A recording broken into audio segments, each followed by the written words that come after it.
What's going on, everybody? How y'all doing? Can y'all hear me? As y'all come into this, please make sure you hit the like button. Let me know if you can hear me. Let me know if you can hear me. Hey, homie guy, how you doing? I hope all is well with you. How goes it? Shout out to my mom, y'all. Y'all ready for this marathon? Candace.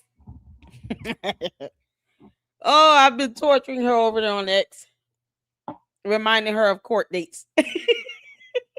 Candace, you have court April 28th, the year of our Lord 2026 at 10 a.m. Eastern Standard Time. Do not be late. You, Larry, Curly, Moe, your three attorneys, better be there on time.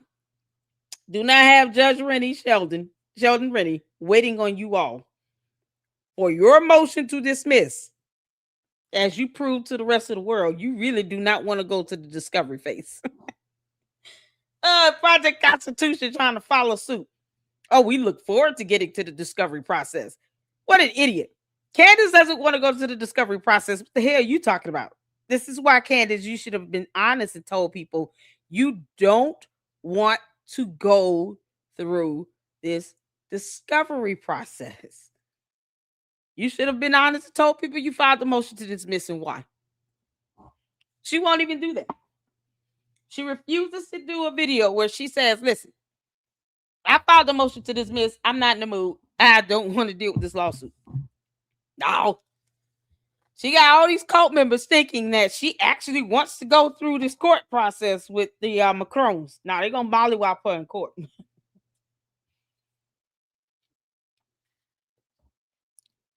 How y'all doing? Let's get some comments in. Sounds good. Awesome. What's going on, CC, Francisco? Shout out to my moms. I appreciate you guys. Mister, how you doing? Y'all, CC, y'all, we was hanging out late last night. So, I slept well. I hope you all slept well. I can get more sleep. You can always use more sleep. Y'all, we are, listen, so excited. I tried to upload the video. I didn't get the chance to. Tuesday, 6 p.m. RT's, if you don't mind sending me, if somebody, I'm gonna just have to email RT to let her know. I need to get this video. I don't know, saved in another format or something so that I can upload it. RT's wrote a man, this song is so cool. Like, don't mess with LLC. I love it. It was just perfect. And Josh is going to be joining us Tuesday, 6 p.m. Eastern Standard Time. I told you all, we have an exciting week coming up. Candace, Joshua Carr will be joining the Lady Luck Club to talk about the investigative series that he has done.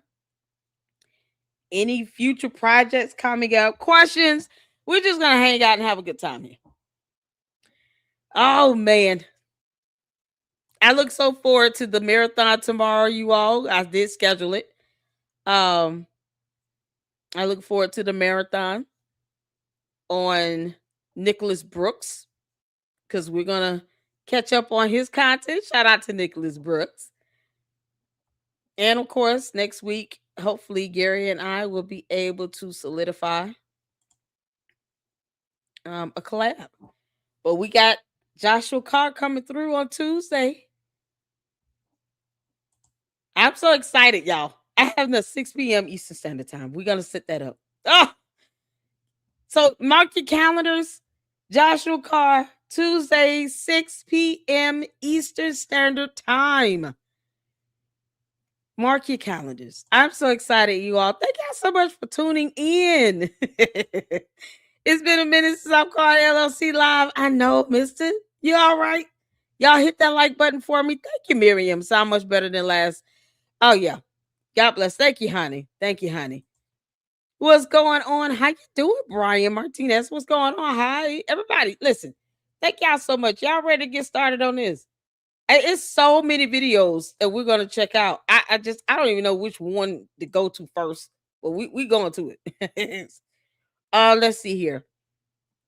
Scientology Sunday is gonna be something else. We're gonna be checking out Aaron, Aaron, growing up in Scientology, and a couple of videos from Jenna, one of which involves the arrest of 2 Scientology hitmen. What? Oh my goodness. This is probably going to be one of the best. I mean, aside from the one with Kyla. Sorry. Probably one of the best streams for tomorrow for Scientology. Oh my God. Where is she? Is she all right? You guys okay? Let's see here. So you all want to check out her speech. She did Catholic prayer, Catholics for Catholics. They had a convention Thursday. This is at the Waldorf Hotel in DC. Is this the right one? What are they doing?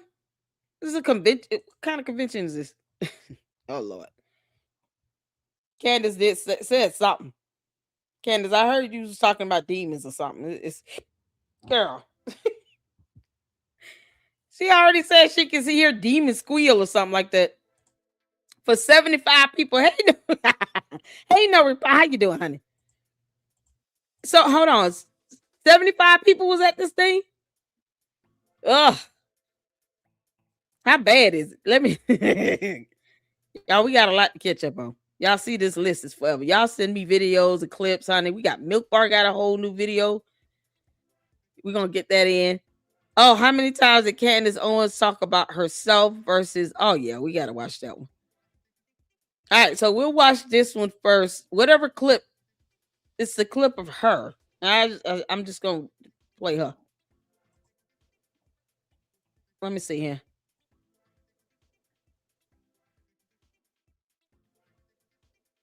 What the heck? I'm assuming this is an intro.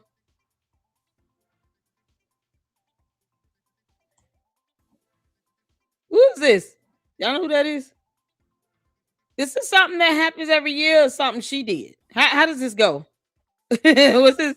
Candace, why are you up here throwing these events, but you can't tell people you filed a motion to dismiss and you got court next month? Can't make this out.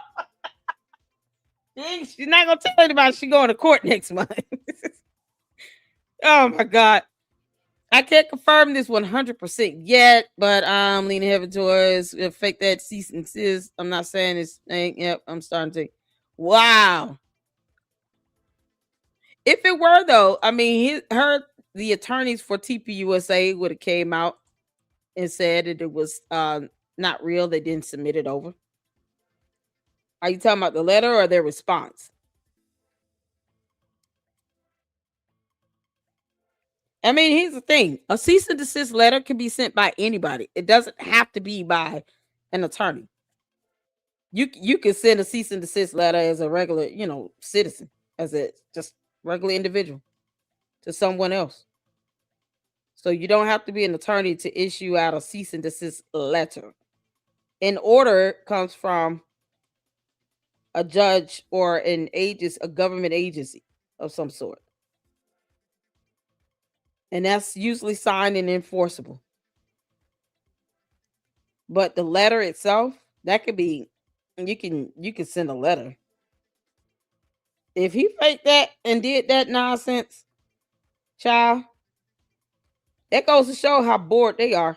They could talk about anything else. If he's doing that, I'm gonna clown his ass in next. Like he deserves to get clowned. The Catholics used to be held at Mar-a-Lago. So this is a real thing. This is something that actually okay. It's not something she playing. Okay, all right. Child, it's not TPUSA attorney. It's another lawyer called them and sent them an email. Should hear back from a follow up. Okay, cool. Let us know. Because if he pulled that stunt, that's a sign of just desperation. If he pulled that stunt and they didn't send the letter and he making it seem like, oh, they did send me this, that man, Project Constitution should be dragged all over the internet. If he ended up doing, just like he ended up faking that audio thing. Did they ever say who created that audio file where he ended up having to say it was not Erica Kirk? Like, the fact that they're sitting here doing all of this, it just shows how desperate they are for attention. You would think, like, okay, let me just read and research some information and report on it and put it out there. Now, and then you want to sit here and raise money for attorney's fees. For what? He already got a GoFundMe up. Or something with Substack. You telling people to go and get a Substack subscription to help pay for attorney's fees. Hell no. No. Y'all better not get that boy no money. Child. Let's see. No reply. Say, yeah, it's not a real Catholic event. It's not sanctioned by Catholics. It has nothing to do with the church. It's just something they call it. What? Hey, Carrie, how you doing? How's it going? The audio recording is real. It's just another lady. Okay, got it. It was actually part of the investigation in court. Got it. Thank you for that. Yeah, it wasn't Erica Kirk. It was just someone else. You can't make this up. And he said that it was Erica Kirk. He has no problem lying like hell. Project Constitution has no problem. Project Constipation. Upset stomach and diarrhea. Oh, he just crapping all over the internet. Y'all ready? Let's get to this. All right, I think he's gonna introduce Evil Lynn, and then she's gonna come out and y'all. She says she broke a foot or something. Candace chasing George all over the house is not gonna pull him out the closet. To give a warm welcome to the one and only Candace Owens. People that attack my faith, I take it very seriously. I'm calling for peace. No Christ is king of my heart. There is a divine aspect to everything that's happening. The reason why I survived it and the reason why I'm happy is because I have real faith. The expression that to become a student of history means to become a Catholic is something that I have taken to heart. It has forever been a holy war that is being waged against goodness. Christ is king. Number one podcast in the world is a lie. That's a lie. Hello, thank you guys. Please be seated. And yes, I broke my foot. First time I've ever broken a bone in my body just ahead of this event on Friday the 13th, no less. It's just amazing. You know what's amazing?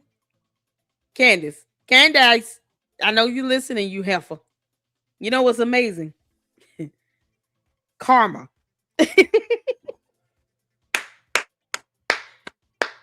God said vengeance is mine. And he will have it. You understand? And you still have court April 28th at 10 a.m. Eastern Standard Time. Karma, Candace. Karma is amazing. And we bless God for it. He said, leave widows alone. He tried to tell you. Now, this is it just take that as, okay, I'm learning my lesson, Lord. Let me go sit it down. That's a broken foot. It'll heal. Please don't make God have to do anything else to get your attention. That's just a heads up to you, girl. Oh, this dumb heifer. She'll learn the hard way. So much. I consider that to be just kind of an analogy for my entire experience being a Catholic. You're in the middle of Lent. I'm already giving up breakfast and lunch and meat on Fridays. And then it's, how about your right foot? How about walking for the rest of Lent? And it's so funny. Yeah, but she never says how she broke her foot. I find that to be fascinating. Do y'all know how she broke that foot? Other than chasing George over the house. Come and impregnate me. George running from her. He's jumping over couches and running down flights of stairs. No, I'm not sticking this in that. Y'all, she been chasing George all over the house. He won't give her mommy and daddy time. Y'all, he hiding from her for real. Oh, she broke her foot. George shows up with a black eye. What the heck? She been trying to tackle his ass down. You said you wanted 5 kids. We only have 4. You owe me 1 more. Oh Lord. If he got a black eye, Candace, you know you're gonna get a meme, right? You sat here and went after the Macrons because we saw the first lady pimp slap president. Why Jordan walk around with a black eye? You got a broken foot. Did you kick him in the face and you realized your bones were brittle? She talking about she's skipping meals. Girl, no, you need a whole chicken. Will you eat? You look concerned. We're concerned. You look like you're gonna wither away.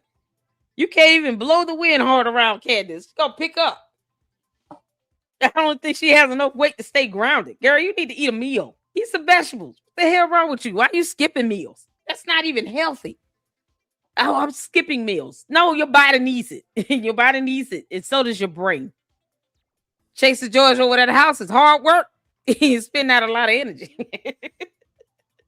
Yeah, she chased him down. She's trying to get another baby in. All right, let's get to it.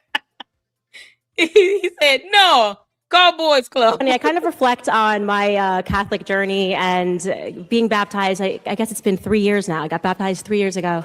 And I remember,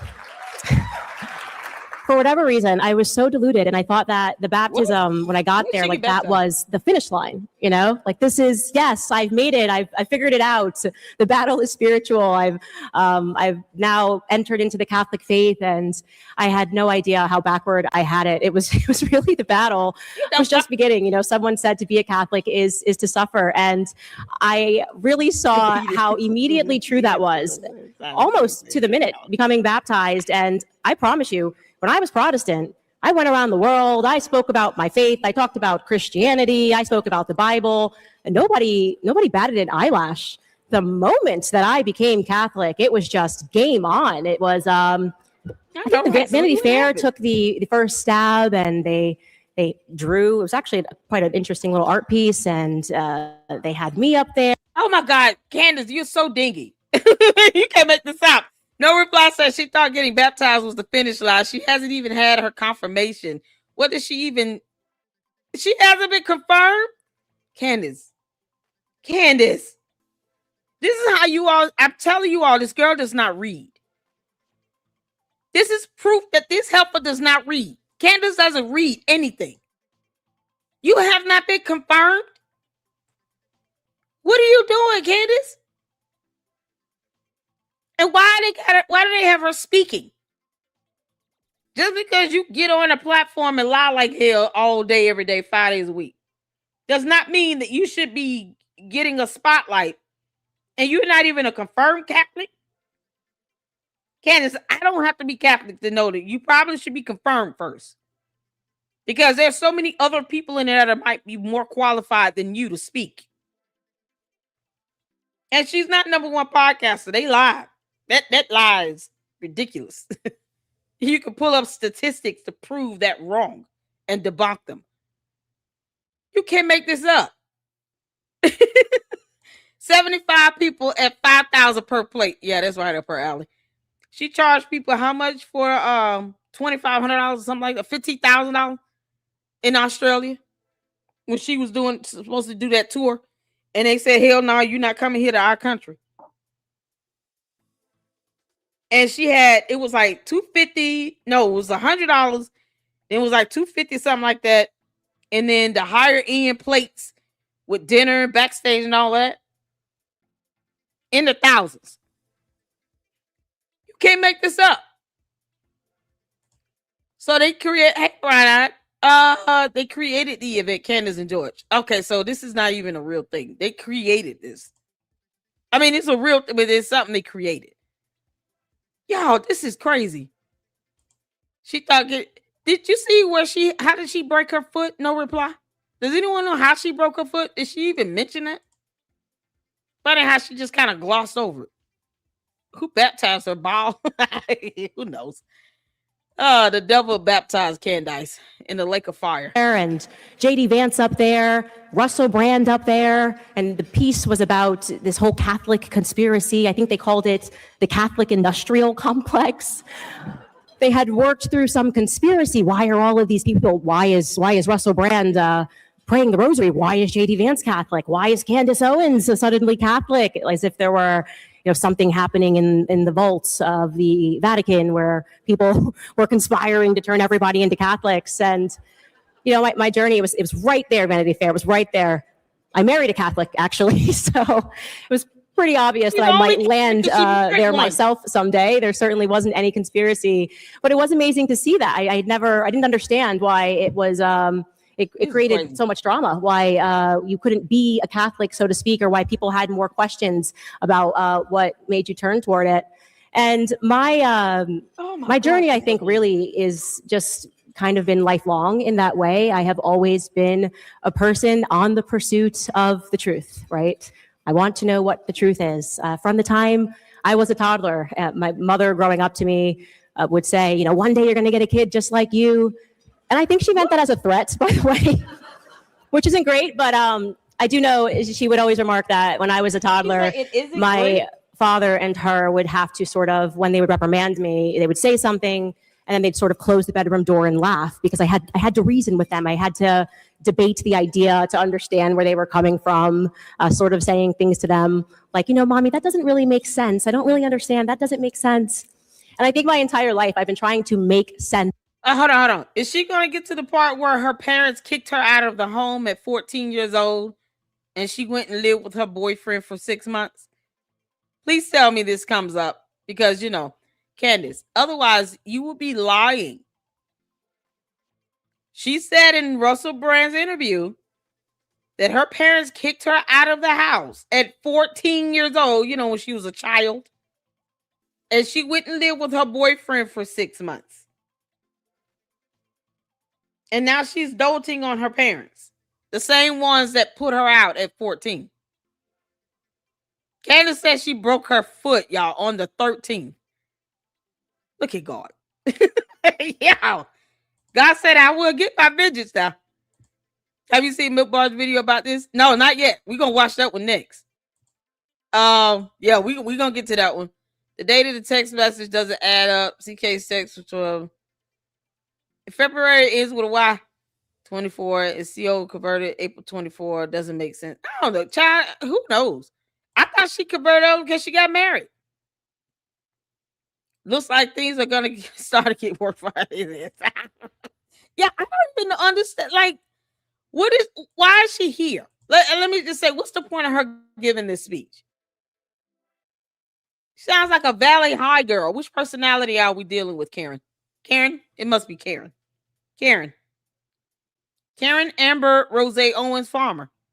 What is your point? Please tell them that you're gonna, get to the part where your parents put you out at 14 and you went and lived with your boyfriend. How old was this boyfriend again? Of things that never really went away, that desire to understand how things work, how the world is working.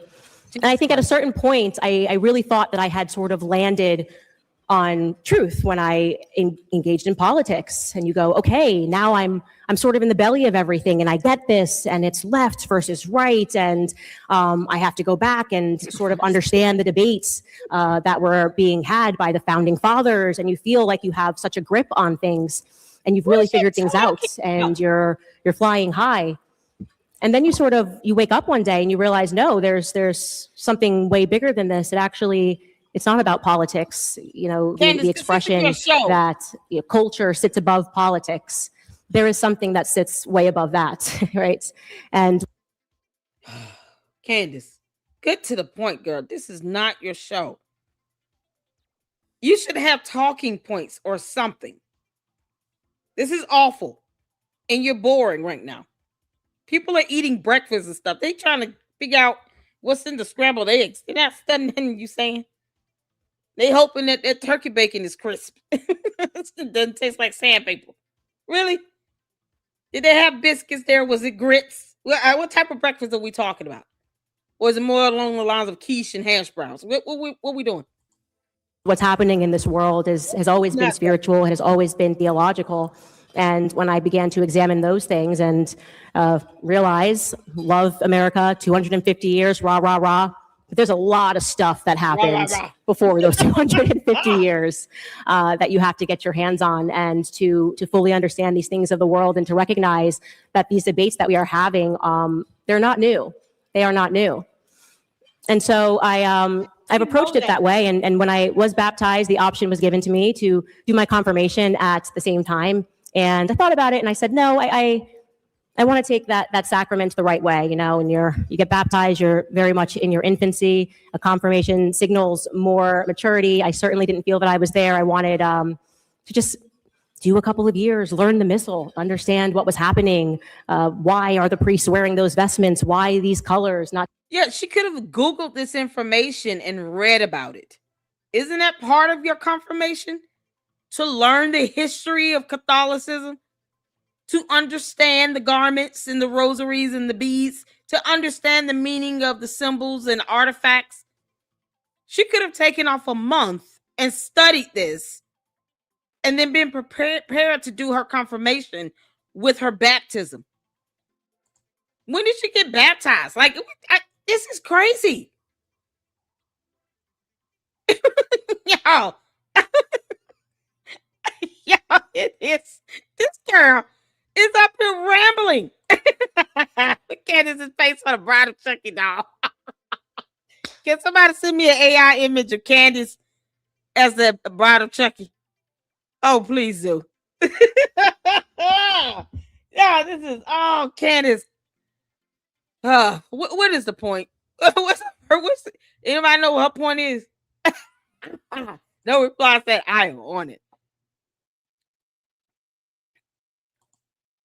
And she could have read books. I mean, she could have taken time off to sit down, read books, research information, talk with various priests and bishops. Candace could have really spent some time and put some energy into it.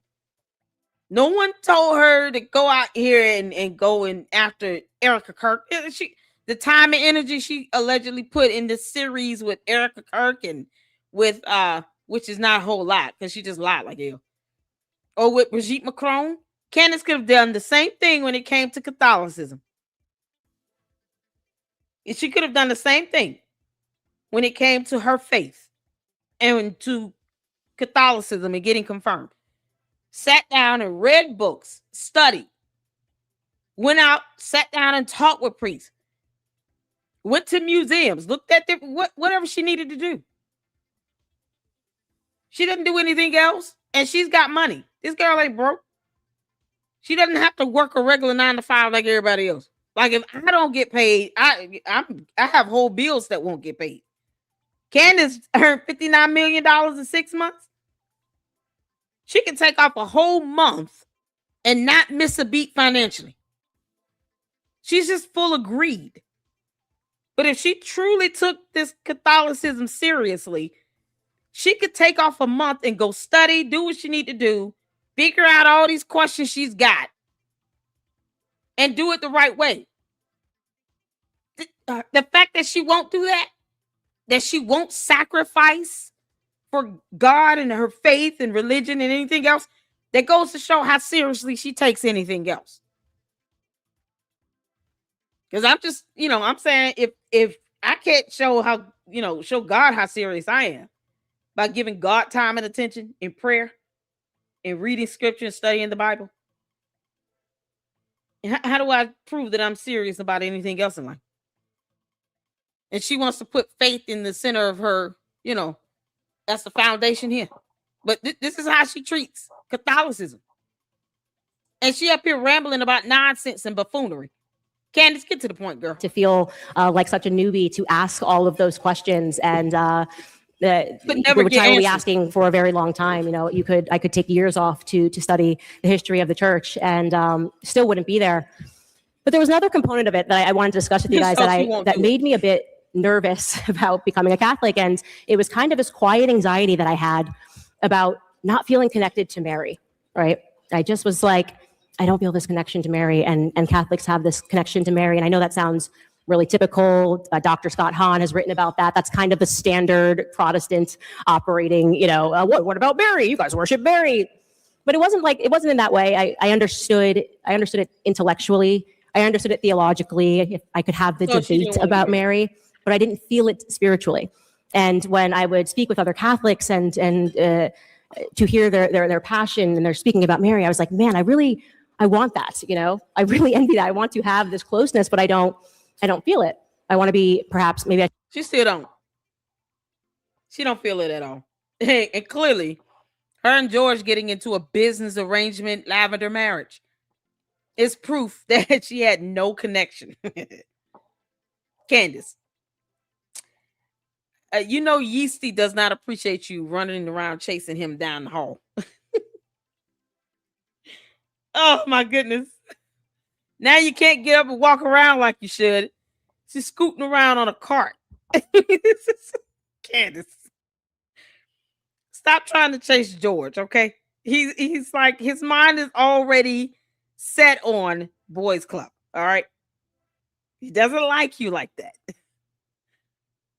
He likes the money. That's why he stands behind the camera and let you just say everything underneath the sun, despite the fact that you could be sued for defamation. He doesn't care. He doesn't think he's going to be named. Yeah, no. Erica Kirk, you're going to have to shock him. That'll get his ass from behind the camera. See, he's named in this. Be like, wait a minute. This wasn't supposed to be against me. Yep. You got to sue George as well. Because he's going to just keep telling her to do this. He made it clear, I will not hold your hand or buy you roses or flowers. None of that. I made that clear from day one. None of that. Not even a little bit. But he won't answer to the allegation that another grown man is levied against him for SA. Yeah, no, he won't talk about that though. Or answer to why he's all up hanging, holding the arm of another grown man in a photo. Damn, they're about to kiss him on the cheek. Can't make this up. What was the young man's name? The artist? The singer? Child? Should be more intentional about that. And an interesting moment came at Mass when a woman approached me and she just handed me a book and it had a letter inside of it. And it was, I think it was entitled 33 Days to Glory. Everybody knows it. Here we go. Still in my infancy. And the letter that she wrote was so beautiful. And she said, you read these prayers every single night and you learn about the thoughts of various saints and you time it so that it lands on a Marian feast. It's a Marian consecration.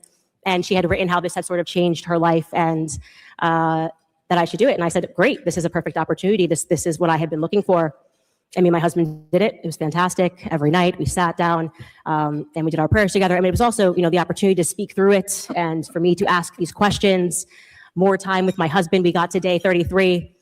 And, I don't know if I wasn't expecting like a magic carpet to come in and take me out of the room, but I went, I want to feel the thing. And I felt so not great about the fact that I still didn't feel this connection. I can only give you the analogy of how I felt about it is I have two sisters and we all had kids at the same time. Our first child was at the same time. We all had boys. And about, I would say 7 months after my little sister had her son, she told us, she had never expressed this to us, but she was like, he was a very colicky baby, just one of those babies that never stopped crying, screaming. And she said, I feel like I could have a connection to him. I just was like doing the thing for 7 months. And we were like, oh, you didn't like your own baby? Like, being to feel as a mother, you didn't have a connection to your own baby, you're his mother. And by the way, where's Johnny at? I felt this way when I told you, I was like, I struggled a little bit with Mary at the beginning. He was like, oh, that's Jesus's mother, right? It was sort of this like embedded shame of I'm supposed to feel the thing. I know everybody feels the thing, but I don't feel the thing. And again, I was in the infancy, so it was kind of a reverse analogy. And so we set that aside, and I kind of sort of resigned myself to the fact that okay, this is just what it is, and I'm just not gonna announce that or say anything. Oh, child. Can somebody tell me what this thing is that she's waiting to feel? Candace, hell is hot, girl. You'll find out in due time. You do not do communion and confirmation at the same time.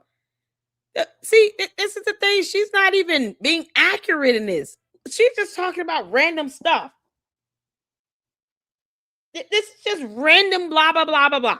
Like, none of this is making, like, what is the point? You think she would have made the point already? She still hasn't felt the thing yet to make the point. You can't make this up. Candace, what is your point, girl? Ugh. Y'all, we got a new image. We got the Bride of Georgie doll.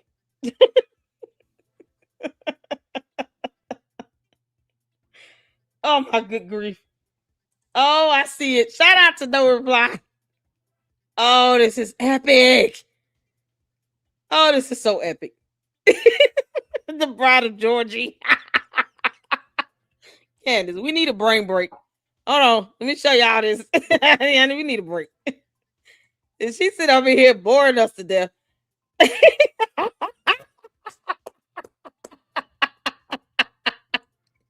Y'all.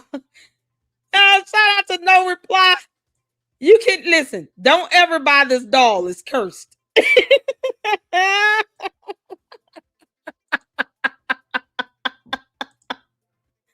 Don't buy this doll. It might come to life and start rambling you to death. It won't pull out a knife or anything. It's gonna talk you to death. And then you're gonna shrivel up. Candace. Candace is the Bride of Georgia, y'all.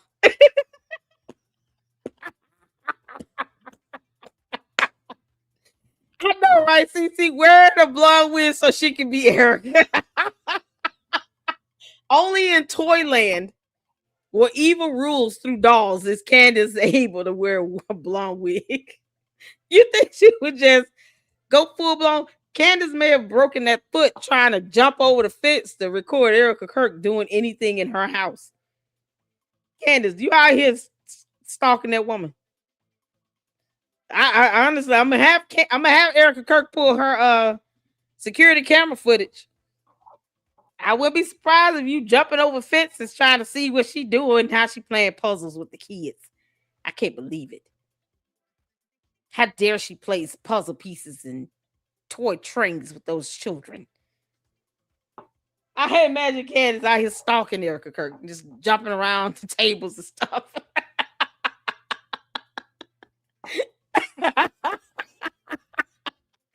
Oh, good grief. Yeah.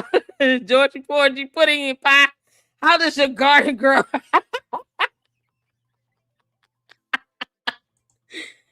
Oh, Candace.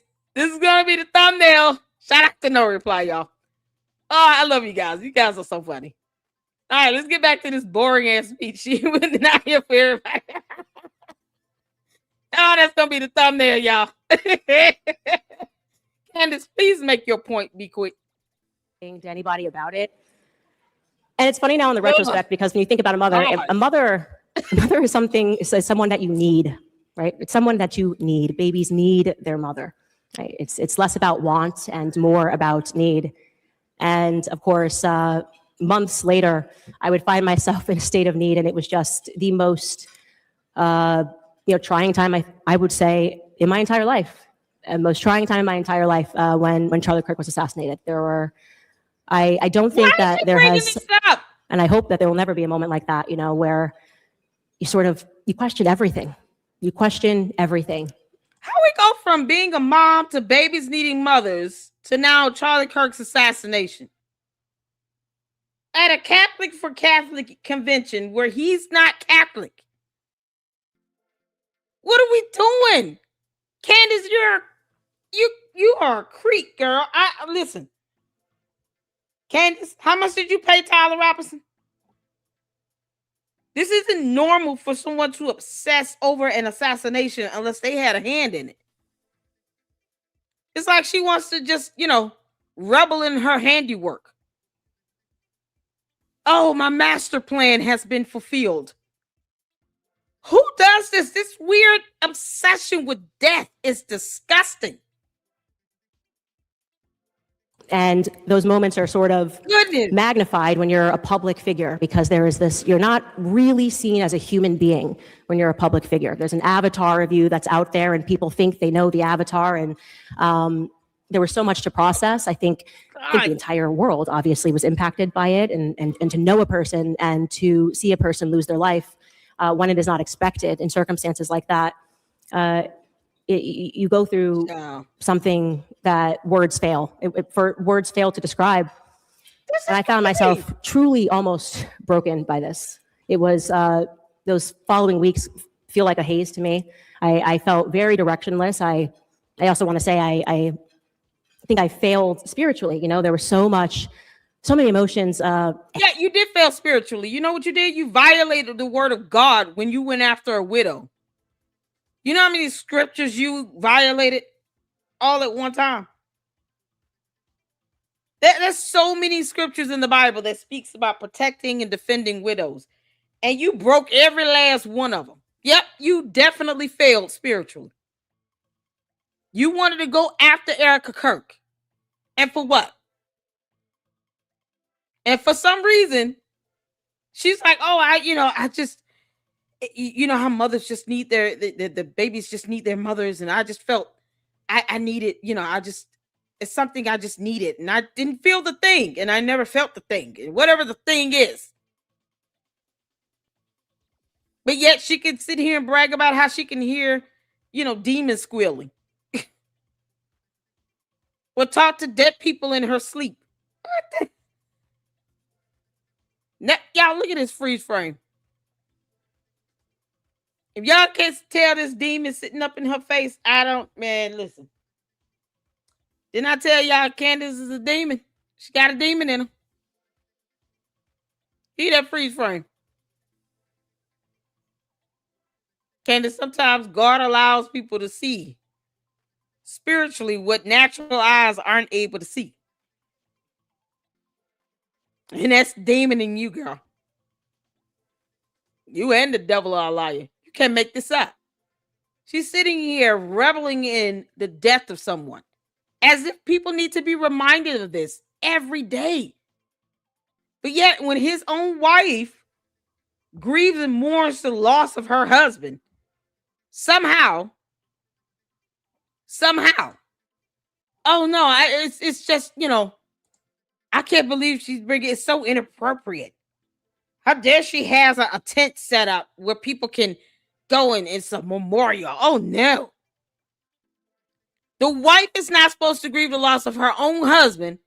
She attacks the widow, but yet people are supposed to feel bad about her when she talks about losing Charlie, like he was hers. I mean, if that's not a sign that they're in a lavender business marriage, I don't know what is. Because no real man and no real husband will let their wife go on and on about another woman's deceased husband at all. I don't care how close you lie and claim to be.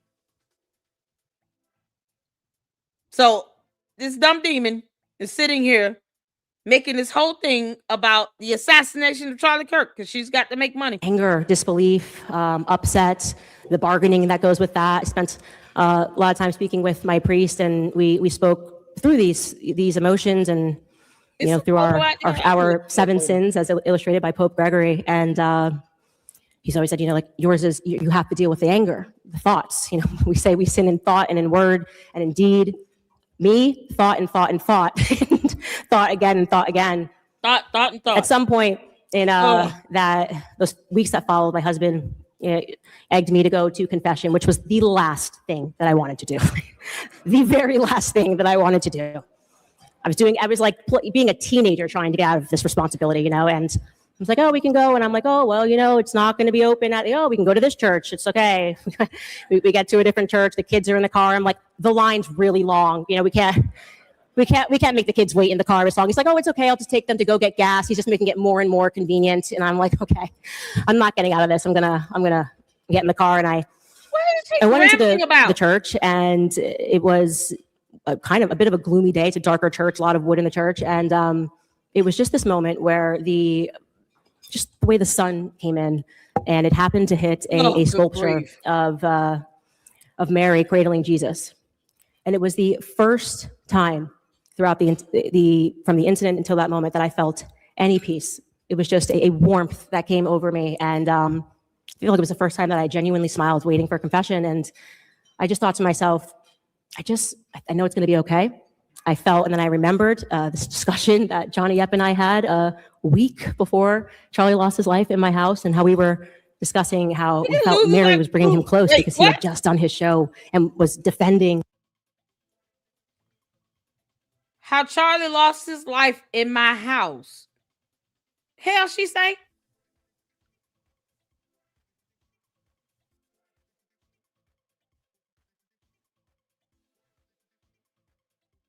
Did I just hear that?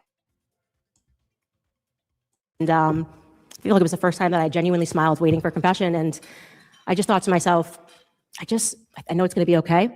I felt, and then I remembered this discussion that Johnny Epp and I had a week before Charlie lost his life in my house, and how we A week before Charlie lost his life in my house. What the? Y'all see that?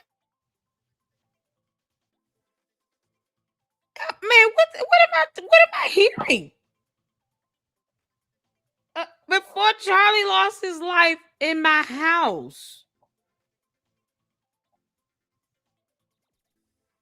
Huh? Candace, do you know what you're saying? I'm snipping this. Do you know what you're saying, Candace? Before Charlie lost his life in my house?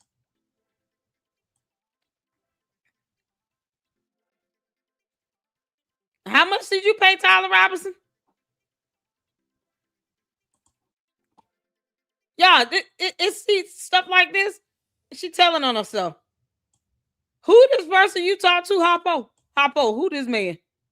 just the way the sun came in, and it happened to hit a sculpture of Mary cradling Jesus, and it was the first time throughout from the incident until that moment that I felt any peace. It was just a warmth that came over me, and I feel like it was the first time that I genuinely smiled, waiting for confession, and I just thought to myself, I know it's going to be okay.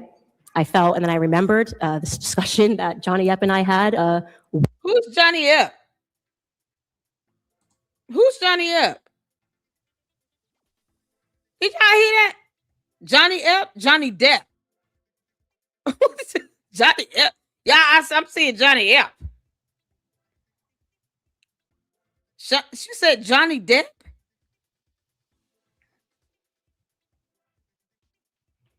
I don't need, listen, let me tell you something. I'm reading what's on the caption. You understand?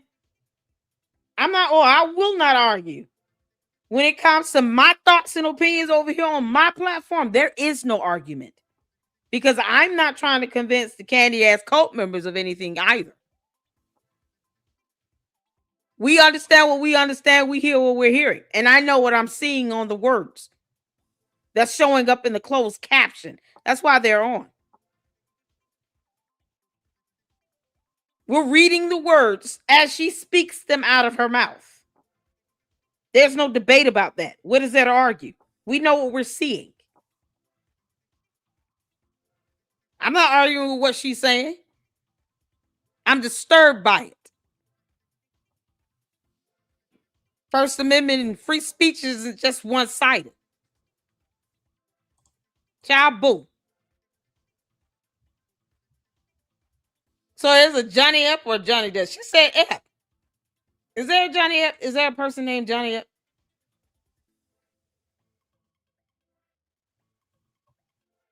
Is it Johnny Epp or Johnny Depp? Why would Johnny Depp be in her house? She said a week before Charlie lost his life in my house.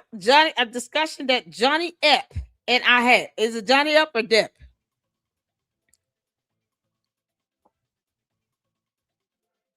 I'm seeing Johnny Epp. So we're gonna go with that. Because we're looking at that. That's it. Johnny Epp. That's what we're going with. Okay. Johnny Epp and I week before Charlie lost his life in my house and how we were What does that argue with this? A week before Charlie lost his life in my house. Who's arguing with that? I'm disturbed by that. We're not arguing what she's saying.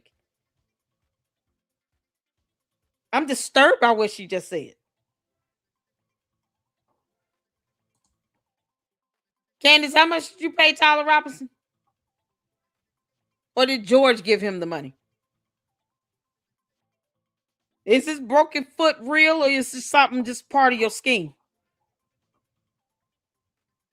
You can't make this up. I'm gonna go with Johnny F. Y'all, what's weird is this? Charlie lost his life in my house. Oh, okay. discussing how we felt Mary was bringing him close because he had just done his show and was defending Mary and speaking about, Catholics really get this right, and Mary. And I was like thinking, what episode was that where he was saying this stuff? What episode was that where Charlie Kirk was talking about Mary, Mary, and Mary? This was allegedly a week before he lost his life. So at any point, a week leading up to him, the September 10th, if you all come across any clips of him just hopping on Mary, Mary, Mary and Catholics, please let me know. Because otherwise, Candace is lying. Because we could just go through his episodes to see what he was talking about. Of the last discussions, what are some of the last discussions I had with him where I was egging him? I was like, take the step, because I saw the clip. Take the step, become a Catholic. Come on, you're too smart to be a Protestant. I was like, egging him. That was exactly what I said, actually. And so I had this piece. You're too smart to be a Protestant, Candace. When you fail to read a book about Catholicism, I don't even know why they would want your dumb ass to be in it. Why go and attack someone for being Protestant? Now you're trying to say that there's some intellectual differences between Catholics and Protestants. This is a whole thing that's been, a back and forth thing amongst these two religions, these sectors, for thousands of years. Why are you sitting here pushing this stereotype, Candace? And you're supposed to be an intellectual.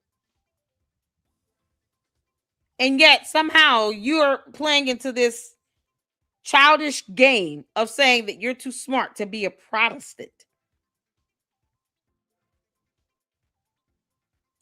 And they're rooting that on like that's so profound. But none of them can quote a scripture in the Bible about why you should not mess with widows. Yeah, because, the Bible says that despite your skin color, which is irrelevant to God. He knows your race and your skin color. And it won't be your skin color or race that he will judge at the end of the day. It will be your soul. So don't come into my chat talking about defending somebody because they're black. Candace can kiss my ass if that's the case. And I feel like it was the first time that I genuinely smiled waiting for compassion. And I just thought to myself, I know it's going to be okay. I felt, and then I remembered this discussion that Johnny Yep and I had a week before Charlie lost his life in my house, and how we were discussing how we felt Mary was bringing him close because he had just done his show and was defending Mary and speaking about, Catholics really get this right, and Mary. And I was like thinking of the last discussions, what are some of the last discussions I had with him where I was egging him. I was like, take the step, because I saw the clip. Take the step, become a Catholic. Come on, you're too smart to be a Protestant. I was like, egging him.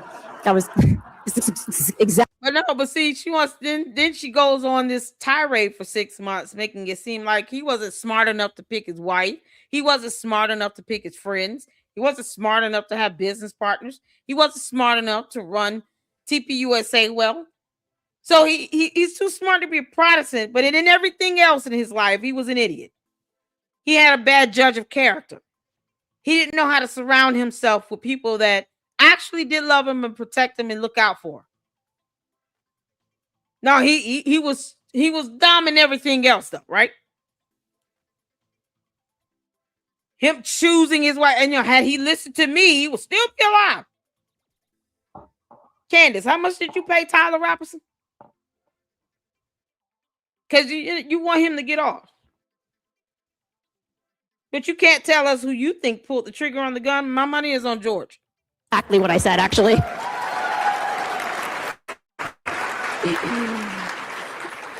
And so I had this piece. And I was like, this is amazing. And then it became even more amazing. There was you fast forward to the December, and it was the feast of the Immaculate Conception. Weird. And we went to a mass at a time that we don't normally go to, and I had prayed in a way that I hadn't prayed before, sort of asking for something. Okay, it could be John Yep. Okay, who is the president and CEO of the organization? Makes sense. I was like, Johnny Depp? I don't think he would go over to Candace's house. John Yep. And the name of the organization is a Catholic for Catholics. That's the name of it. Yeah, you got people out here, child, just because they call themselves Christians, still going to jail. Another Duggar has gone to jail. Catholics for Catholics. John Yep. Oh, yeah, okay. That's the little one that introduced her. Here he is. That's the little dude that introduced her. Okay, cool. I was like, who? John Epp? Johnny Epp? So John Yep. Why is she calling him Johnny? Oh God. Oh, all right. Let's put this back. It's John Yep. All right, gotcha. Thank you for that clarification. To be revealed to me. And on that very evening, when I got home, I had an email with the exact information that I was looking for, and I went, "Wow, that is just incredible that this is that this happened on this night." And then I had this email that had come in. I get about 50,000 emails in this inbox, and I had this email that I sort of filed away that had come in from someone from Lamont, Illinois, where Charlie was from, and where Johnny Epp is from, in this little town. And it was just a really sweet email from a Catholic, who was impacted by the death. And I wrote her back, and Monica is here tonight. I know she is here tonight somewhere. And there she is. We sort of just began speaking and discussing how she had gone to the memorial event and how she had learned about the Catholic Church that Charlie had been attending, sometimes daily mass, had been going there, and how drawn he had been to the church toward the end. He obviously did not take that final step, but having those conversations, it was very warming to me. And I don't, to this day, I don't know what possessed her to send me this message, but she sent it to me in February. She said it was a photo of the miraculous medals and explaining every step of what a miraculous medal is. And she said, "My mom always encouraged me to wear the miraculous medal for protection. I didn't have it on tonight, and as I was organizing, I saw two, so I put one on, and I was inspired to share. I pray for all the protection and graces of our good Lord, that our good Lord can give us. Have a blessed and restful night." And so I opened up to her. I said, "It's so funny you say this, because I had struggled to have this connection to Mary, and since Charlie's passing, there have just been random, like, little miracles that have happened, and I feel her presence, like she's the person, she is what I needed." Anyway, she goes on and she says, "A simple prayer that I like to say every day and envision is to ask Mary to wrap me and my kids and my family, all I'm praying for, under her mantle, just like we'd embrace and protect our kids. She does the same." And this quote always moved me as a mom, to fathom how deeply we are loved by her. If you put all the love of all the mothers into one heart, it still would not equal the love of the heart of Mary for her children. It's beautiful. And that's from St. Louis Marie de Montfort. I promise you, she sent this at... Candace, that's more pressing news here. Robert Mueller died.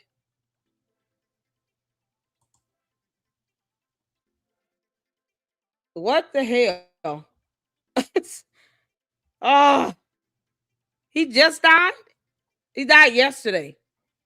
Why am I just not finding out?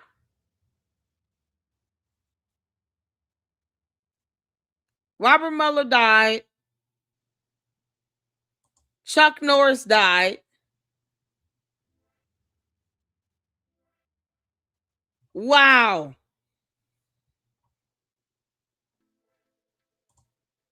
What is going on?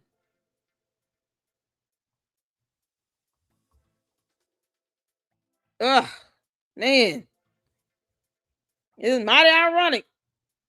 I only heard Charlie say he was an evangelical Christian. I've never heard him say he was a Catholic. He said he admired Catholic artifacts and buildings and stuff because of the way it was built. Oh my God, Candace. This girl is going on and on. She sent this at about 9 o'clock my time, and I said, I'm going to go find, you're right, I should be wearing miraculous medals. Went to bed, woke up the next morning, and I homeschool my kids, and I do a micro school of sorts with the McHugh family. The two little girls, ages 5 and 2, got out of the car that following morning with miraculous medals that they had made. Little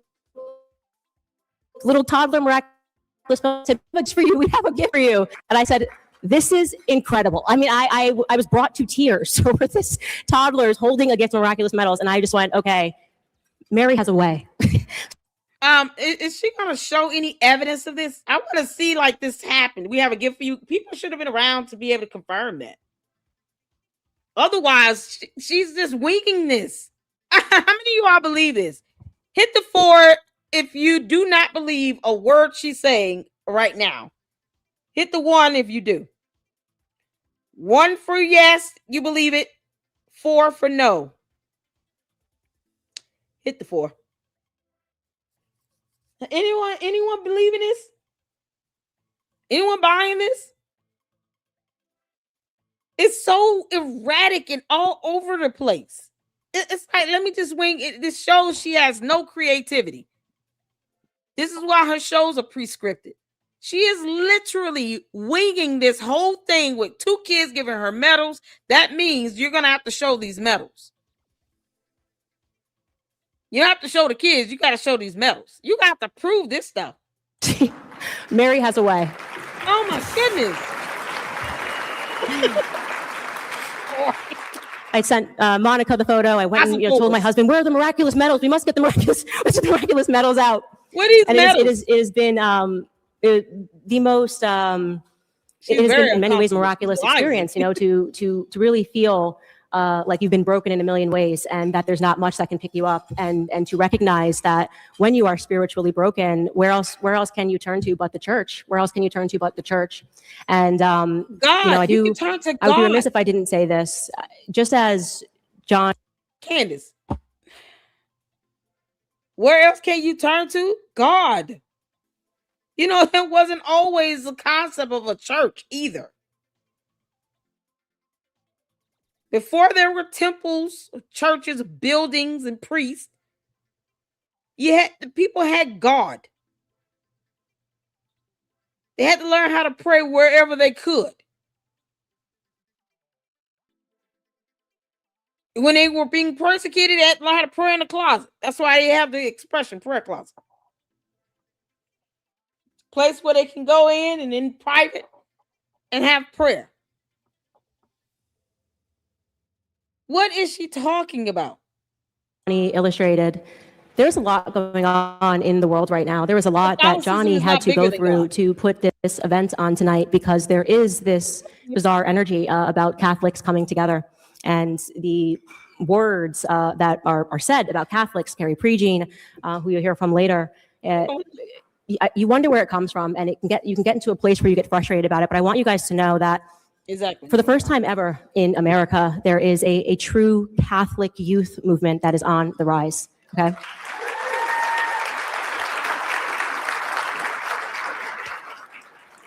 And we should be encouraged by that. We should be encouraged by the struggle. We should be encouraged by the fights. If you are making a difference, it naturally brings you into a state of conflict. And I was really warmed by Bishop Strickland. He published an article, and I just want to read the first couple of sentences. He wrote, "In these days of great confusion, many faithful Catholics are feeling unsettled, some even shaken by the intensity of political pressure, public accusations, and the growing hostility toward those who simply hold to the perennial teaching of the Catholic Church.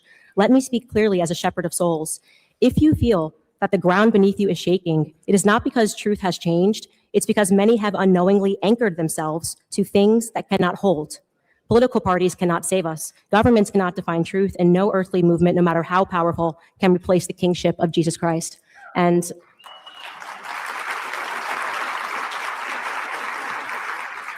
Yeah, in closing, I just want to say that as this movement rises, I want you guys to be encouraged and not fearful, to fight for it. This is what it means. To be a Catholic is to suffer. Our reward is not here. And I can't tell you how encouraged it is with all of the fighting that happens every single day to be in a room filled with people who share that same heart. And I just want to thank you guys so much for welcoming me and allowing me to be in my infancy, hopefully maturing and toward my confirmation, which will be next month. God bless you. Thank you so much. Oh.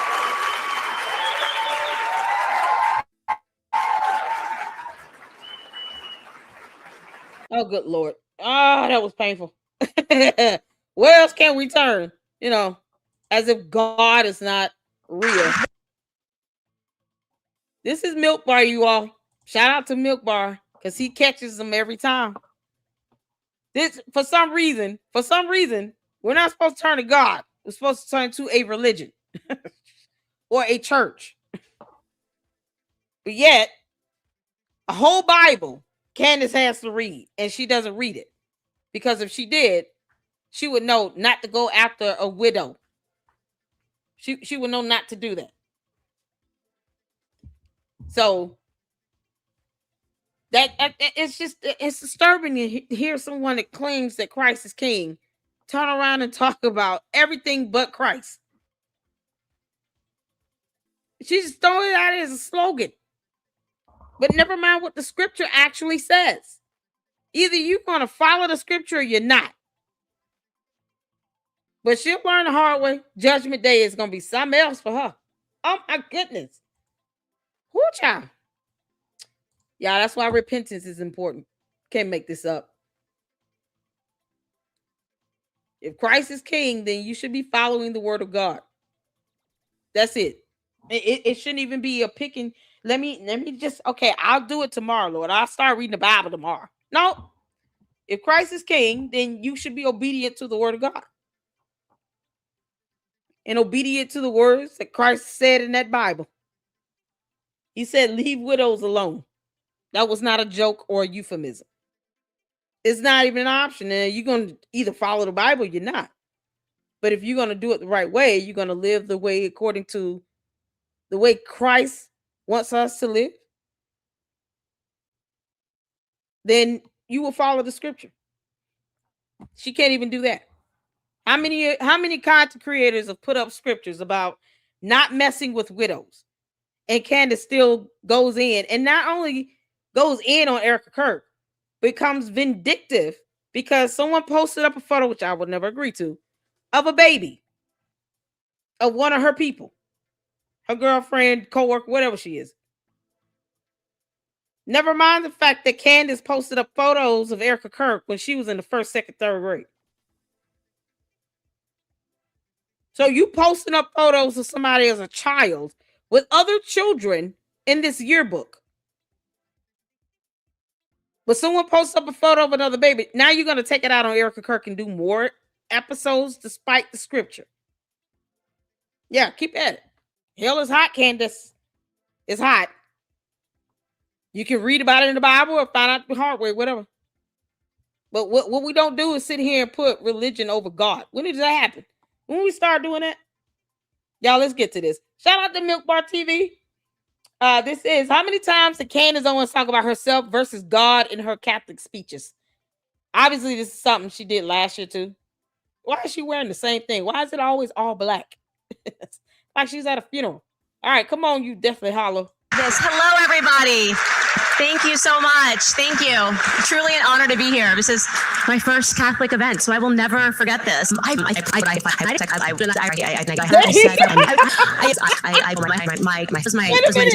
know, I just had that Catholic excitement. Just me. I did this. I walk a lot. I do. I walk every day. I've just walked 14 miles. Y'all, Milk Bar goes straight in. He doesn't even warm me up to this. I was not prepared for that.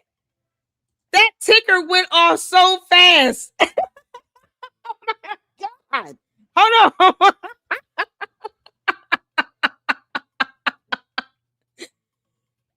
Oh my goodness. Oh my goodness. Y'all, wait a minute.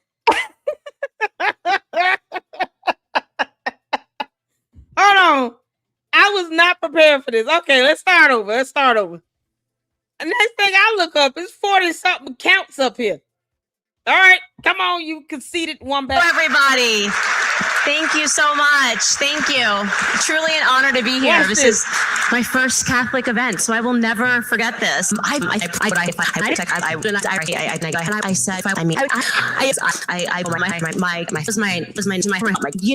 had that Catholic excitement.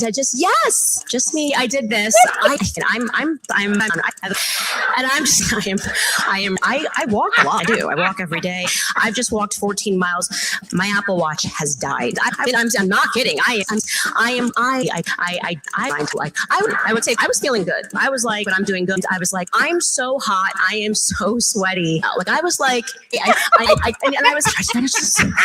and I'm physically like, I can't even look at that. I'm something. I personally couldn't eat, and so I put that thought away, and I'm a glutton for punishment. I'm like, I'm just, okay, I've done. Gluttony is a sin. Isn't it gluttony is one of the 7 cardinal sins. Greed, gluttony, something. Oh man, 7 of them. A movie was done. Brad Pitt and Morgan Freeman. It's just one of the most infamous movies out there. Can't make this up. 126 times, y'all, and we're only a minute and 2 seconds into this video. 126 times. As if she's God. You know, she's a cult leader, and her cult worships her as God. But look at how she references herself at an event where she could talk about God freely as much as she wants. And she has not said God yet. You can't make, man, this is insane. God is probably sitting on the throne like, girl, go sit down. Yep, no, not one scripture cited. Nothing about the Bible. Nothing. And they want to sit here and talk about Christ as King now, but she hasn't said Christ at all. That's I ain't gluttony. 18 miles today. I've never done so many steps. Like my hair. My hair. I don't know if it was the Lord. I don't know if it was Doug. I don't know if it was my husband, but somebody said, you got to do this all again tomorrow. I have 10 miles left. Like, how am I possibly going to do this? And I am not okay. I think, I love free market. I love conservatism. I love capitalism. I love this country. I think this country is amazing. I love this. You think this country is amazing. But yet she said, I would rather be Russian. I thought you were packing up and moving to Russia, Candace. No one will stop you. You can take your coat with you. Bye, candy asses. Y'all moving to Russia soon. Start your little commune out there. Serve them cookies and punch. It might have a funny taste to it, but just take it down. Guzzle it. You can't make this up. 158 times and God once. And I think she said, my God. Let's go back because, here we go. The one time she says God. Oh, if it was the Lord, I don't know if it was Doug. I don't know if it was my husband, but somebody said, oh, you got to do this all again tomorrow. Somebody said, and she says, I don't know if it was the Lord, my husband, somebody said, it could have been the devil. Because she can hear demons squeal. She knows what the sound of a squealing demon is. She said this in a show. I couldn't believe it. Oh my good God. She doesn't know if the Lord was talking to her husband. Somebody said, you got to do this all again tomorrow. So I have 10 miles left. Like, how am I possibly going to do this? And I am not okay. I think, I love free market. I love conservatism. I love capital. She said, I am not okay. Candace, I'm so glad you admitted that.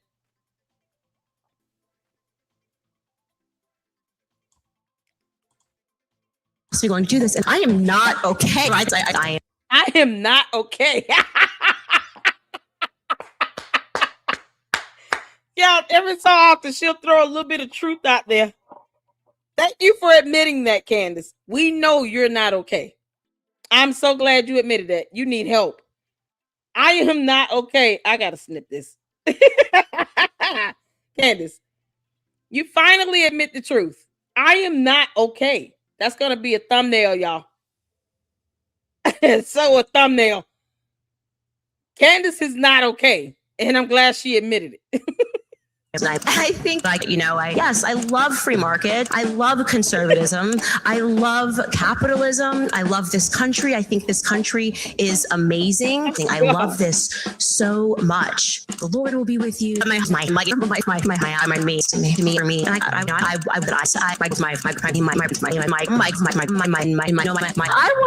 want to go. I was like, oh my God, can you believe these people? They're talking to Jesus Christ, and I'm going. I'm walk on those strange little pads in the grocery store. How did she say that? Why did she say that like that's so weird, like a demon? They're talking to Jesus Christ. Like she's mad. Did y'all catch that?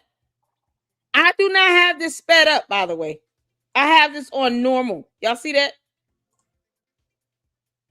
My God, can you believe these people? They're talking to Jesus Christ. And why is she saying that so cynical? Look at this demon. I don't see that demon in her. Candace, we're going to have to rebuke you. And I just, it's like evil personified. Who says something like that so cynical? Look at these people. Oh, they're talking to Jesus. Who would you rather they talk to, Candace? Because all of us don't want to know what a demon squealing sounds like. Unbelievable. I was like, oh my God, can you believe these people? They're talking to Jesus Christ. And I'm walk on those strange little pads in the grocery store. And next thing you know, everyone's doing this, and God forbid you forgot the rice. Thank you. I couldn't make this up. It is the absence of God that leads to all of these things, and I have no idea what's going on. When I tweeted last November, that Christ is King. Never in my life have seen anything like it. I literally just tweeted Christ is King, and Christ is King, but Christ is King. Candace Owens, Christ is King. Elation that I felt. I just couldn't believe it. I did this. Like, I actually did this. I cannot believe I actually did this. If I had known, and this made me want God again. I couldn't make this up. I don't know if it was the Lord. I don't know if it was devil. I don't know if it was my husband. Oh, the left hates God and all this stuff. I am where I was at. When I thought to myself, and by the grace of God, me and my husband have survived everything. This platform was given to me. God, I found me, not mine. It's me, like me. But for the first time, my celebrity made sense to me. Mine. I am, and it's me, and if I'm me. Really, that is just such an analogy for my entire life and my entire ascension. Unbelievable. Oh my goodness, Candace. You referenced yourself 349 times versus the 15 times you said God, Christ, King, Lord.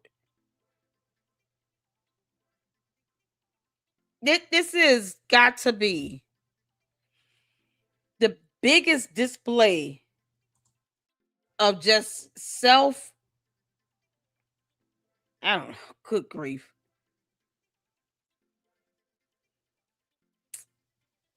Self-worshiping I've ever seen. It's so cringe. I'm with you, Wyoming.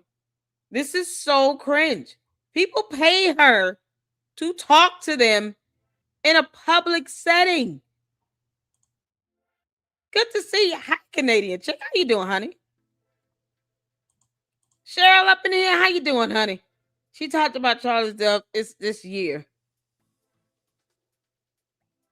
It's that was so cringe. The Lord giveth and the Lord taketh away. I honestly think that broken foot signals the takeaway is beginning. Yeah, me too. God knows how to sit you down, don't he?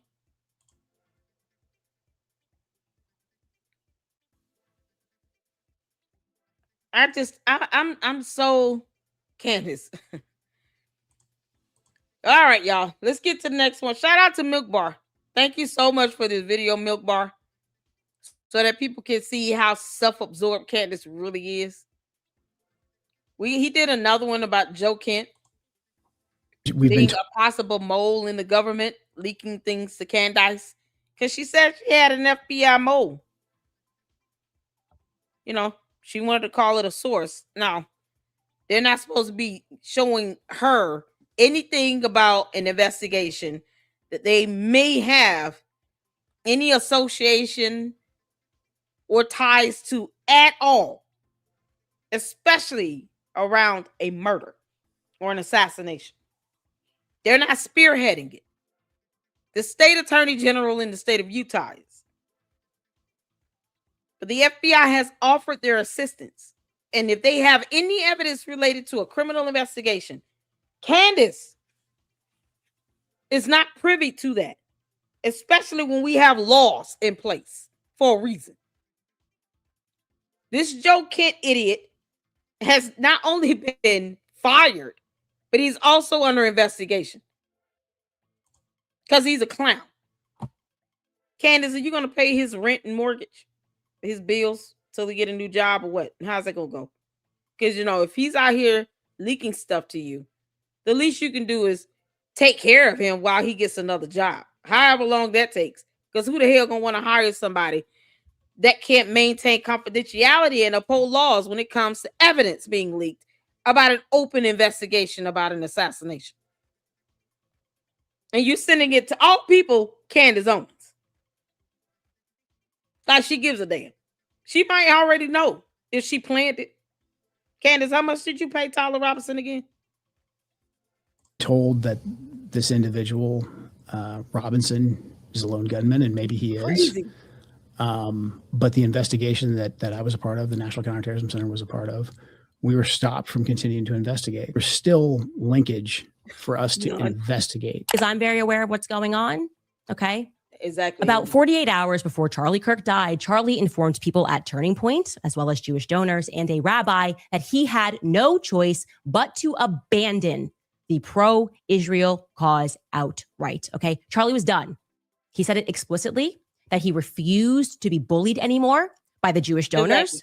We know the pressure because of the text messages that have been made public, that Charlie was under a lot of pressure from a lot of pro-Israel donors.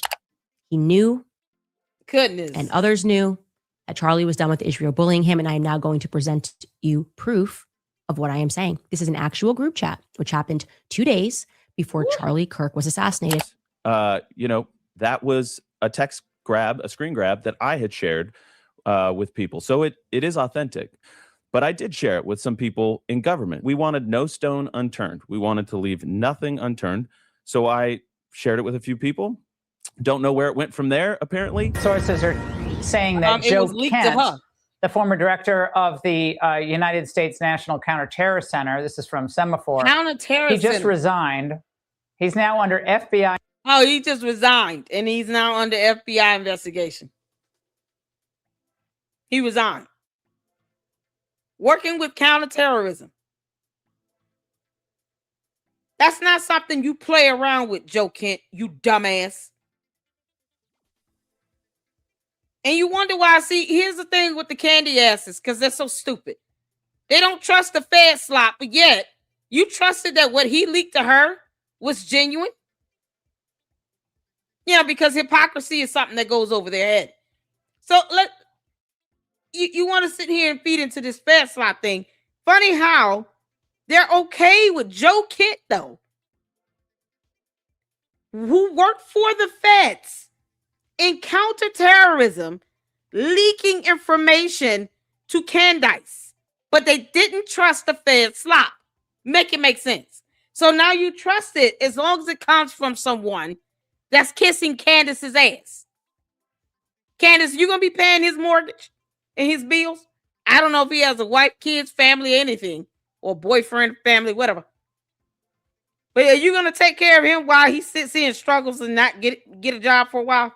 Because no one's going to hire him.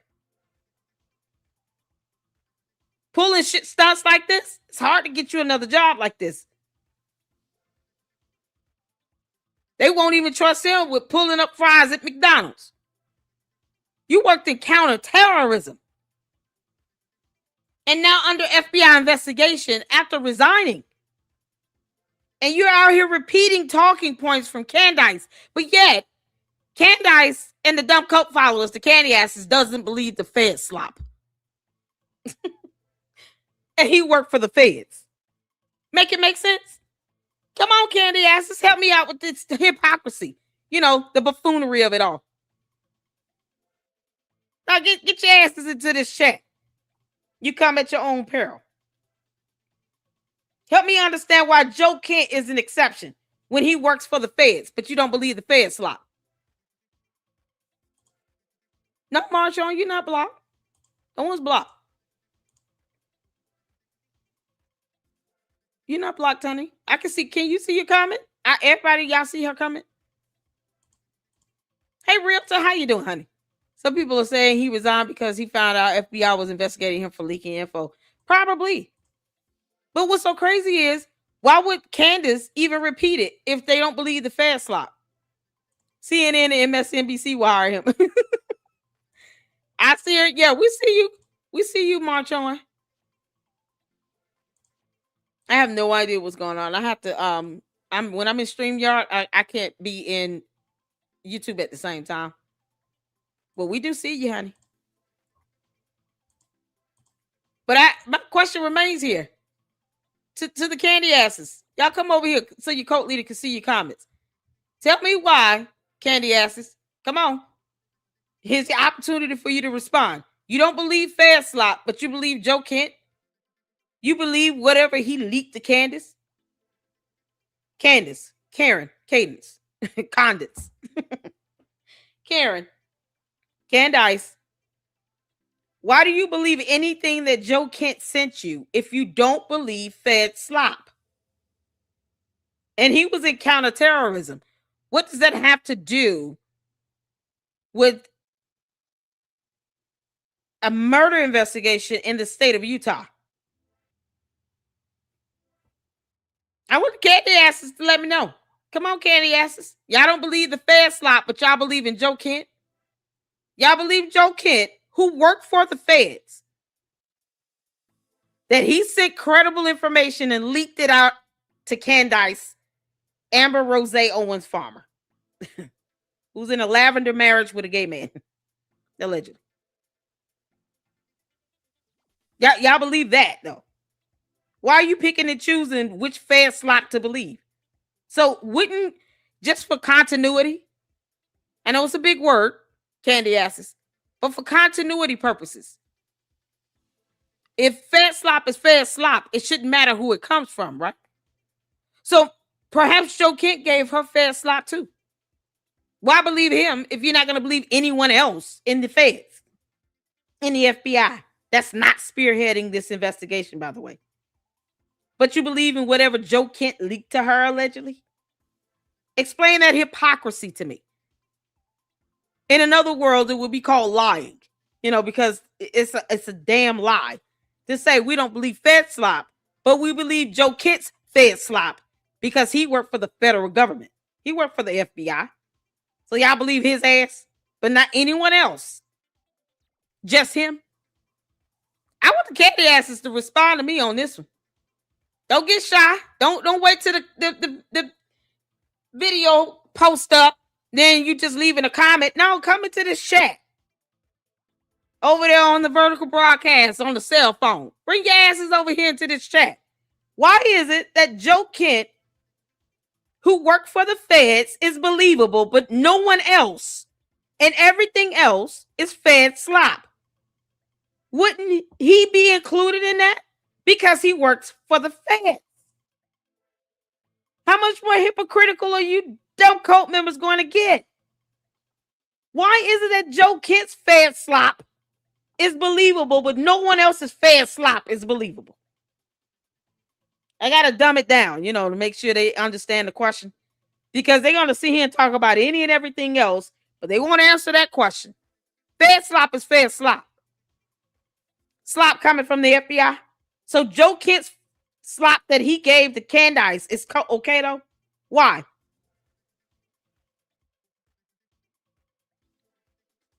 Joe Kent is sitting here working for the federal government, leaking information to Candace Amber Rose Owens Farmer. And yet, the cult members have no problem with that Fed slop being fed to them from Candace. Condoleezza. But they have a problem any other time. The feds are saying, we're not spearheading the investigation of the assassination of Charlie Kirk. That is being done by the state attorney general office on the state level. So go to them. We're not spearheading that. But Joe Kent's Fed slop is cool, though. Because hypocrisy, and it's a term that the candy-ass cult members refuse to accept and understand. They can't answer that. No, they being hypocritical as hell. But they good with Joe Kent's Fed slop. But they get mad at anybody else in the FBI try to tell them, we're not spearheading this. Why do you all keep asking us and expecting us to answer you? Come on, candy asses. Answer the question. Is hypocrisy a very hard word for you people to define? I want the cult members to answer. You give them an opportunity to explain themselves and their dumb rationale and why they want to believe Joe Kent, who worked for the feds, but they don't want to believe any other Fed employee or investigator that's not spearheading this investigation. But somehow Candace keeps saying they want us to believe the Fed slop. So does Joe Kent. You see that? Look at that. God knows how to turn things around in your favor. So does Joe Kent. Joe Kent, who worked for the FBI, wants you all to believe his slop that he gave to Candace. Candace, I know you're listening, you dumb heifer. Joe Kent fed you some slop, and you didn't dismiss that at all. As a matter of fact, you shared it like you discovered it. And then you turned around and told your cult members, the feds want you to believe the Fed slop. But Joe Kent gave you Fed slop, and you reported it. Where the cult members at? Come on, candy asses. Y'all believe Joe Kent, though. Y'all believe Joe Kent. But you don't believe the feds when they say they're not spearheading the investigation. And Candace wants you all to believe that the feds keep trying to feed you all Fed slop when Joe Kent was feeding her Fed slop to begin with. Look at that.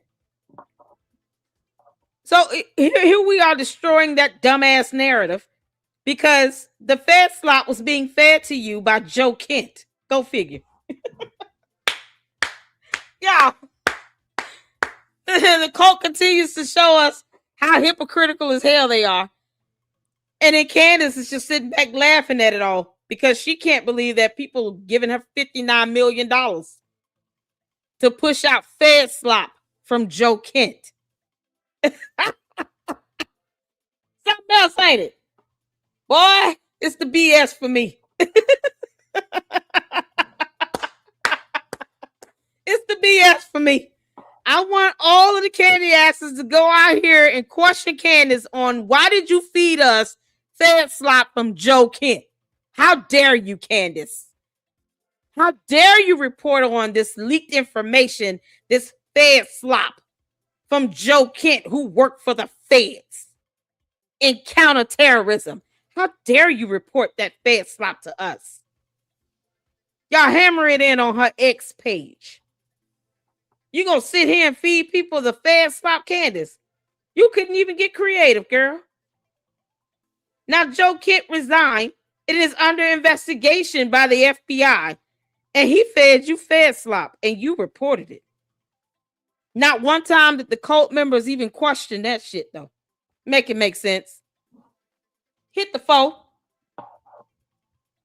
Funny how the actual cult members were fed the fed slop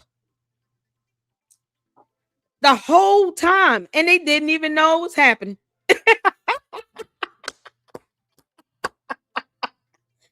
She sat here and fed you all fed slop from Joe Kent, who worked for the feds. And you all aren't questioning that at all. Like the good little cult members that you are. No, how dare we question your cult leader, Candace, Cadence, Karen? How dare we when she fed you all fed slop from Joe Kent? So you got fed slop either way. It just came from Joe Kent. Yeah, it's the hypocrisy for me. They didn't want the fed slop, but they got it anyway because Joe Kent gave it to her. How do you all know what he said was truthful? How do you know that Joe Kent was giving you all accurate information? Candace, how do you know that Joe Kent didn't create those text messages or add to it?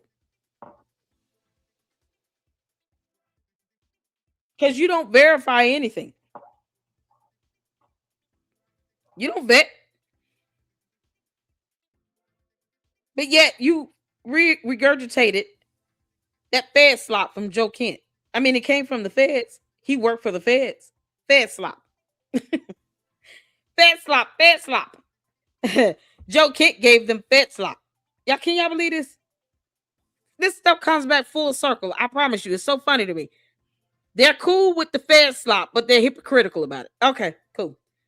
To the candy asses, the hypocrisy is never ending with you all. This is why we laugh at you and we don't take you people seriously. Because you can't even admit when you're being hypocritical. You didn't want the fed slop, but Joe Kent's fed slop, seeing that he worked for the feds, is okay though. Yeah, no, you can digest that fed slop, but not anybody else's fed slop. Got it. All right, cool. Terror Center. This is from Semaphore. He just resigned. He's now under FBI investigation for allegedly leaking classified information. Yeah. And the investigation predates his departure. That was a text grab that I had shared with some people in government. We know the pressure because of the text messages. Now going to present you proof. This is an actual group chat. It gives me great pleasure to announce that Joe Kent, I'm going to be interviewing him this Thursday at the Catholics for Catholics event in DC. So she gives you all fed slop from the Fed that's no longer there, that's now under FBI investigation. And the candy asses are cool with that fed slop from Joe Kent, but they're not cool with any other fed slop from any other federal investigation that they're not even getting. Any other time, the feds is like, we're not spearheading this. What do you mean? But Joe Kent leaks it. Yeah, we like this fed slop. So this fed slop is good, but that fed sloppy Joe is not. Yeah, okay. It's the hypocrisy for me. Oh, Joe Kent was the mole. Dear Lord, y'all. Good grief. Okay. So Josh Carr did a video on the indisputable proof. Well, guys, of this bullet fragment, because Candace, you don't believe the fed slop unless it comes from Joe Kent. I guess. And the candy asses will never give you pushback because they just believe whatever the hell you say. Even though Joe Kent was feeding you all fed slop. But okay, whatever. So let's check this out. Shout out to Joshua Carr. He's going to be joining the LLC on Tuesday, 6 p.m. Eastern Standard Time. You guys, I just got the confirmation from him via email. So I'm very excited about that. And I'm waiting on Gary to email me back about a collab with him. This is going to be a fantastic week. And we're going to check this out because I haven't seen it. So I want to see it. But, Candace can't tell anybody who she thinks pulled the trigger on the gun because she doesn't care. I mean, that will ruin her grift. She's been giving out Fed slop from an actual Fed employee who resigned, Joe Kent. So Joe Kent's been giving her Fed slop and she believed it and reported it, but yet the cult won't question her about it, because hypocrisy. And she doesn't believe that Tyler Robinson pulled the trigger on the gun because, who knows how much she paid him to take the fall. But, we have real evidence that still exists here on Earth. Joe Kent's feeding the candy asses Fed slop through Candace, though. They believe that. But they won't believe how bullets and guns work. All right. Let's check this out, you all. Shout out to Joshua Carr. Look forward to that discussion coming up on Tuesday. Let's get to it. For months now, we have been told by the conspiracy nuts that there's no way that Charlie was shot with a .30 caliber hunting rifle, that there would have been an exit wound, that there was this massive conspiracy. How did he actually die? Well, it turns out we just needed to let the real investigators look into his assassination and not the internet super sleuths, and we would actually get some answers. And this comes courtesy of the Post Millennial today. Side note, this was written by one of my friends, Tommy Stevenson. We went to college together. He does great work. Go check him out. But the article says this: court docs reveal bullet fragment was recovered during Charlie Kirk autopsy. And it starts this way. It says a bullet fragment was recovered during Charlie Kirk's autopsy after he was shot dead at UVU, according to the court documents dealing with evidence in the case. The mention of the fragment was discussed in a motion from local Utah media opposing a motion from Tyler Robinson's defense in trying to block public access to evidence. So essentially, guys, a bullet fragment was found inside of Charlie Kirk during his autopsy. Wow. And the reason why we know this is because the local newspapers here in Utah are basically lawyering up right now to fight Tyler Robinson's lawyers in order to get as much info out to the public as possible. Tyler Robinson, they know they're going to lose this case. They're trying to keep this sealed because they don't want it to get out to the jury. Because people here in Utah, I mean, technically it could be me. Obviously, I'd recuse myself because I'm way invested in this. Mm-hmm. But people here in Utah are going to be a jury. They're going to convict Tyler Robinson. And so if Utah newspapers can actually report the truth, no matter who it is, they're going to know that Tyler Robinson's a horrible person. And so Tyler Robinson's lawyers are trying to say, oh, don't let that out into the public. They're losing. And so this is going out into the public now, and people are seeing the evidence. The newspapers are arguing that people have the right to know. And obviously, we hope the newspapers prevail. And I think they will with all of this, as I'll talk about more in a second. Andrea Burkhart is a litigator. She tweeted this out, which they included in the article.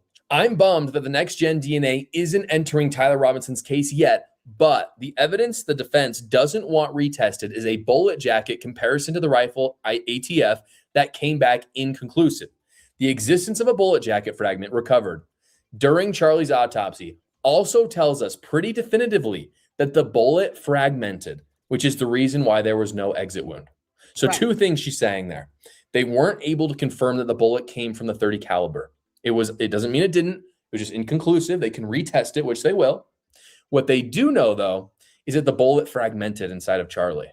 And that actually makes a lot of sense. And this is something that a lot of people will not talk about. If you know anything about hunting, a lot of shot that is used in hunting is meant to fragment, at least a decent amount. It's not uncommon. And I looked it up because I wanted to be sure here. Everyone seems to agree that if a bullet fragments on an animal or on a human, it is very likely there will not be an exit wound.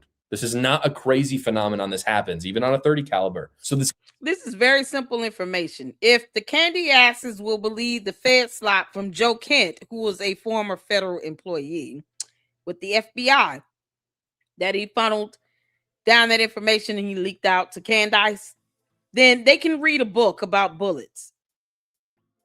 Because now it's not that hard to believe information that's real here on Earth in this reality. When they bought the Fed slop that Candace reported from Joe Kent. I just find this comical. The fact that Candace was feeding her cult members Fed slop the whole time from Joe Kent. Comical to me. They were getting Fed slop either way. And they never, ever challenged her on that. You mean to tell me you've been feeding us this fed slop? It came from a federal agent with the FBI and counterterrorism. Now he resigned and is now under FBI investigation. So they were cool with the fed slop from Joe Kent, though, because it came through Candace. But anything about a bullet in science and technology and testing that can be used as evidence in a court of law? No. How dare you all tell us that? Because reading. But they'll believe the fed slop that came from an actual federal agent. Oh, that was leaked to Candace. So you got fed slop either way. It's funny how, the candy asses aren't picking up on this yet. That's why I'm going to keep drilling it in. The hypocrisy of them getting fed slop, but then they want to question, how do bullets work when they can just Google it? Completely invalidates the conspiracies. And this is what sane people have said from the beginning. Just because something looks weird does not mean it is the one fringe theory that people are putting out. It could be many things. Yes, it is weird that there's no exit wound. It's okay to say that. As it turns out, though, there are infinite possibilities of why that could have been. Yes, it could have been a microphone bomb, technically. Yes, it could have been a different shot from a different person. Yes, it also could have been a fragmented bullet. And as it turns out, the odds of it being a fragmented bullet are way higher than microphone bomb, which is like what Candace Owens is saying it is. And to me, this shows the great hubris in conspiracies and these people who push them. What people are basically saying is, because I don't know enough, but I think I do, I'm going to make something up and say it's true. I'm going to make it up and say it's a conspiracy, when in reality, what's so crazy? They would rather just not believe what they read that can be based upon science and technology, but would rather just come up with dumb things off the top of their head to avoid accountability, because they know they've been hypocritical this entire time, because they believe whatever Candace told them, even if it came from the FBI itself. Go figure. That leaked her information. Either way, if she didn't believe the fed slop, why repeat it? She should have said, I got this clown named Joe Kent trying to leak me information from the feds. How dare he? I'm not repeating that. No, I'm going to do my own research and reading and reporting. I'm not going to tell you all what he's trying to leak me, because it's coming from the feds. And we don't believe the feds unless they're going to be hypocritical and pick and choose. So no, if it's coming from Joe Kent, let's not feel stupid about us being hypocritical, guys. We got to come up with something. That's what they're scrambling around trying to do now. Oh no, Joe Kent's been leaking things to Candace. We believed it. It came from the feds. But yet we were going around on everybody's live stream and in their videos talking about you believe the fed slop. And here they are believing the fed slop from a federal agent who worked at counterterrorism, who's now under investigation. I don't care how long he's been under investigation. I don't care. It's the fact that he fed Candace information about this, and he worked for the feds. But yet, any other time, it's fed slop, but not coming from an actual federal agent that leaked information to her. How's that not fed slop? Shouldn't the idea be to question everything? And then Candace should have done her research to corroborate whatever she was being leaked from the feds. How do you demand answers from the feds, but you don't want their fed slop? But then you're cool with someone leaking information from the feds that still comes down to fed slop, because you have no way to verify what he said was true or authentic or genuine, right? One text was corroborated. What about all the other information she may have gotten from the feds? How would you know to go and authenticate and corroborate that? What if everything she told you was fed slop? See, they don't want to question her on how much fed slop did you give us? Because we don't trust the feds. So why trust Joe Kent? Fuck out of here. It's the hypocrisy for me. It's the hypocrisy is mind-boggling. Reality, there's a totally logical explanation. We just don't know what it is yet. And it's okay not to know. It's okay to, if you're a political commentator, Candace, to get on the camera and say, I don't know. Yeah, I have a question. Why was there no exit wound? I'll look into it. And to actually come out and just say, I don't actually know.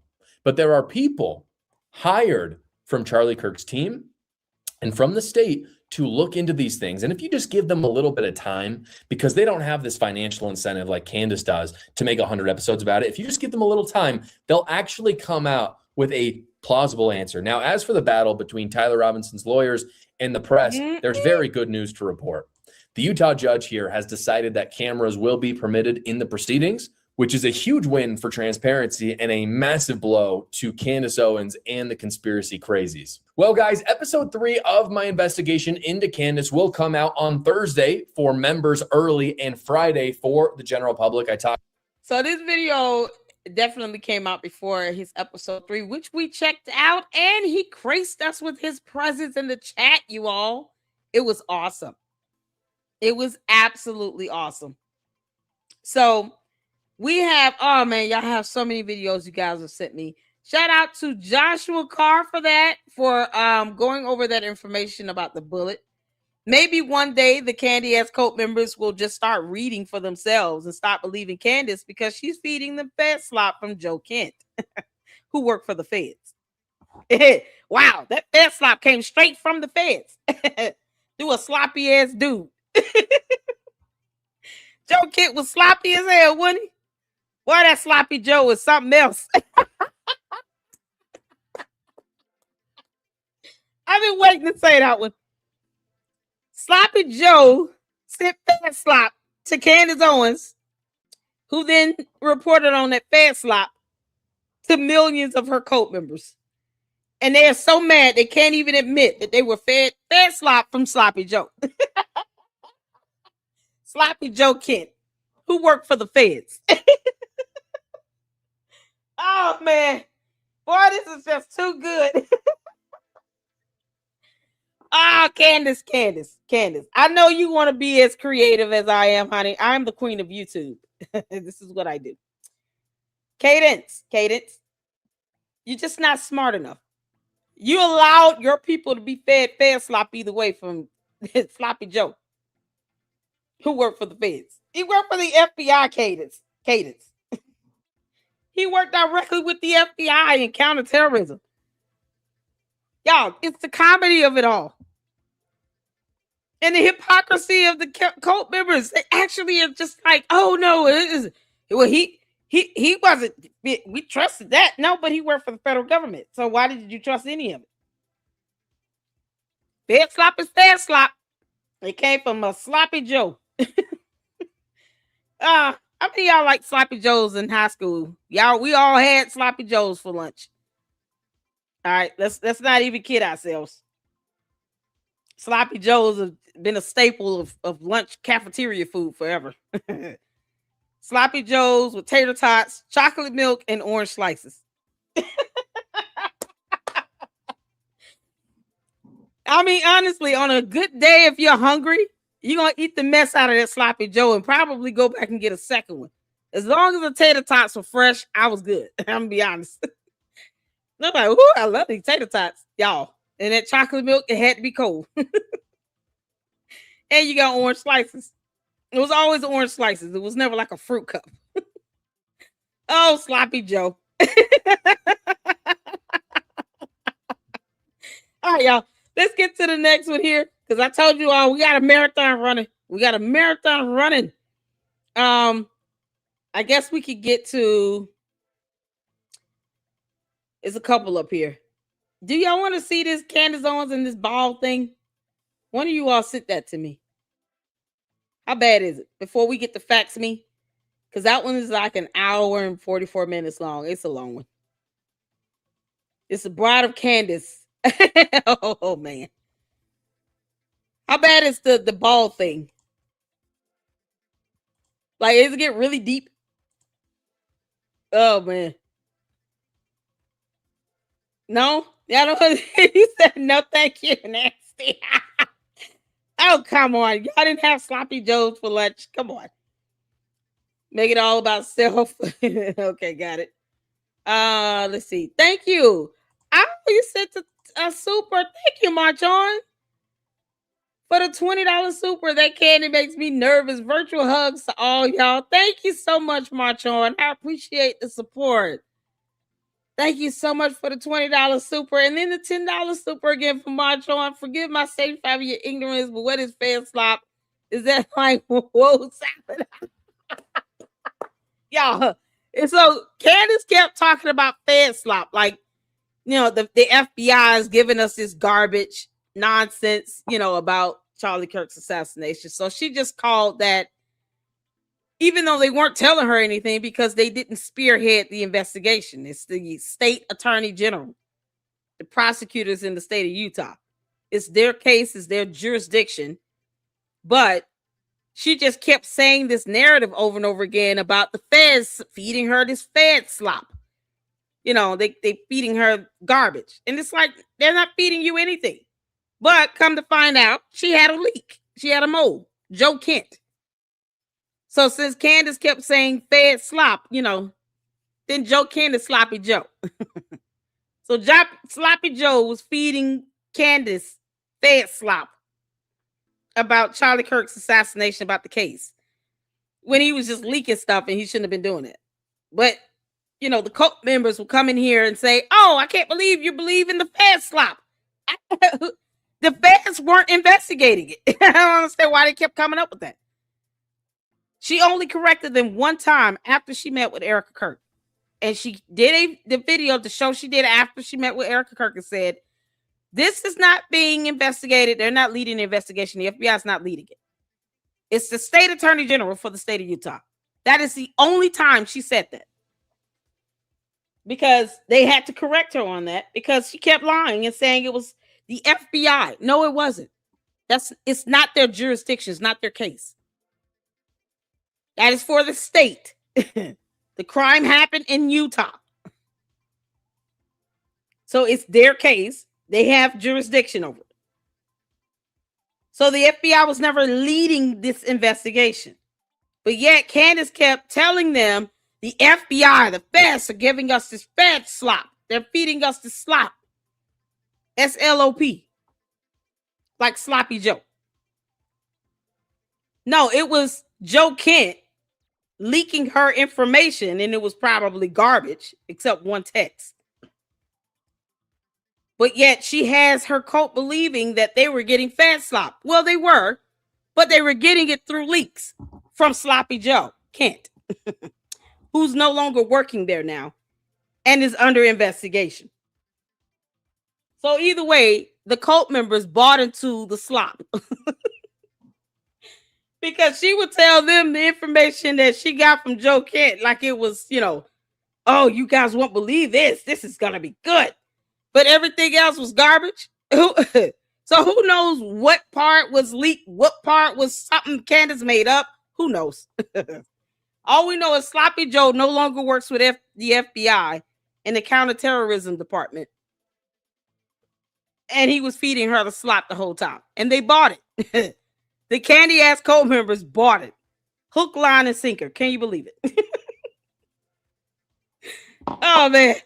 Yeah, this is something else. I how this stuff comes full circle.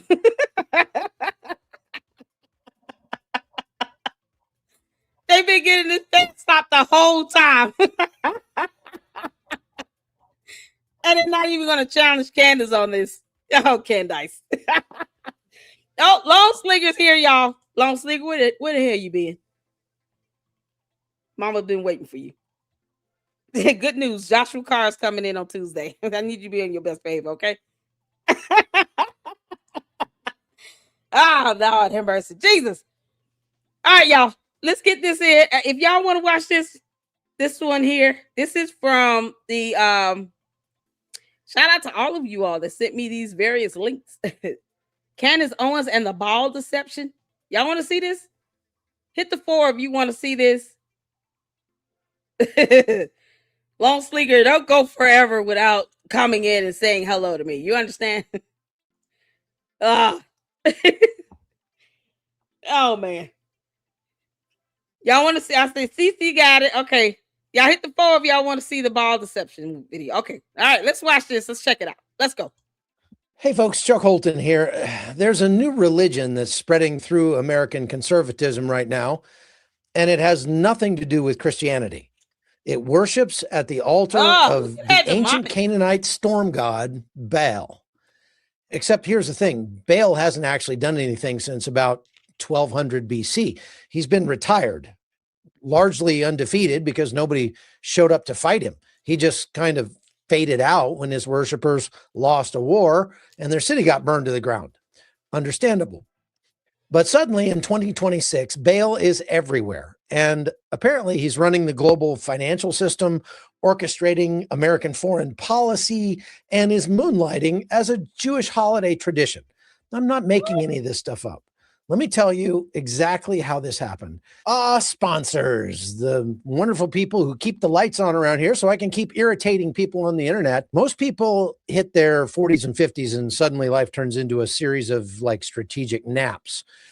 Energy drops off, your brain fog starts creeping in.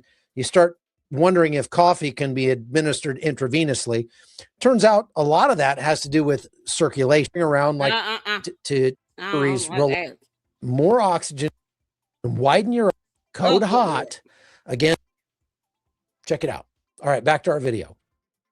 On January 30th, the Justice Department released 3 million pages of Epstein documents. 3 million pages. Somewhere in that mountain of scanned paper, an optical character recognition program, that's the software that converts a scanned image into readable text, misread the words bank name on a fax document. It read it as bail name, a software glitch, a typo generated by a machine. And within days, guess who? Candace Owens had 2 million people watching her live stream where she told them that Jews worship Baal and sacrifice children. She called Judaism, and I want to be precise here, and I want to quote what she said. She said, quote, a pedophile-centric religion that believes in demons and child sacrifice. That's not a misquote. Candace, you are so demonic. It's not even funny. And the fact that you use Christ as a slogan to get attention and not that you actually mean Christ is king. It's so disturbing. Judgment Day is going to be something else for you, girl. It's going to be a rude awakening for you. Can you just leave God alone if you're going to see him make a mockery of him? Because God knows how to teach you a lesson. He's trying to show you some grace. That broken foot should have been enough of a sign for you. It happened on the 13th. Y'all, that's just, 2 weeks? Not this past Friday, the week before last.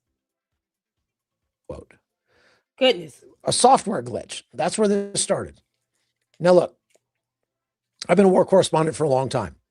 I've reported from Israel, Iraq, Jordan, Ukraine, all over the place. I've seen a lot of propaganda in my career and from a lot of different directions.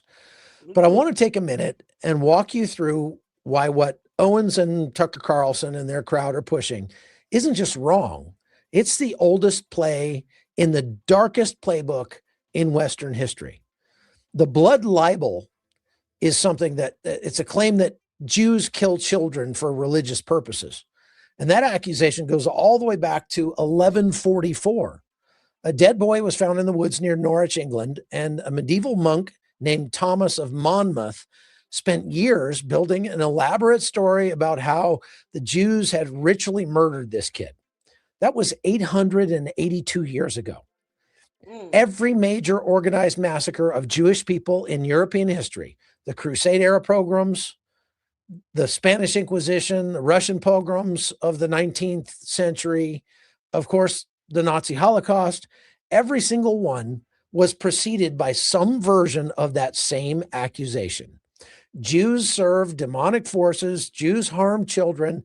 Jews are not just wrong or misguided. They are ontologically evil, beyond the pale, not people you can live next door to. That's what the accusation is designed to do. It's not designed to win an argument. It's designed to make argument impossible. You can negotiate with people you disagree with. You can't negotiate with Baal worshiping child murderers. You can share a country with people who have different politics, sure. You cannot share a country with servants of Satan. The weapon is 882 years old and it still works. And right now, it's being fired through YouTube channels and podcasts to audiences of millions. Tucker Carlson, March 5th, told his 10 million viewers that Chabad Lubavitch, which is a Jewish outreach organization known primarily for setting up menorahs and running campus study groups, is secretly orchestrating the Iran war in order to blow up the Al-Aqsa Mosque and rebuild the Jewish temple. Chabad, what? The people who send young rabbis to college towns to make sure that Jewish students have a chance to pray and a place to have Shabbat dinner. Those guys are supposedly running the Pentagon. And on March 12th, Candace Owens told her followers, and again, I'm quoting directly, Israel is required to mass murder children because they worship Baal. That's what she said. Now, here's the part that really matters, and I want you to pay close attention to this, because this is what separates this moment from ordinary political stupidity, which we have plenty of. There's a guy named Alexander Dugin, who's a Russian philosopher born in 1962, son of a Soviet military intelligence colonel. In 1997, he published a book called The Foundations of Geopolitics that was subsequently assigned as a textbook at the Russian Military Academy. The book's central argument about America was very precise. You cannot defeat the United States militarily. You can only defeat it from within by fracturing the internal bonds that hold it together. And Dugin identified one specific target, the alliance between evangelical Protestants and Christians and the Jewish state of Israel. That alliance had to be severed. And the mechanism he chose was to replace American conservative Christianity, which naturally includes Jewish Americans in a Judeo-Christian framework, of course, with something older and harder, European blood and soil ethnic nationalism. And his theological payload was already in the arsenal. Jews as descendants of semi-demons, worshipers of Baal, servants of a civilization of ancient evil. He wrote that in 1997, 29 years ago. In 2018, Steve Bannon met privately with Dugin for 8 hours in Rome. In October 2025, Tucker Carlson called evangelical Christian Zionists, people like me, whose theology commands us to support Israel, the most evil people on earth. That's a quote from Tucker. He said he hated them more than Islamic terrorists, more than leftist rioters. He named specific evangelical leaders by name. And Tucker Carlson sounds like a deranged Mickey Mouse. I mean, what the heck is wrong with him? If they hate it so bad here, why don't they just leave? I don't even know what else to say. Tucker Carlson is a deranged Mickey Mouse on crack. Crack is whack, Tucker. Down to the laugh and everything. Just a goofy little creep. He's weird. I honestly don't see why people give him that much leverage. Like, I can't take him seriously. Just as another human being or a grown man. When you laugh like a cracked out Mickey Mouse that has lost his mind, how can I take you seriously? I'm serious. Next time you all are even listening to Tucker Carlson and he laughs, close your eyes and think about a tweaked out Mickey Mouse that is high as hell. That'll give you an idea of what I'm seeing every time I hear him speak. Running over to the left. Oh, can I get an AI image of a Tucker Carlson looking like a deranged, tweaked out Mickey Mouse? And then he apologized to Nick Fuentes, the anti-Semitic young white nationalist whose followers have spent years systematically targeting conservative men to radicalize them on the right. Here's where the numbers get disturbing. It's crazy. In 2020, roughly 65% of young evangelical Christians aged 18 to 34 sympathized with Israel. By 2026, that number's 32%. 32. That's a 30-point collapse in 6 years in the demographic that has been the backbone of American support for Israel for more than 50 years. That didn't happen by accident. That happened because there was a plan. And then the Epstein files dropped, and a software glitch handed them the perfect news hook. Ancient propaganda dressed up as breaking revelation. The machine misread a fax, and millions of people got told it was proof of what the radicalization infrastructure had spent years preparing them to believe. 9 days after Owens' first Baal live stream, Iranian state rallies burned giant bull-headed effigies labeled Baal, adorned with the Star of David and a picture of Donald Trump. Not because Candace Owens was coordinating with Tehran, but because once you put a frame like that out into the world, Jews as Baal worshipers, Israel as a satanic enterprise, then different actors in different countries who share the same enemy can borrow it and use it without any coordination at all. The frame does the work. That's elegant in the most horrifying sense of that word. Now, I want to address the Israel piece directly because Carlson and Owens and their crowd have retrofitted this anti-Semitic mythology into a real complicated, legitimately debated military conflict. And that sleight of hand deserves to be called out. The Israel-Hamas war, the broader confrontation with Iran, these are subjects where reasonable people can disagree about tactics or strategy or civilian casualties, proportionality. Those debates are legitimate and important, and I've had them on this channel. I've been critical of several specific things that the Israeli Defense Forces have done. That's not anti-Semitism. That's called journalism. What Carlson and Owens are doing is categorically different. They're not arguing that Israel's tactics are wrong. They're arguing that Israel's existence is wrong. It serves... This AI image of Tucker Carlson is about to be awesome, too. He's going to be a cracked out Mickey Mouse. Thank you, no reply. Shout out to you, honey. We're here for it. That's going to be a thumbnail. And I'm going to tweet it on X. Demonic agenda. They're not criticizing Benjamin Netanyahu's military decisions. They're claiming that the entire Jewish people are totally evil Baal worshipers who require child sacrifice as a religious obligation. And one of those is a policy debate. The other is the 12th century blood libel with a podcast mic. And here's the thing about Baal, it should finish this argument once and for all. The Hebrew Bible, the Torah, the foundational text of Judaism, contains explicit condemnations of Baal worship on literally dozens of pages. The entire moral argument of the Hebrew scriptures rests on the contrast between the God of Israel, who prohibits child sacrifice, and the pagan gods of surrounding nations who supposedly require it. To accuse Jews of being Baal worshipers is not just false. Hold on, 72 people watching. Hit the like button, y'all. Let's get that like up to 65. Let's get them likes up. Like number 46, we should be at 65. To the candy ass cult members, I know you all feel some type of way about having been fed slop straight from Candace that came to her, leaked from Sloppy Joe Kent. Don't get mad at us. You should be mad at your cult leader. She's the one that fed you all this leak fed slop from Joe Kent.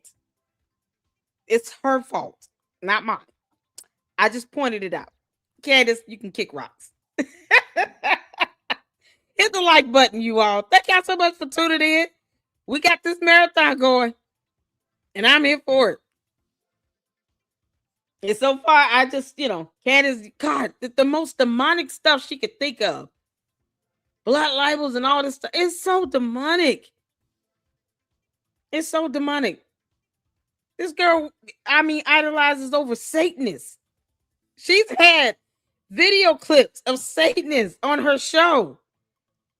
That's what Candace platforms. Satanists. And it talks about she knows how demons squeal and sound and stuff. Candace, we also know you are stuck with a 15-year-old yeast infection. False. a precise, exact, perfect inversion of what Judaism's own founding texts say.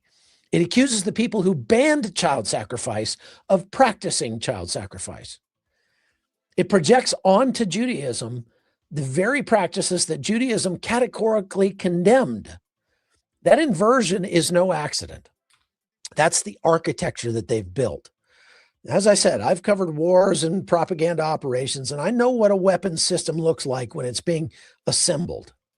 And what I've watched happen to the American right over the past 3 years is a construction of a weapon system, the theological demolition of evangelical Christian Zionism, the systematic radicalization of young conservative men, the injection of Russian state anti-Semitic frameworks through American distribution channels, and the conversion of a real breaking news event into a vehicle for 12th century accusations.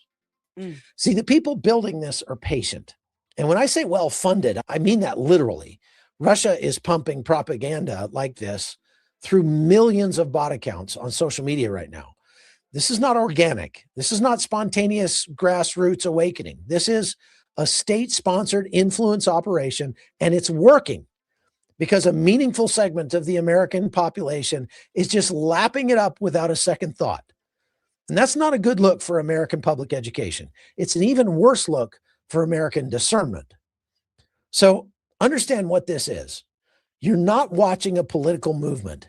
You're watching a foreign weapon system fire through American pundits at American audiences. And the only thing that stops a weapon like that is, well, the truth. And if you're a person of faith like I am, the answer to all this isn't complicated. It was settled 4,000 years ago. God told Abraham in Genesis 12:3, I will bless those who bless you, and whoever curses you, I will curse. And all peoples on earth will be blessed through you. That wasn't a suggestion. That's not a policy recommendation. That's a divine declaration that has been field tested across 4 millennia of human history. Every empire that set itself against the Jewish people, Egyptian, Assyrian, Babylonian, Roman, Nazi, has turned to ash. The Jewish people are still here. Tucker Carlson and Candace Owens are welcome to pick whatever side of that equation they want to be on. But I know which side I'm on.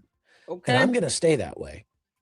Now, if this kind of analysis is useful to you, come find me over at chuckholton.com. Members get on a monthly phone call with me directly. No filters. You can say whatever you want.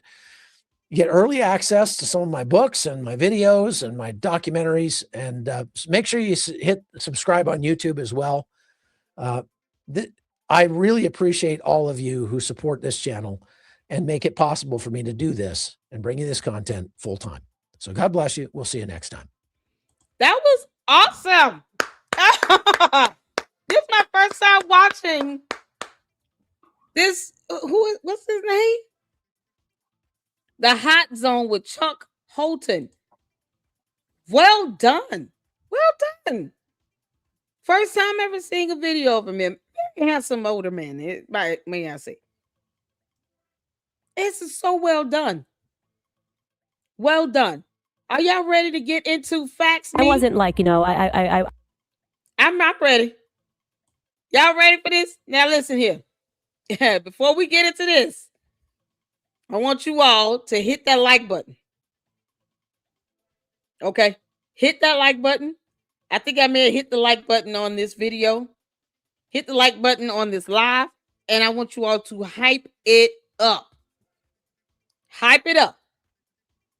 So that this content can be up in that algorithm. I appreciate all of you all tuning in. We're going to have to do another marathon tomorrow.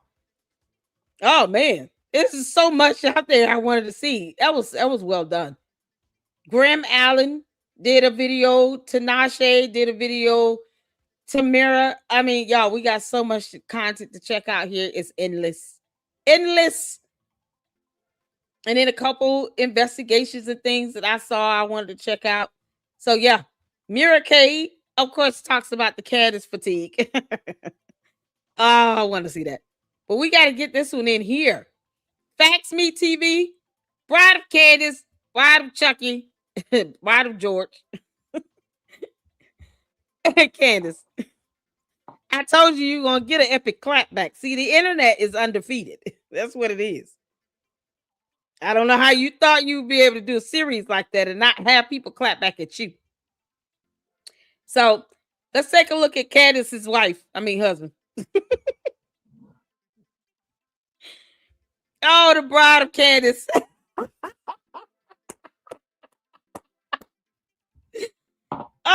Hit the like button, y'all. Thank y'all so much for tuning in. This is about to get good. I love these investigations on her. Oh, man. I said, LLC, isn't it amazing that there are so many people calling her out now? Yes, it is. Oh, y'all. Oh, man. I used to get hammered in the comment section, which I never cared. I always laugh at the candy asses. Oh, man. They make it so much more fun. But I never cared how they felt. No. Because at the end of the day, they've been fed slop from Joe Kent, who worked for the feds. And Candace was not even smart enough to keep from having this connection to Joe Kent, who worked for the FBI counterterrorism unit. So someone from the feds was leaking information to Candace, who then reported this fed slop to her cult base. But yet they want to come challenge us about believing fed slop. Well, we kept saying the FBI is not spearheading the investigation. So there was nothing to believe from the feds to begin with. Funny how this comes back full circle. Now it comes out that they're the ones that have been believing fed slop from Joe Kent from the FBI. You can't pick and choose which fed slop you're going to digest. You believe none of it or all of it. Because otherwise you will be highly hypocritical.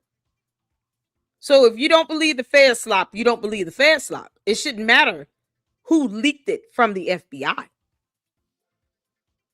Don't believe any of it. At least stand on something for once. Go to your cult leader. Feel free to challenge her. Candace, why did you report information from the FBI to your people? Oh, man. All right, y'all. Hit that like button. We are here for it. I'm going to rub it in. Sloppy Joe Kent has been leaking fed slop to Candace the entire time. I love it. Sloppy Joe Kent from the FBI has been giving Candace fed slop this whole time. Can you believe it? So they asking us, do we believe the fed slop? No. Y'all did. Oh, it's a hypocrisy for me. It's so funny. All right, y'all ready to get into it? 3, 2, 1, let's go. I wasn't like, I was, partying, but not more than anybody else was. I was a bad person. I don't know how to say it. I just was a really bad person, a person that I'm not proud of. And I didn't treat people well. I wasn't true to my word. And I was mean. And that meanness came from an anger, a deep-seated anger. I mean, oh, this is going to be so good. Candace, you're super mean. Ooh, this is dope.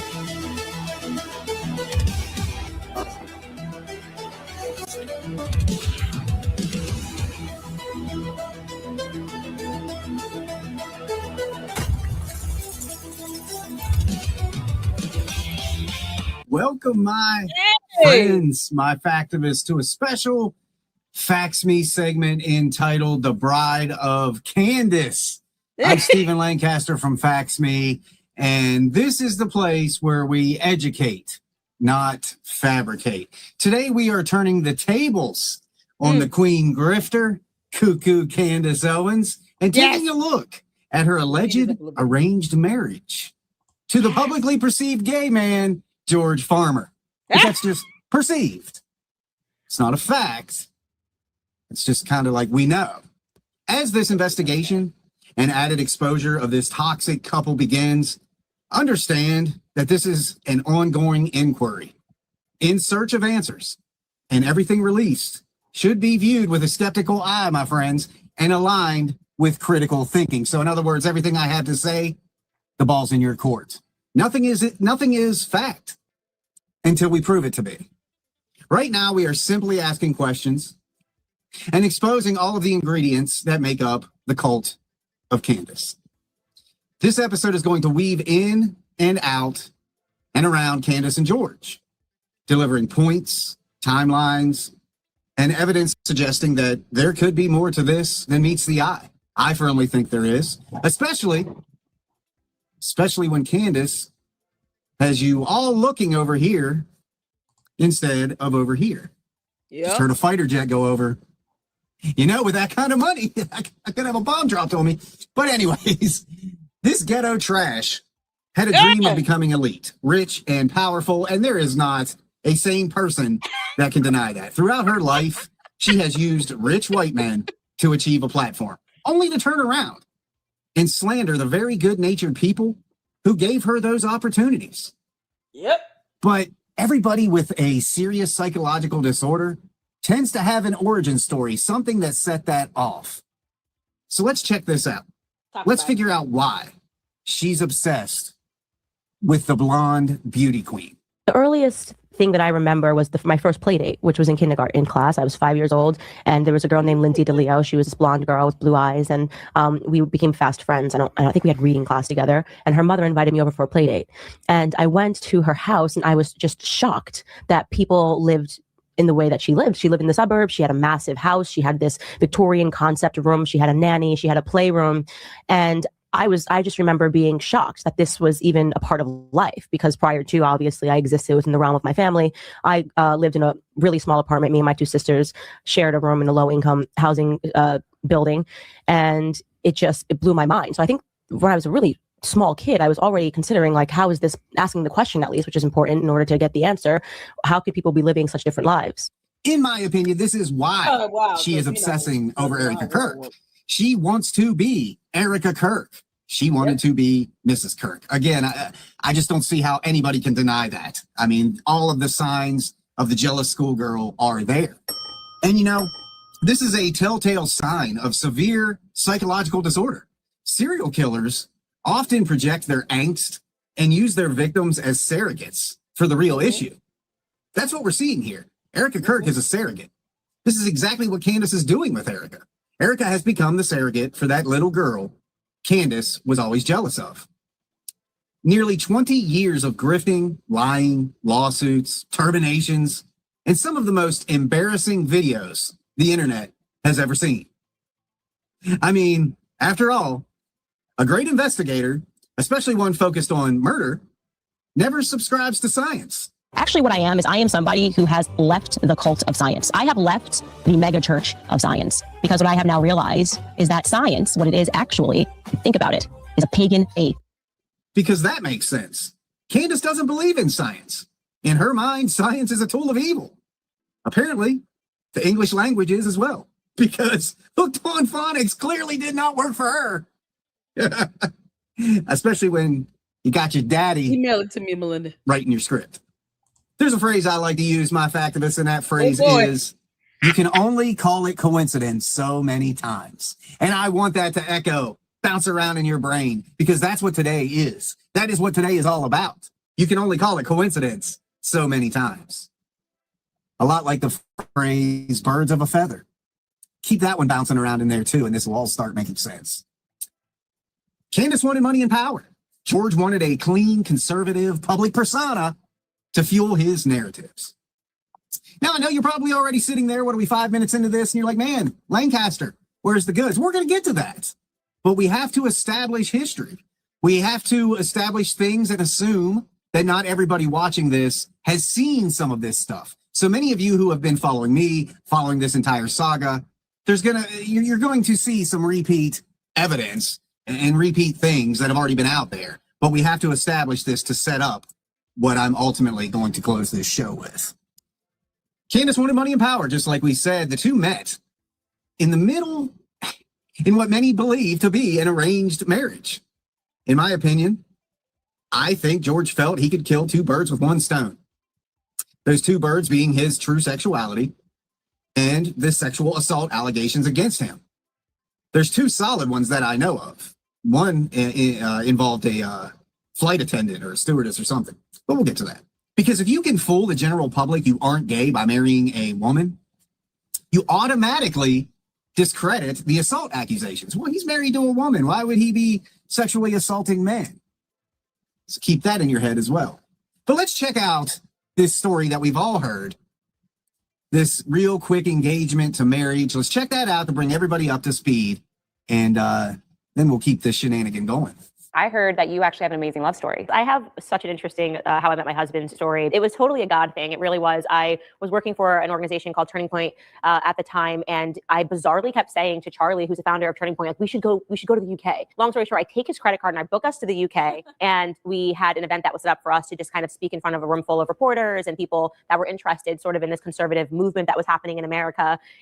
She took his credit card. Candace, did you ever reimburse CPUSA for that flight? Because it doesn't sound like you had permission. You need to pay them back. You know, because that wasn't your credit card. She took his credit card. This is why Charlie should not have been overly nice to this evil ass girl. That's called theft, Candace. So you stole this man's credit card to book a flight to go out here to meet somebody you had already looked up online. An arranged marriage is an arranged marriage. You know beforehand that you're marrying this person. Bottom line. So Candace admitted to taking his credit card without his permission and booking a flight to go to the UK. I take his credit card. I book us like he wanted to go. Because he married Erica Kirk. What good would he have to go out there to the UK with you? There was no benefit for Charlie Kirk to fly out there to the UK with your behind. So you might need to pay these people back for that flight, girl. That was not a approved trip. UK, and we had an event that was set up for us to just kind of speak in front of a room full of reporters and people that were interested sort of in this conservative movement that was happening in America. And my husband now was in attendance, and I promise you, while I was on stage, we had locked eyes, and I was just like, wow, the guy's really cute. Like, you know, what's funny now is that at our engagement dinner, his best friend, who was the best man in our wedding, read the text messages that George sent to him while I was on stage. And he was like, that's my wife. Stop. Yeah. You need to like frame that. We both instantly knew. He was heading to South Africa for New Year's. And it was just literally 18 days after we met. And he's like, do you have a moment to FaceTime? I said, yep. He was getting onto the plane. And he's like, I have something to ask you. I love you. Do you want to spend the rest of Yes. And we never said anything, like nothing. So he proposed to you over FaceTime? Over FaceTime. And I said yes. And she did this. We did this event. They did an event at the Royal Automobile Club in London in 2018, which was for about 300, I would say 300 to 400 people. And I was in the audience. And I just, something about her demeanor just kind of instantly struck me. And it was very unusual. I remember messaging a friend of mine, you know, a couple of days afterwards, just being like, there's something different about this girl. There's something different about. Had you met her yet or just seen her from stage? We'd shaken hands and that was it. And then the next night I organized this dinner for a whole group of people. So it was her and Charlie as well. And they actually turned up 3 hours late because they were doing a podcast in the countryside. And so when they came back into town, it was kind of like 3 hour late, but we sort of got to know each other a little bit better. And then the next week I flew over to the States to see her speaking at a conference in Florida. And nothing had been said. Like there'd been no romantic overtures at all at any of this point. It had all just been very kind of above board and talking about politics and engaging in kind of philosophical conversations. And then at the end of December, we started. I called her a couple of times just to kind of chat. And again, you know, yeah, that conversation was more like, okay, so on Monday, Wednesday, Friday, we'll spend 2 hours together to make sure we have at least 4 kids. And then the rest of the time, I'll be with the boys club. You know, the Tate brothers are going to need me. Then I'm going to go out to dinner with my boyfriend. I do not expect you to call me. Don't ask for any flowers for Mother's Day. It's not happening. You know, doing the romantics, none of that. Y'all, he's trying not to throw up in his mouth. Y'all, can you tell he's swallowing hard and deep? He looks disgusted here. Look at his freeze frame. He looks like he was like, oh God, that was gross. He imagined like the idea of like, I gotta consummate this. He looks more upset about this than anything else. Y'all notice he's doing these extra swallows, is like real deep hard. He's struggling. The idea, like, oh God, I gotta kiss this woman. Ew. Y'all look at this. For New Year's. And it was literally 18 days after we met. And he's like, do you have a moment to FaceTime? I said, yep. He was getting onto the plane. And he's like, I have something to ask you. I love you. Do you want to spend the rest of my Yes. And we have never said anything, like nothing. So he proposed to you over FaceTime? Over FaceTime. And I said, yes. And she did this. We did this event. They did an event at the Royal Automobile Club in London in 2018, which was for about 300, I would say 300 to 400 people. And I was in the audience. And I just, something about her demeanor just kind of instantly struck me. I mean, it was very unusual. I remember messaging a friend of mine, a couple of days afterwards, just being like, there's something different about this girl. There's something different about. Had you met her yet or just seen her from stage? We'd shaken hands and that was it. And then the next night I organized this dinner for a whole group of people. So it was her and. He said they shaking hands, but he never said that they had never talked or communicated. See, you don't need to shake hands to email each other. Because they could have been emailing each other the whole time. He said, we've shaken hands. Had you communicated with her in the past before meeting her in person? Yeah, George, if we saw your emails before you met her in person, what will we come across? Because I highly doubt that you just so happened to see her sitting up there talking about globalism and she can't define the term, and somehow you were attracted to all that stupidity. And you gave her zero romance and made it clear and you were not going to do that. No flowers, none of that. Ugh. This is knowing that she stole Charlie Kirk's credit card to book a flight, which meant also hotel plus incidentals, paying for meals, all on his credit card. Because why didn't she use hers? Candace, why you didn't use your own credit card to book that flight? Why did you take his credit card? Did you at least pay for the hotel? That means you need to be reimbursing TPUSA. He should not have allowed her to even do that. And he should have told her, you paying me this money back, girl. No, ma'am.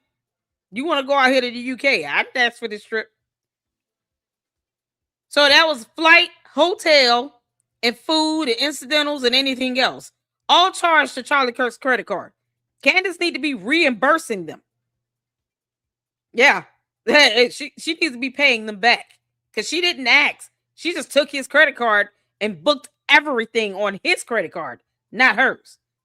Can we see that credit card bill? I would love to see that bill. Charlie as well, and they actually turned up 3 hours late because they were doing a podcast in the countryside.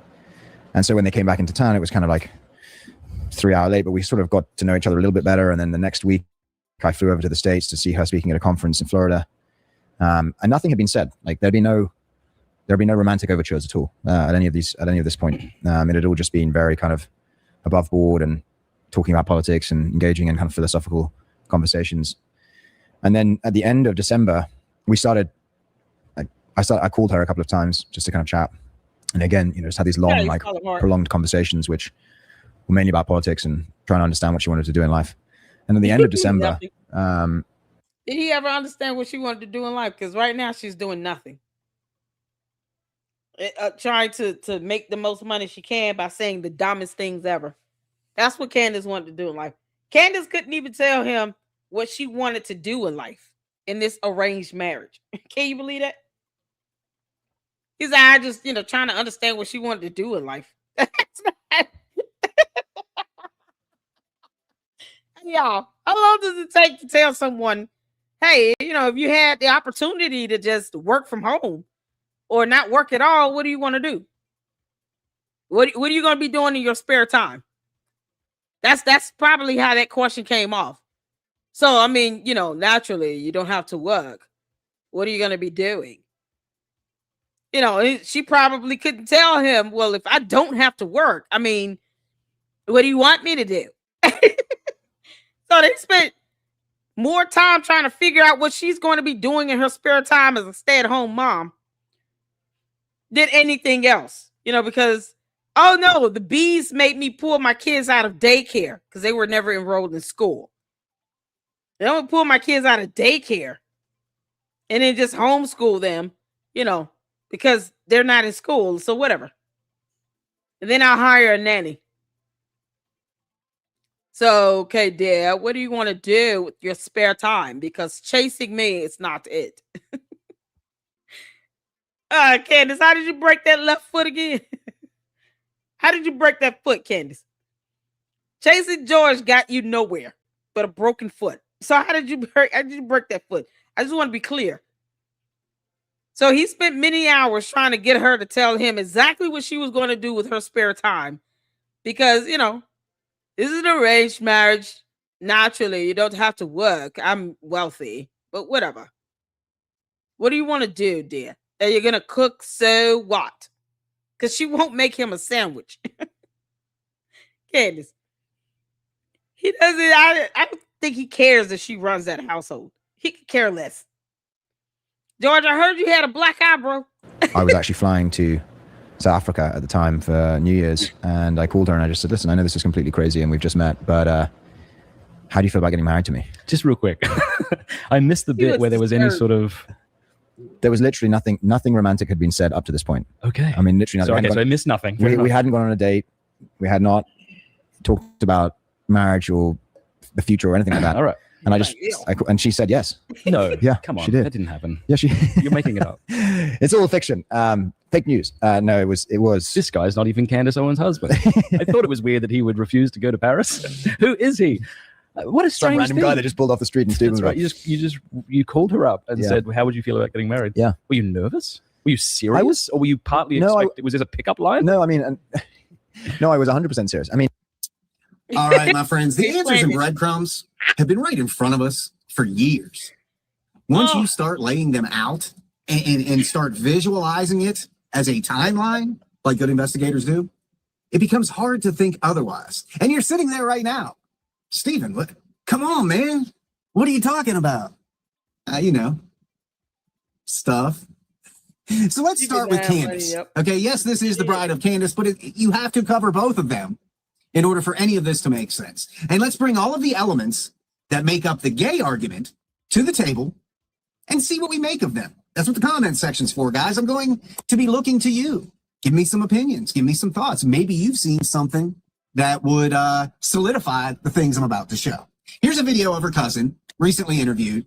She's got a lot of gay folks in her family. I actually got married. She the one that told me, if anybody have anything to say negative about you and who you marry or, who you are, fuck them. She was the one person that, first person that told me that when I got married. You know what I mean? A lot of people had a lot of things to say. I got married around the time when, they just legalized, the whole gay marriages and things like that. So a lot of people still haven't got used to it. Still not haven't got used to it, but back then they definitely wasn't used to it. And she was the first person that spoke up. Was like, fuck them. You know what I mean? Excuse my language. I don't know if they're going to flag you, but that's her words. You know what I mean? So I know for sure she capping on that. She never treated me any type of way. She never treated anybody that I saw. Matter of fact, like people that's close to her, be around her right now, like some people in her family, they're gay. You know what I mean? So she cap it. Like, you know what I mean? That's the best way I can put it. I feel you. I'm glad you were able to speak on that because a lot of people feel like, oh my gosh, she's homophobic. But what do you think about same-sex marriage? It's a sin. You think it's a sin? So you think I'm sinful? What's that? You think I'm sinful because I'm married to a man? Yeah. You do? Yes, you're sinning. You are in a sinful relationship. I actually don't believe marriage can be between two men. So here's where it gets a little wishy-washy. Candace, that is very hypocritical. Something you can't define, nor understand the concept of, but hypocrisy is the word of the month for you. Hypocrisy. No, we've had hypocrisy before. No, we're going to revisit it again. The word of the month for Candace, Karen, is hypocrisy. Because it's very hypocritical to say that, and then your cousin, whom you still keep around you, by the way, she uses her cousin as a way to try to intimidate somebody. I guess she sits in the corner of a room and mean mugs people. Her and her Satanist friends, because they're demonic. And they just, According to Candace, it's a sin. They just sinning all over the place. Candace, how many videos and photos have we seen of you in the last 2-3 weeks with women kissing all over you? Like, you can't make this up. It's the hypocrisy for me. But you told your cousin F him, right? So either you're lying to your cousin or you're lying to everyone else. Which one is it? Because that's really about the only way to explain Candace. Oh, it's crazy. So it's established here that Candace holds no ill will toward gay people, right? I guess it depends on the day and her audience and who's paying her that day. However, this points to also something, you know, I've said many times that Candace is not a Christian, and she sure as shit is not a conservative. But if she is supporting gay people and her gay family members, that's cool. But it doesn't end there if you are a Christian. And let me explain, because this drives home the fact that Candace is a fake Christian. All right. She's fake everything. Like, I don't think any of us even really know who the real Candace Amber Owens is, other than a grifter. We know that to be fact. But this point drives home the fact that Candace is a fake Christian. In like some interviews, which are all online, she's very anti-gay. But when it concerns her family, she's not. Okay, so that's hypocrisy right out the gate, right? That's just somebody playing the system for the dollars.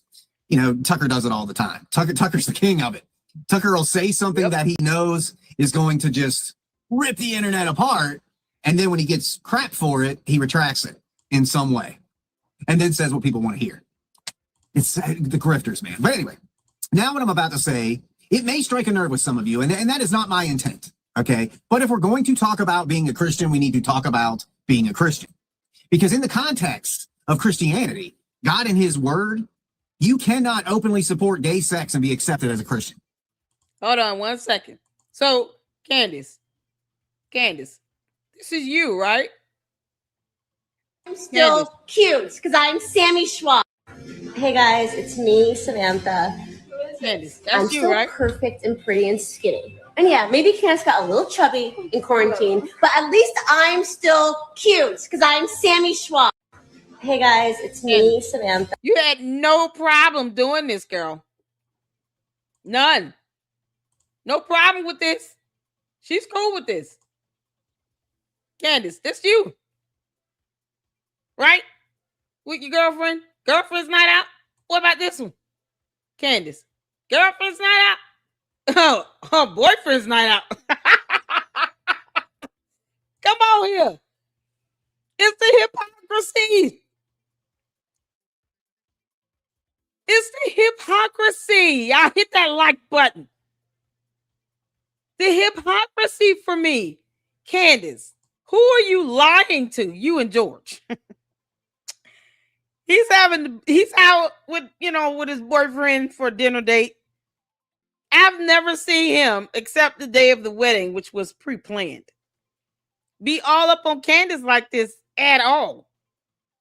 They don't even show affection when they're interviewing each other, or she's interviewing him or whatever.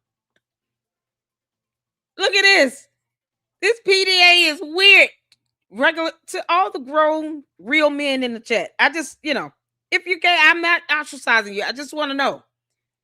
If you're not gay, is this how men normally interact and talk with each other like this up close in person?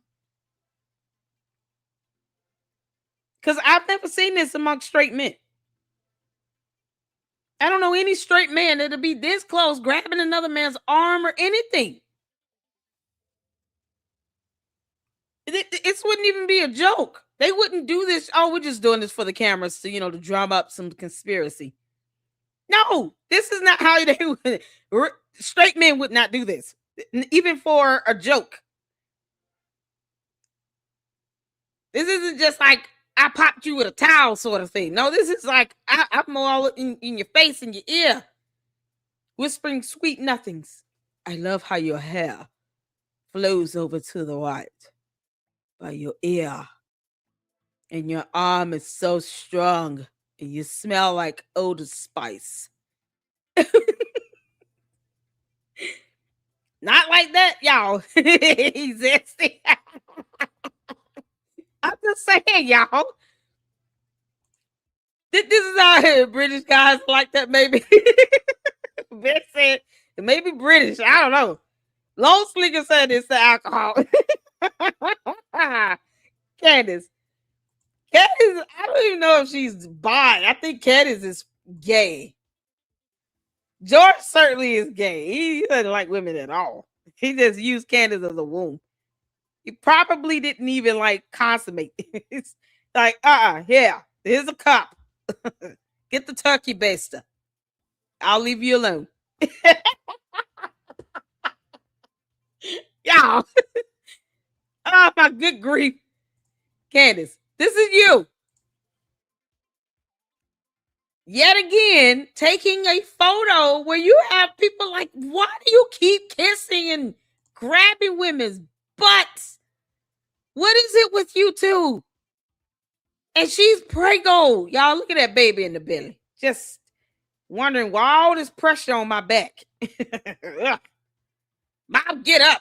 Baby's probably started kicking. Look at this. You can't make this up. Was Candace still pregnant? Candace, were you still pregnant? Child. I'm not going to take photos like my best friends and I have never, ever taken photos like this. Never. How much more Candace do we need to play? I think this right here solidified it. Candace is gay. You're not going to keep kissing me on the face.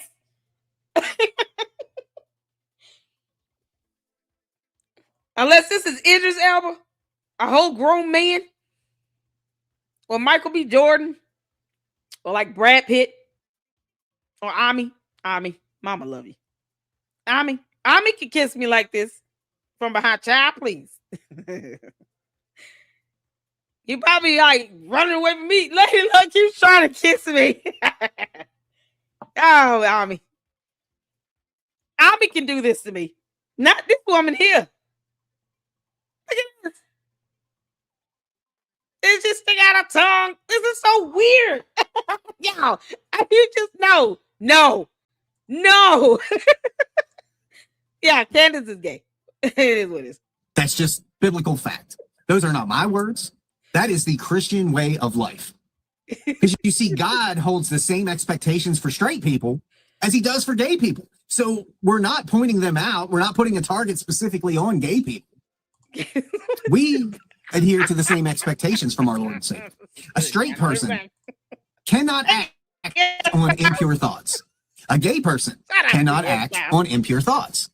So this isn't targeting gay people, like I said. It's simply saying that me cheating on my wife is the same as a gay man participating in homosexual activity in the eyes of God. Both are considered sins. A Christian can love a gay person, guide them, and help them bring Jesus into their heart. But when you act on these impure thoughts, that's when you are no longer doing what God expects of you. That's a good question, Betty. Now, you may be thinking, what does that have to do with anything? We're here for the Bride of Candace. We're here for the goods. I get that. But we're establishing character here because that's important. On one of Candace's old grifting sites, which everybody I think has seen tenfold now, degree180.com, which was a full-on gossip site, the most anti-Christian thing you could ever read, she wrote an interesting article concerning marrying gay men. So this concept was nothing new to her. And I'm putting that article up on the screen, and I'm going to read a little bit from it. All right, the title of the article, a lot of straight women are settling down with gay men. Here's why. She talks about, in this article, one of her girlfriends dating a gay man. Does my girlfriend know he's gay? Of course she does. They always do. But women ignore an inconvenient fact that it stands between them and something they want. Sometimes the fact they ignore is that the person's an alcoholic. In this case, they're ignoring that they're gay, which clearly is what she's doing. So she goes on here about gay guys and their girls. And she says, I actually know two couples that are happily married with children, and they're married to gay men. Sounds to me like back in, when was this? 2016? Candace figured it out, right? So what it comes down to is not everybody finds their soulmate in their younger years. Dating isn't simple. It isn't like the movies. And when your biological clocks start running out, you basically settle for a gay dude. What is she talking about? Anyways, the reason that so many women lower their standards is because as a whole, women tend to peak in their youth, whereas men peak later in life. So she's saying that women lower their standards and just marry a gay man. Wonder how your husband feels about that, Candace. And lastly, and you guys can read this whole article. I'll post it later. She says that she wants to be clear that she does not believe these relationships come together by mutual agreement. Okay. She says the husband plays the part of a straight man and the wife plays the part of looking past everything that tells her otherwise. Delusion is key. That's what she says, my friends. Delusion is key. So let's move on from that. I don't want to dwell too much on that article. Anyways, so we've all heard. Shout out to you for the $2 super, my journey. Thank you. Someone said it was only about 75 people there. Oh, at the Catholic for Catholic event. Yeah, I read that on X. Candace. You only got 75 people up in there. Yeah, how many numbers were they clocking in at the TPUSA event in Vegas? Yeah. Candace, they did a crowd size variation photo. They took photos of your crowd versus the photos of the crowd at the TPUSA event. Yeah. Let that shadow your world for a little bit. Candace, why do you care again? All of this, she's probably trying to go after Erica Kirk. I mean, who knows? Is that how you broke your foot, Candace? You were trying to get Erica Kirk to get your attention. You were running past the house or something, hoping that she would be watching you or whatever. What you thought was going to happen with that? Candace trying to hit on Erica Kirk. Erica, I told you, don't back your behind into Candace's hand. It's gonna reach a handful like she did with that other woman. Candace, you wrote an article saying you would marry a gay man. You can't make this stuff up. Yo, she just told on herself in this article. She told on herself in this article. Candace already said she gonna marry a gay man. She wrote about it. Oh my God. Heard the phrase, fool me once, shame on you. Fool me twice, shame on me. Fool me a third time. Dear Lord. And your ass is exactly what we think it is. Okay. It is no big secret that people believe George Farmer to be gay. And coming out as gay, even in today's climate in 2026, would be devastating to his empire and to his family. So it's just not something he's going to do. He doesn't have the balls enough to do it, to be himself. And earlier I alluded to a few accusations against him. And here we have Raheem Kassam flat out accusing George Farmer of sexual assault. Most of you people are aware of this story. And I believe Raheem may have had his silence bought. And the reason I think that is because he no longer talks about it. I reached out to Raheem and I haven't received a response. And it's been multiple attempts. To me, and correct me if I'm wrong, a true victim who would openly accuse George Farmer of sexual assault wouldn't suddenly be so quiet unless he was forced to. I've always suspected that, well, let me just put it out there. I think Candace Owens is married to a gay man. It's just something about their whole marriage, how they got together within 2 weeks, and all of a sudden they were madly in love, got married, had kids. This seemed like some kind of arranged marriage, or as they call it, a lavender marriage, when someone in the relationship is homosexual and then, it's basically like a cover-up relationship. According to this tweet, George Farmer liked the boys. That's why he don't really care about her. He's too focused on men. All right, so it's from this account called Colonel Kurtz. Now, they had put this. They said, yes, Candace's husband was accused of sexual assault by Breitbart editor and major conservative figure, Raheem Kassam. Now, I haven't really heard about him too much. Like, I know he's in the conservative realm, but I don't really watch him, or I'm not too familiar with him, right? So these are some old tweets from 2022. So the first one says, I know more about this world than I care to. Mercer tried to get me to tell Bannon to shut up about populist nationalism. I was the guy who hired Milo, and Milo's one of those, we'll talk about him later. Farmer was sexually assaulted me. Candace blocked me for calling her sham marriage out. I told y'all it was a sham, y'all. Allegedly a sham. I know this from all angles. Okay. Then he says she's trying to deflect from her husband's public homosexual assaults on people, but also she's being vague intentionally. Personal feelings equals personal animosity. I'm a recreational weed smoker like her husband, talking about George Farmer, and side piece. Oh, not the side piece. Who's the side piece, y'all? And then Raheem, he says, don't get me wrong, I think it's cringe, and so is that fraud, Candace Owens, who blocked me for telling the truth about her sham marriage. I called her out on her hubby trying to grope me and kiss me multiple times. She blocked me for it. And Candace seems like she'll do anything for an opportunity. I mean, all these years she sold black people under the bus for fame. She don't care about being righteous. She don't care about none of that. But she has a fatal flaw that resurfaces anytime she's operating without strong male oversight. She doesn't know she's stupid. Damn.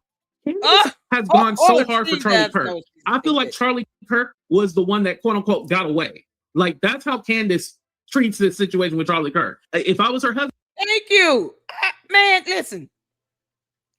And even if, let's say Candace is bisexual, because she sure has no problem grabbing butts of other women and letting other women kiss all over her like that.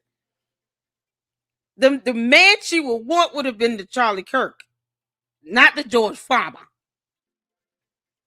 She settled for him because what other opportunity was she really going to have to be able to pull off this visage and still do what she wants to do? Well, he's willing to fork the bill until she starts making her own money. So him sitting down trying to figure out for hours what she wants to do with her life. No, that's what you want to do in your spare time since you don't have to work. Meanwhile, George is out here doing this, because he is. He's out here. He's out here saying, I'm going on my date. I'm going on my dinner date. This is happening. Because men just normally just, straight men aren't going to just sit here and be this close for comfort. He's like, so as long as I get to do this, I don't care what the hell you do. Like you can imagine him running from her when it's like baby time. He's like, here, turkey baster, a cup, get to work. The worst part is 4 kids have been brought into this situation. But no, he has no interest in Candace. When I see him more cuddled up with another man like this, more casual, more laid back, this is easy for him. He's not sitting here like, oh, my bad, bro. I don't mean to get that close to you. Nope. He's smiling. And the young guys, he's a cutie. But George knows it as well. He's like, oh, yeah, I'm going to whisper sweet nothings in your ear. How often do you see this with him doing this to Candace? The wedding day, where you are supposed to put on the front. Otherwise, I haven't seen any other photos where he's just out with her doing this to her. But yet, no romance, none of that. No flowers, no date, nothing. And after 18 days, I just proposed over a video call. That's what Candace accepted. She was cool with that. Yeah, okay. Candace, you want to keep lying about this? Because not addressing this doesn't mean that George is still not out here going out on dinner dates with other men. So you can ignore this one accusation. But I listen, I'm with you. I'm curious to know what his ex-girlfriends would think. That would be interesting to be able to get one and interview her and ask her, hey, when you were dating George, shout out to Betty here. Is there any girlfriend that he might have had in the past that would be a good indication? Because I would sure love to know who he dated and what she would think if she was asked. Did you ever pick up any signs that George was gay? Or that he liked men and that he would be willing to go out on dinner dates and be this close to another man like this and be all comfortable and happy and content? He looks like he's just flat out straight up in love. Oh man. This is George's happy place. This is him in the closet, just blissful. He's not even making it hard to even think twice about this. Like, this is crazy.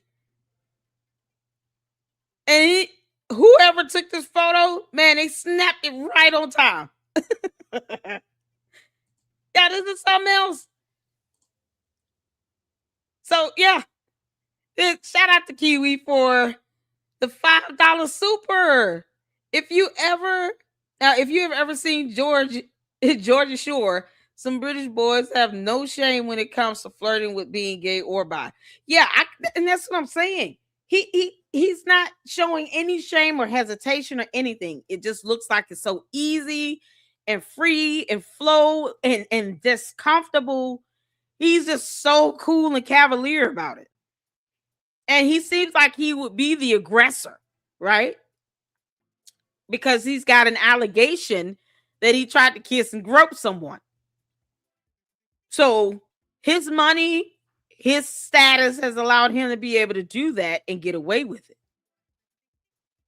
So it makes him more aggressive as the pursuer. And he probably just paid people off. Can you imagine how many more men may have been able to say the same thing about George Farmer? That he tried to kiss and grope him. Think about it. This was one that came out and was bold. Imagine how many more are scared to say something. There's got to be at least 10 others. I'm telling you. I think there's a good handful, 2 handfuls out here that may be able to say the same thing. From his days in college, just up until now. You can't make this up. His best friend is Andrew Tate. I just want y'all to keep that in mind. Good child. Kanye is gay. Is he not? No reply. Milo was angry when Candace did too. All of them. Candace's love is a French man. Kanye's love is a French man. Oh man. Lord have mercy. Too many gays. Oh my God. Y'all. Candace, she has no shame. Shout out to you all. Thank y'all for the supers. Let's see. We got one more. From my journey for the $2 super. What is this Catholic stand-up comedy hour? Y'all, this is the whole document. It's called Bride of Candace. Oh, man. It's so funny. All right, y'all. Let's get back to this. I'll be like, okay, can you focus on me? Why are you focusing so much on him? But I mean, shit. She busy looking at her other man, and he's busy looking at his man. So they ain't got time to really be caring, right? So I'm going to keep a watchful eye on getting some answers from Raheem. But right now, he's not talking anymore about it. He put out the claims, then all of a sudden, silenced. I'm not saying anything, just saying. That's going to be my thing. I'm not saying anything. I'm just saying. For a person so obsessed with Erica Kirk, trying to place some sort of sex trafficking reputation on her while simultaneously being someone who has literally associated with sexual predators, traffickers, and sex offenders, it really makes you wonder if this entire drama has been orchestrated by Farmer and Cuckoo to divert attention. Like I said, you can only call it coincidence so many times. Here is Candace with Kanye West, Russell Brand, Andrew Tate, and of course, Harvey Weinstein. Not only did Candace associate with these sexual freaks, she defended them. And she has the audacity to try to peg what she is onto Erica Kirk. In fact, to quote Candace in her own words, I feel that I am the female Kanye West. Now that's something to be proud of. Anyway, but what I'm sorry, but what she should really be proud of, and please note the sarcasm, is defending Harvey Weinstein. Check it out. that I was the only person that would look at his case fairly because I have been a vocal critic of the Me Too movement. And to be completely honest, before he and I got on the phone, I believed he was guilty because, well, he was found guilty. And also because the media had even done a number on me in terms of there were just so many allegations. It was difficult to sift through or to not reasonably assume that something had to be true. And so I took a look at the case and was positively shocked at what I discovered. I believe Harvey Weinstein was wrongly convicted. And the reason that he is sitting in prison is because of the media. It was a trial by media and not a trial based on the facts. Now, Candace has also demonstrated her obsession with Erica Kirk and Romania. We keep hearing about Romania, right? Once again, pointing fingers about sex trafficking, but pointing them to Erica. But dear Candace, you went to Romania. You were defending Andrew Tate, a man accused of sex trafficking and rape who was based out of Romania. In fact, isn't there a video of you with him? Let's check that out. Andrew and Tristan Tate, huge update. We have obviously been covering that story. We have actually in the background been setting up an interview with Andrew and Tristan Tate about everything that's going on because it's been kind of crazy. It almost feels like the media conspired to make them the most hated people in the world, especially Andrew Tate. And obviously, I've showed you guys many times in my podcast, my favorite clip on the internet this year because it explains exactly my philosophy in life. It's the reason why we designed the second edition of the Candace Cups to say, don't care, Bill. Yeah, no, she just does this to sell merch. Hold on a second. Juju says, after you did a live, he showed a video of Mitch Snow being interviewed by some chick that asked him, who vetted you? He said, Joe Kent. Is that female being paid by Candace Owens? Because I have a feeling Candace Owens is trying to push this over onto Joe Kent because she knows that she's been reporting Fed slop to her cult base. And hopefully they're getting in her behind about it. You know, because don't ask us if we believe Fed slop when Candace was feeding you all Fed slop for 6 months. And Joe Kent was leaking information to her. And he worked for the feds. You know, the same feds that was not spearheading this investigation at all regarding Charlie Kirk's assassination. They've been getting Fed slop this whole time. And Candace is just not figuring out, oh, that's not a good thing. That's going to backfire on me bigly. So let me sit here and redirect Mitch Snow. Now Mitch Snow conveniently says that Joe Kent vetted him from the FBI. Was Joe Kent on the military base as well? Somehow Fort Huachuca continues to hunt us all. Oh God. If this is Candace's way of trying to reintroduce Fort Huachuca, this is going to be something else. This will never end. I have a feeling that's where it's going. It's going back to Fort Huachuca. Hatua, whatever. Yeah. This is crazy. Yeah, Candace, you've been feeding Fed slop to your cult base, and they don't want to admit it from Joe Kent. That was your leak. And now you want to try to divert attention away from it. No. It's the hypocrisy for me. It's the hypocrisy. Because she admitted to having intel in the FBI. She said she had people in the FBI. She had leaks. She told that to the CNN reporter. So all this Fed slop that she kept asking you all about, I guess trying to get you all to somehow discredit the FBI, she had leaks in the FBI. Who has leaks in the FBI? If you don't want to believe what the FBI tell you, then why do you care to have leaks there? Candace said herself she has leaks in the FBI and in TPUSA. If you don't want to believe the Fed slop from the FBI, then why have leaks in the FBI? Whatever they tell you, you should question and not believe it, right? Because it's coming from the FBI. Make it make sense. If you're saying that everything that comes from the feds is Fed slop to the slow ones in the back, you know, to the cult members. If everything from the feds is Fed slop, then why trust anything they say at all? Because see, guess what Candace can't do? She has no way to corroborate whether or not they're giving her truthful, real, genuine information. You can't pick and choose which Fed slop you want to believe. So either the FBI was giving you all Fed slop and they want you to believe the Fed slop that, for an investigation they didn't even spearhead, or you don't believe it. But you can't pick and choose what you want to accept to be truth versus Fed slop, because it all came from the FBI. She had leaks in the FBI.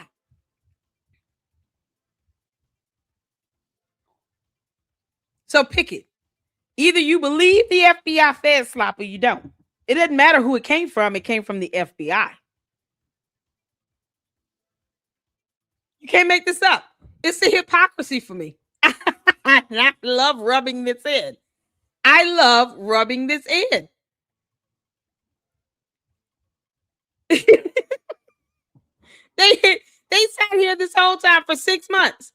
That Fed slop had onions in it, bell peppers, ketchup, mustard, brown sugar.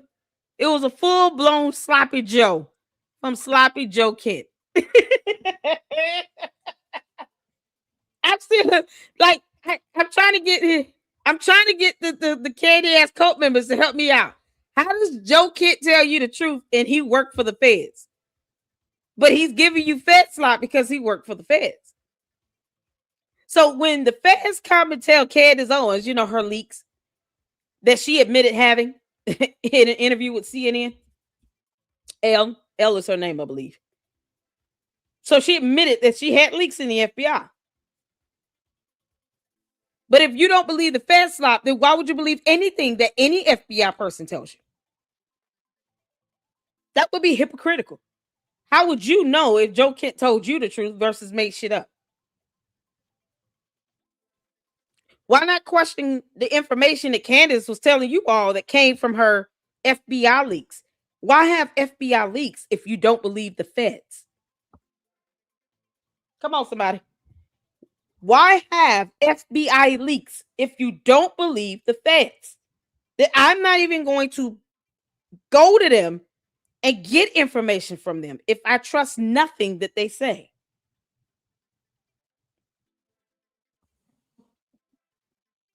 The candy asses still can't find it. They still, it's like going over their head. It's so hard to believe. I get it. I understand that your cult leader doesn't understand how hypocrisy works because she's not competent. I understand. But if you don't trust the FBI, if you don't trust the feds, you don't trust them. You don't trust any of them. Hit the 4. If I say I don't trust someone that works for Best Buy, why would I have people at Best Buy sending me information? I don't trust anything coming from Best Buy, but yet I'm going to have leaks in Best Buy? Make it make sense. Why? I don't trust anything that Best Buy tells me, right? Make it make sense. I don't have any reason to trust what Best Buy tells me because I don't trust anything coming out of Best Buy. So why would I call Best Buy or rely on any information coming out of Best Buy? I'm just throwing out an example. Why? Wouldn't that be a waste of my time? You can't trust anything coming out of Best Buy. Their products suck. And yet I'm going to sit here and take the word of somebody out of Best Buy? Why would I do that? So how is it that Joe Kent of the FBI was telling the truth, but no one else in the FBI? You believe the Fed flop because Candace told you to believe it, or what? Or because he went on Tucker Carlson? What other real reason to the candy asses do you really believe? Do you have to believe anything that any FBI agent has to say? What real reason do you have? You don't have any evidence to prove that he told you the truth. So what reason do you really have to trust anything that came out of the FBI? If Candace said that the FBI is giving you sloppy Joes, then why is it that you're trusting Joe Kent when you can't vet his information either? If you don't trust anything out of the feds, then you don't trust anything out of the feds. That includes Joe Kent, does it not? What makes him different? I'm just trying to figure this out. How this hypocrisy works. Y'all help me out with his hypocrisy. In the Lady Luck Club, we got to think hard about this. It's not even hard to think about this. It's just a matter of logic here. Candace, how did you get 5-6 million people to believe Fed slop? Because it came from Joe Kent when he worked for the FBI. But you didn't tell your people this information came from the FBI. So you had them thinking that it was coming from some source, but you never told them, hey, I want you all to remember, I have sources in the FBI. So don't disprove everything they say. You never even set them up to at least not look so hypocritical. Now they all feel stupid because of you, Candace. I'm going to make sure that they do. All the candy asses now feel dumb because they were believing Fed slop from an FBI agent who's no longer there and now under FBI investigation. Meanwhile, I could go back to previous live streams where several of the candy asses came into my chat asking me, so you believe everything the feds tell you? Do you believe everything the feds tell you?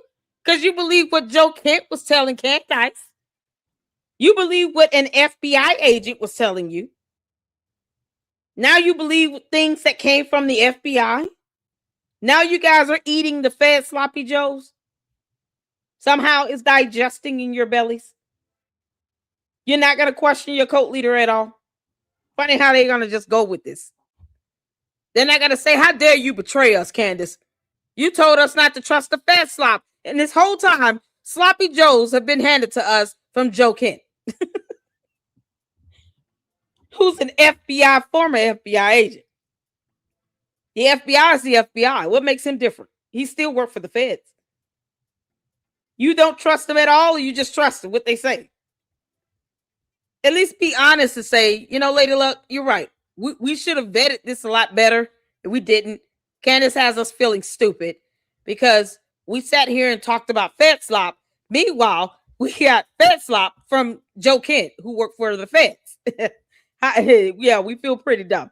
Like they won't admit that at all. I'm going to rub this in because it's so funny to me how hypocritical they are. They're going to be mad at me until Kingdom Come. Candace, you have all your people feeling stupid and looking hypocritical as you are, but except you don't care because you've made $59 million. They made nothing. They have to now walk around into everybody's live stream chats and explain why they feel as dumb as they are. Because you've been feeding them Fed slop from Joe Kent, who was an FBI agent. It's all or nothing, girl. One day you'll learn this. Whether it be easy or hard for you to learn it, Candace, you will learn this lesson. There's no in between. All or nothing. You kept pushing this Fed slop narrative. And turns out you had sources inside the FBI by your own admission. And yet you never distinguished which information was being shared to your audience from the FBI sources. Because I guess you expected them to forget that you had people inside the FBI giving you information. But you wanted them to think that anything that came from the feds was Fed slop. Why? Then why did you have sources inside the FBI? Why even admit that? Does the candy asses feel dumber now, having believed everything that Candace told you?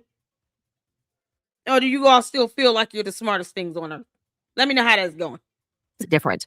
It's very important for you guys to take a listen to Andrew Tate explaining what we can garner from the data, as he says. Take a listen.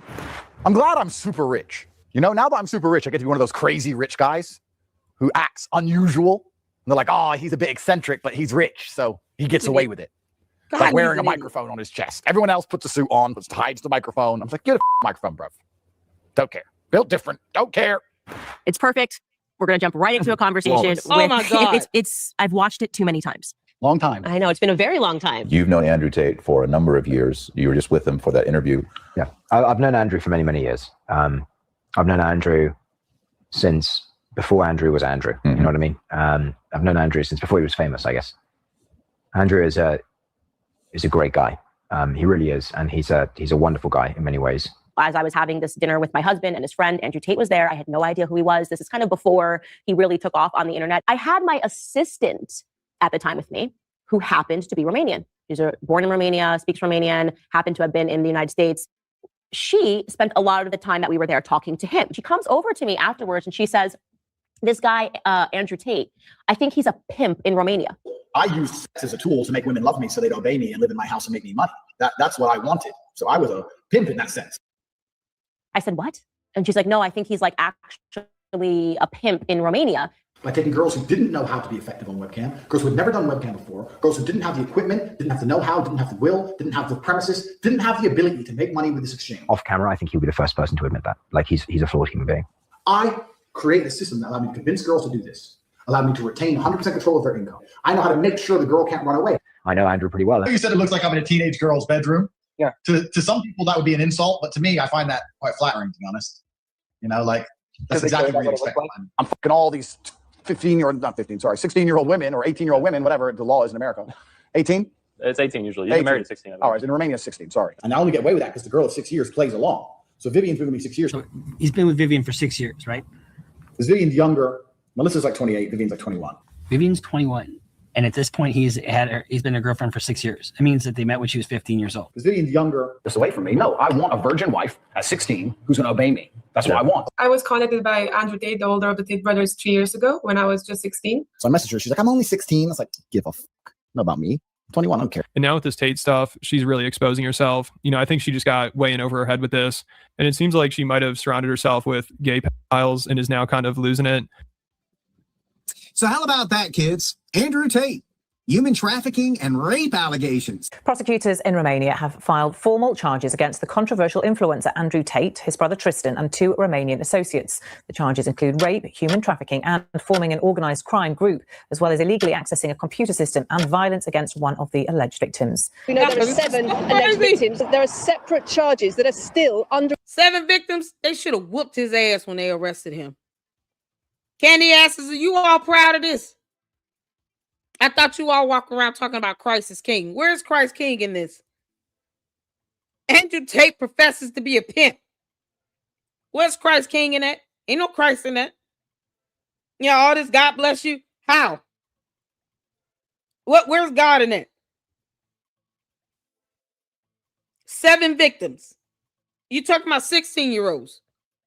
Candy asses is nasty as hell because they're okay with this. The same thing where they're okay with Candace living with some boyfriend when she was 14. Allegedly, based on what she said.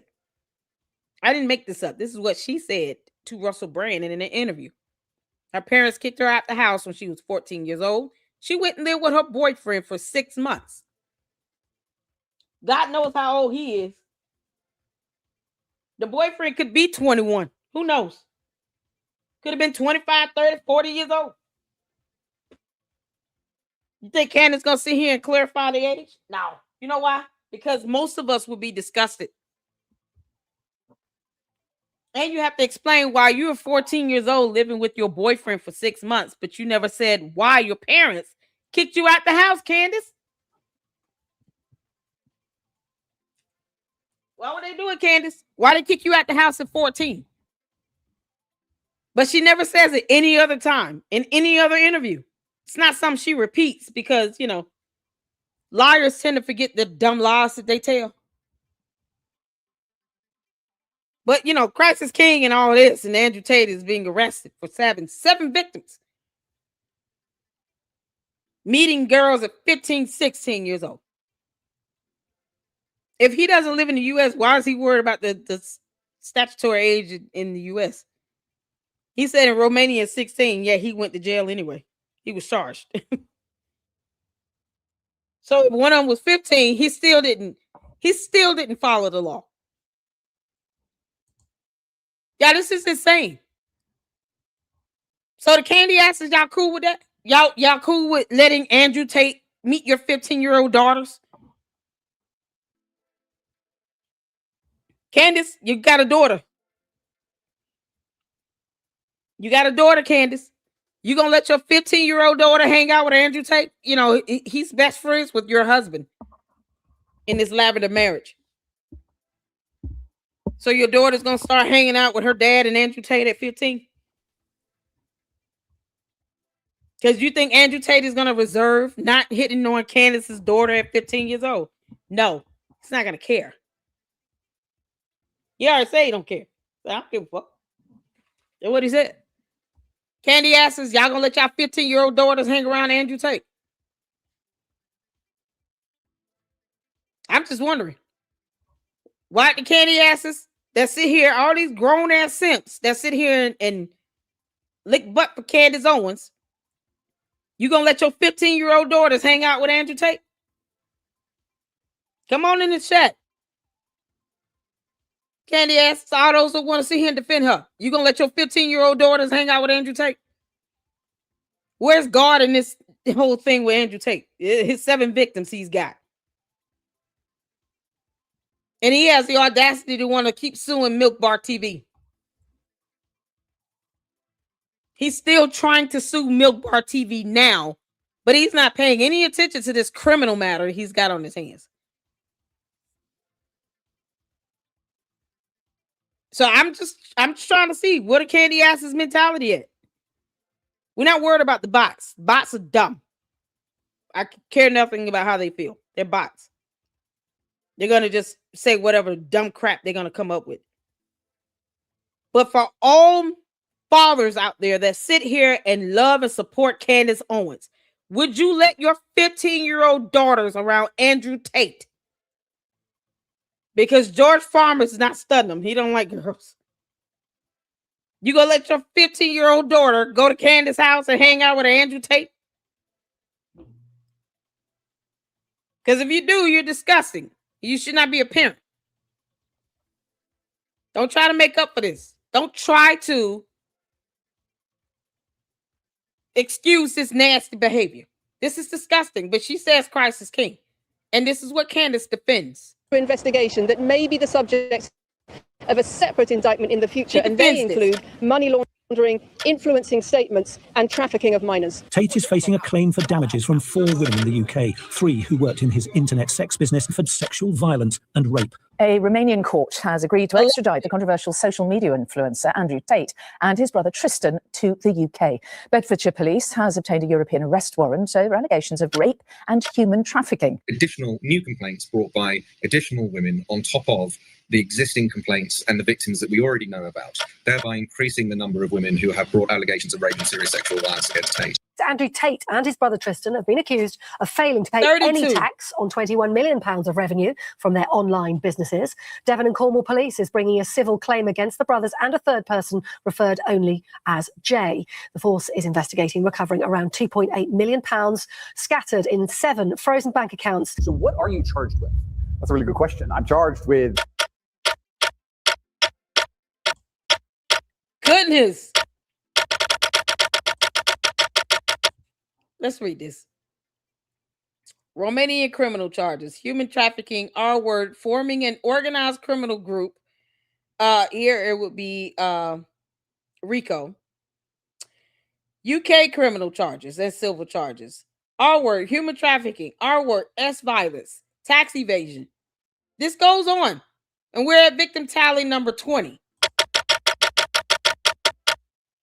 32 total. So how about that, kids? Andrew Tate, human trafficking and rape allegations. And let's not forget the most important part, Candace Owens' buddy, right? Yep. He's her buddy. This again makes it appear that Candace is projecting her own demons onto Erica Kirk. Yep. Mastering deflecting, just like her fans. Here is a video, and I couldn't believe this. I read about it, but decided to watch it myself, and I'm sharing it today. Here's a video of Candace defending a pedophile, refusing to say the pedophile's name for his protection. The first case involves a man who I am not going to name. The only reason I'm not going to name him is because at the time of the allegations against him was in fact a minor. And that of course is relevant. So we just want to be ethical here and not expose his name so people can look up the case. Instead of doing a yoga pose as shown here in this 2015 video, 58-year-old Keith Fox posed for a mugshot Tuesday. Police say he had sex with a 15-year-old girl. The arrest report shows that the teen's mother hired a private investigator to follow her daughter and Fox. Last June, while Fox's wife was away on business, the investigator saw the teen at the front window of Fox's home, quote, in the nude, touching one another in a sexual manner. So we just want to be ethical here and not expose his name so people can look up the case. Candace has been adamant about accusing Erica of sex trafficking, grooming, and of course, having ties to Romania. Yet Candace is the one admitting to ties with Romania. And of course, associations with sex traffickers and rapists. We all see it. Yes, Candace, we all see it, to use your line. Makes you wonder, doesn't it? Is all of this just a diversion tactic? Projection, if you will, because that's what I see. They say the best place to hide is right out in the open.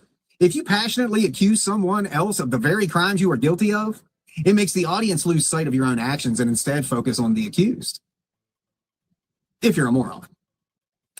This is textbook projection and deflection. Deny, attack, and reverse it. That's what Candace does. When you break it down, it's rather simple. Candace is turning all of this onto somebody else, the person she wanted to be. So, in other words, if you can't join them, you beat them. That is Candace. That's her philosophy in a nutshell. Candace is turning all of this onto somebody else. However, we are all now, we are well over 6 months into her so-called investigation, and everything she has claimed to be proof or evidence hasn't even been able to withstand the simplest scrutiny. It has all been proven wrong. All of it. Tenfold. As we all know, Candace's current obsession is trying to peg Erica as a pedophile and groomer of young women. But Candace's sadistic claim gets instantly shut down when the very mother of the young girl Candace claims Erica groomed says otherwise and calls this out for exactly what it is. For those of you who haven't seen it, here it is. You can bet if Candace pulls her chair up to a podcast mic, it is going to be nothing but created content, false accusations, fabricated stories, and implying innocent people in stories with zero evidence. I had an hour conversation with Candace, and she could ask me anything she wanted to about myself, about Erica, anything that I knew. She asked about the Rain Angels, and I told her the truth about it. And she said, yeah, that checks out. I'm like, funny how truth has a way of doing that. And then she asked about the text message she said I sent to someone, which she would not produce.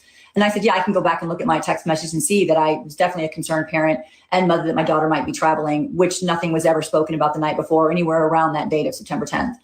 And then she said she did some digging on me. And you don't have to dig very hard, by the way. I have had a book out for a couple of years. And fun fact, Erica actually wrote the foreword to it. And the only thing she got right was I lived in Missouri and I did grow up riding horses. I did not grow up wealthy. And as far as Dream City Church, yes, they are very generous to let me rent their venue 2 times a year. That's it.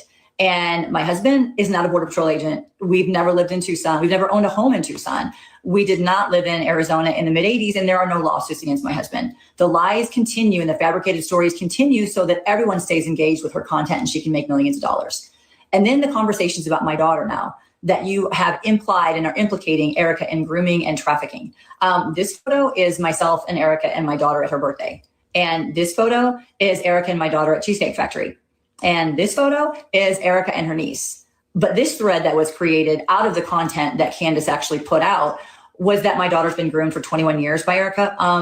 Let's do the math here. That would mean that Erica would be 15 or 16 years old and my daughter would have been 1. And I hadn't met Erica yet by that time. But nobody really wants the truth because that means that it stops all the insanity. And that's not what anybody wants. And by the way, you do not get to the truth by lies. And now this expose, again, will go nowhere. And digging up generational information about someone, I don't know who has that much time to do that. When you're trying to seek truth, you will never find it through lies. And lastly, Candace, on our call, you also accused me of being with Erica when she received the phone call about Charlie, which was another lie. And I was with clients. And then you also said that Erica was not with her mother when she got the call because you have information which no one has seen. Yeah, here's that part. That lie right there is so stupid, Candace. You do understand there are cameras in the hospital. I'm going to reiterate this every time I hear that dumb lie. It's so dumb. There are cameras in the hospital. So to say that she wasn't with her mother at the hospital when camera footage can be pulled to prove otherwise, it's such a dumb lie. You know, just like this fat slop that candy asses have been fed for 6 months.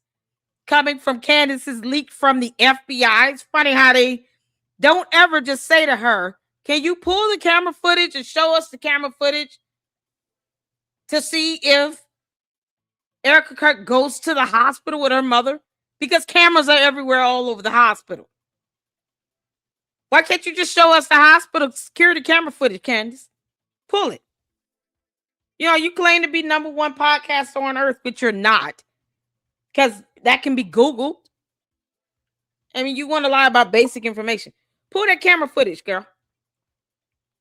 Show us that camera footage of just Erica Kirk's mother walking in the hospital by herself. Show us camera footage of where was Erica Kirk at? Show us the camera footage. Because if she wasn't at the hospital, security camera footage just got her going somewhere. We got cameras everywhere. For some reason, she wants to keep lying about that when camera footage can easily debunk Candace. This is why Erica Kirk should sue her. She would have overwhelming evidence to meet her burden of a preponderance. In a civil matter, it's just a preponderance of evidence. You just need to be 51% convincing. You don't have to prove beyond a reasonable doubt in a civil matter. Here's a text message that proves that Erica was with her mother during treatment. And there's many more where this comes from. It's a money-making grift. That's all Candace Owens is. Tracy Martin sets the record straight by calling out the latest wave of lies by Candace Owens. Candace claimed that Erica was grooming her daughter and even involved in sex trafficking, but none of that happened, did it, Candace? You had the mother of the child right here on video calling you out for exactly what you are. Tracy lays out the real story and further exposes Candace for the money-hungry grifty that she is. She's not a Swiftie. She's a grifty. Man, these are getting good. I'm just rolling with it. Anyway, let's get to George Farmer and start laying this out. Okay, we're almost 30 minutes into this. Maybe we are 30 minutes into this. I don't even know. I'm not looking at the clock. Are you? Anyway, coming up next, I'm going to lay out a timeline for you. And this is the good stuff, guys. And ask some very serious questions that I believe will change your entire view on this situation when you see it all laid out. I'll be right back after this. My friends, mental illness and the safety and well-being of our children should be of the utmost importance to all of us. Instead of being treated, mental illness has been affirmed, supported, and in many cases even funded, like grifting podcasters.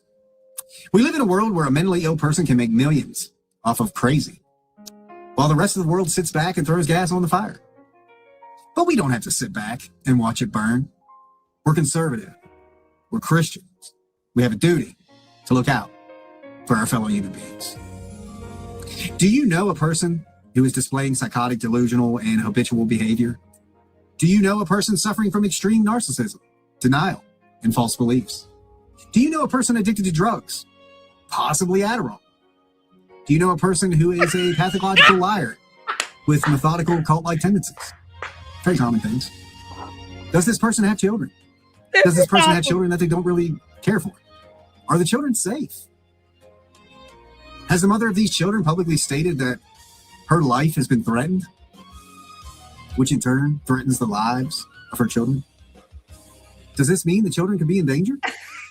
For instance, if the mother of these children does not believe in science, are the children receiving the proper medical care that they need? Oh, I mean, it's a fair question. If you can answer yes to any of those questions, a call to Child Protective Services is not only the Christian thing to do, yes, it is our duty. Contact CPS today if you have concerns about the welfare of a family, especially if children are involved. By law, you will remain anonymous. That's an important caveat. Your name will go in a file as the person who reported the incident, but your name cannot be said otherwise. Wellness checks exist for a reason, and that reason is to prevent further mental and physical harm to both parents and their children. So contact CPS today if you know someone who displays extreme behavior, psychotic tendencies, and a long history and catalog of demonstrating these traits. Let Child Protective Services know so they can perform a wellness check. Some people truly need a knock on their door. So start knocking. All right, my friends, my factivists. Turning Point UK was launched by Charlie Kirk and Candace Owens in December of 2018 as the British offshoot of Turning Point USA. By the time just to show how serious I am about this. Tennessee Department of Children's Services. Here's the number.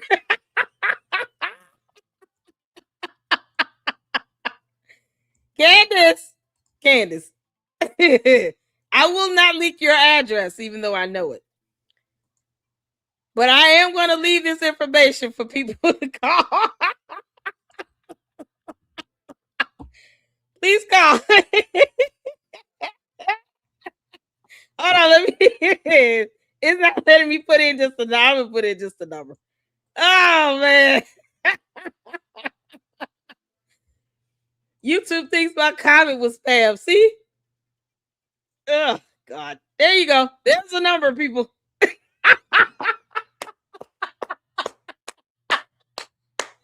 Tell them there are 4 children that this woman, and just show them the photo, has pulled out of alleged school, because the youngest one is not in school, but whatever. And we're afraid that they might be drinking bleach or whatnot. We just need wellness checks. You've got Yeasty up in there. George is out with the boys club, smashing restaurants. Who knows? So we have no idea where her mental state is. She said she's been barely able to take care of her kids. She said this in an episode herself. She was so depressed that she feels like a bad mom and has neglected her children. Her husband has had to force her to go to confession. He has a black eye. She has a broken foot. So we're all concerned. Tell CPS to hurry up. She might be out on Hidden Valley Ranch. They might have to search for her, but whatever. Get the call in today. Tennessee CPS. Oh, I love it. That was awesome.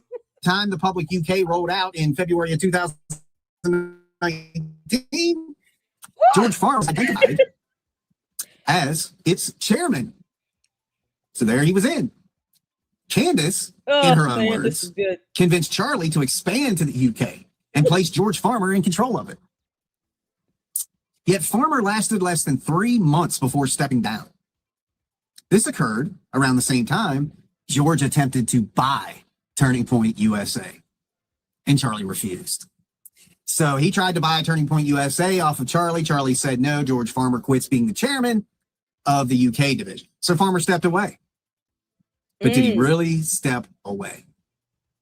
So this is a rather intriguing timeline, my friends. Turning Point UK was launched in December 2018. The same month, George proposed to Candace without even having gone on a date with her. We know this from their own words. George became chairman in February of 2019, 2 months later. George then made a proposal to buy Turning Point USA and was turned down. George stepped down from TPUK in April of 2019 after less than 3 months. 1 month later, in May of 2019, Candace was fired from Turning Point USA. This 3 months later, I wanted to be. You understand? Let me tell you something. Y'all don't come over here. The candy asses now want to come out. But they couldn't come out when I was sitting here saying that they should feel dumb for accepting Fed slop. Because that's what Candace has been feeding them. Because she had sources inside of the FBI by her own admission. You do realize admission is evidence, right? Yeah, your testimony would be evidence in the court of law. That's something you can Google and read as well. That's factually proven. So when you come to this space and to my chat, you come at your own peril. Where were these candy asses at when I was sitting here asking why they have felt stupid for 6 months for being fed fat slop from an FBI agent? Candace, having said she had sources inside the FBI in her interview with the CNN reporter L, she said that out of her own mouth. That is by her own admission. But if you're not accepting fat slop, that means you don't accept it from any FBI agent, right? Because wouldn't that be consistent with you not accepting fat slop? How do you accept it from one FBI agent but not another? But yet you all came into my chat asking us, so you believe the feds? You believe what they tell you? Do you all believe what they tell you because you believe what Candace told you? That came from her sources from the FBI, one of which worked in the counterterrorism agency unit. Make that make sense? You believe fat slop one way or the other. Funny thing is, they were never spearheading the investigation. The state's prosecutor office, the state attorney general in the state of Utah, who has jurisdiction over that matter, was the one spearheading the investigation.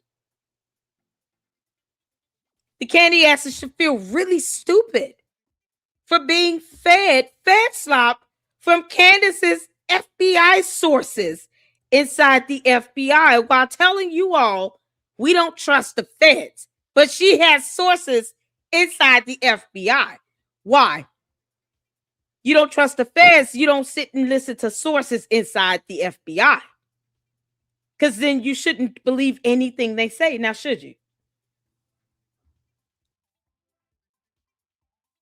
Why have sources inside the FBI if you don't trust anything the FBI says? Oh, I'm going to hammer this in. This is fun for me. You should feel dumb. Because that means you believe some level of fat slop. I'm not going to have sources inside the FBI if I trust nothing coming from the FBI. Make it make sense. Don't get sources from an agency you don't trust anything out of. So if you trust nothing coming from the FBI, then why talk to sources in the FBI? It's the dumbest analogy ever. And it's the zenith of hypocrisy.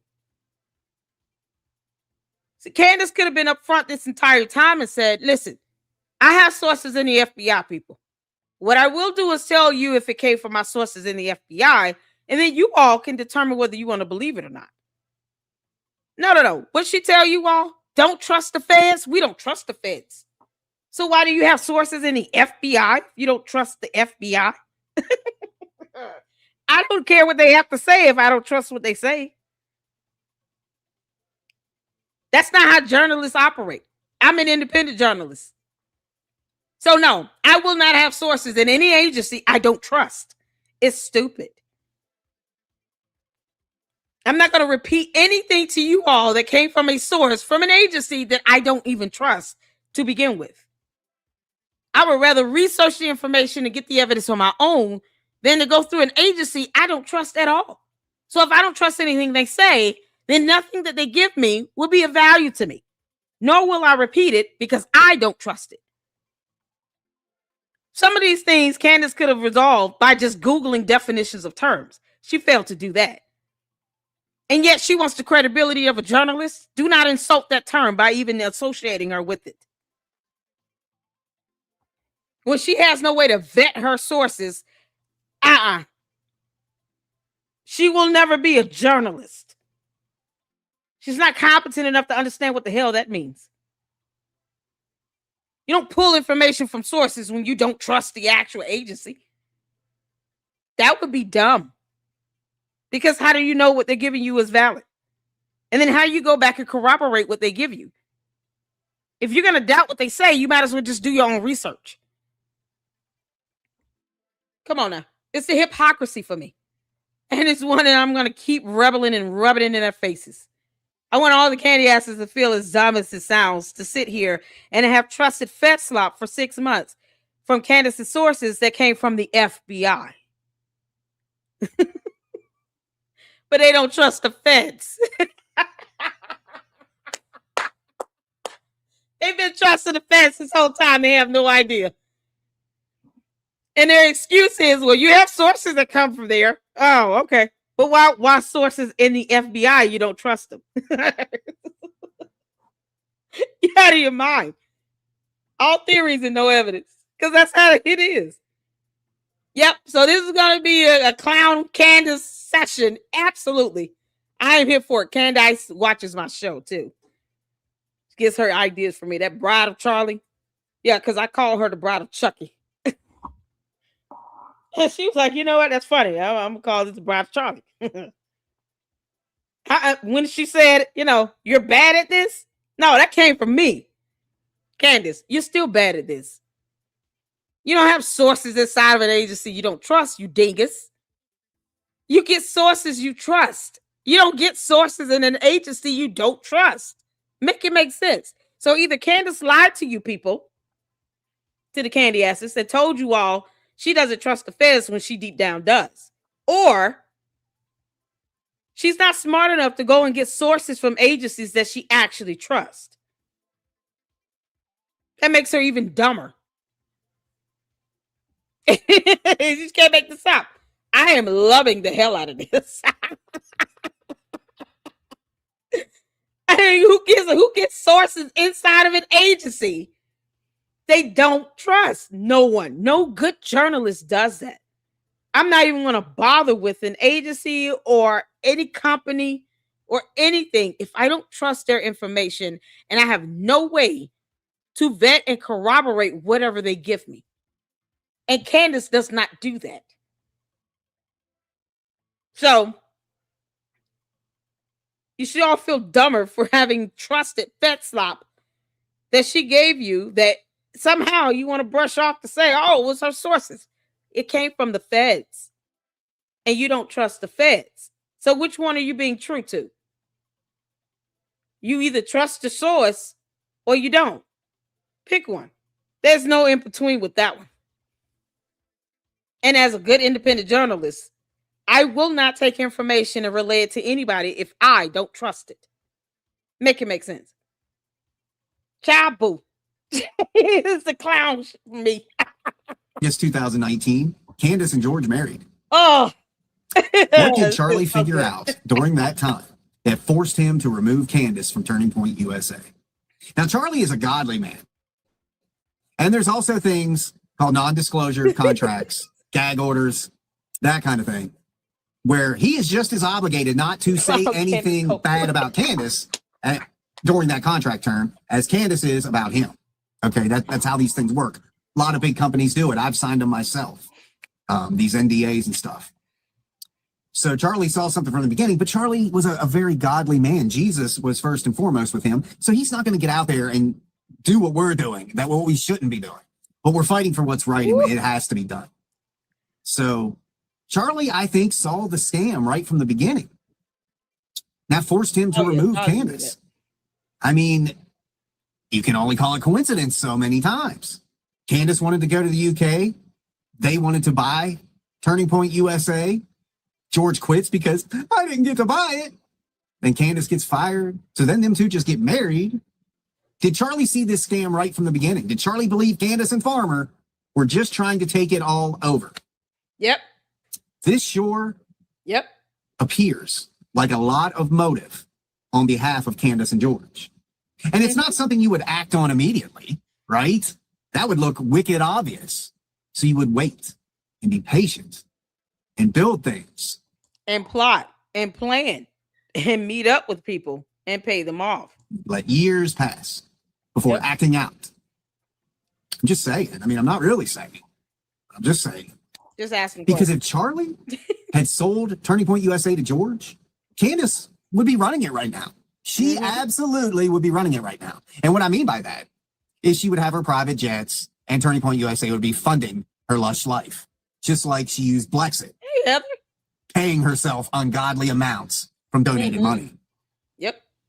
So, Candace, that didn't happen. So instead, in 2026, Erica Kirk is running the show, and she's going to continue to run the show. But this sure seems like a lot of motive on behalf of Candace and George, doesn't it? I mean, the motive is there.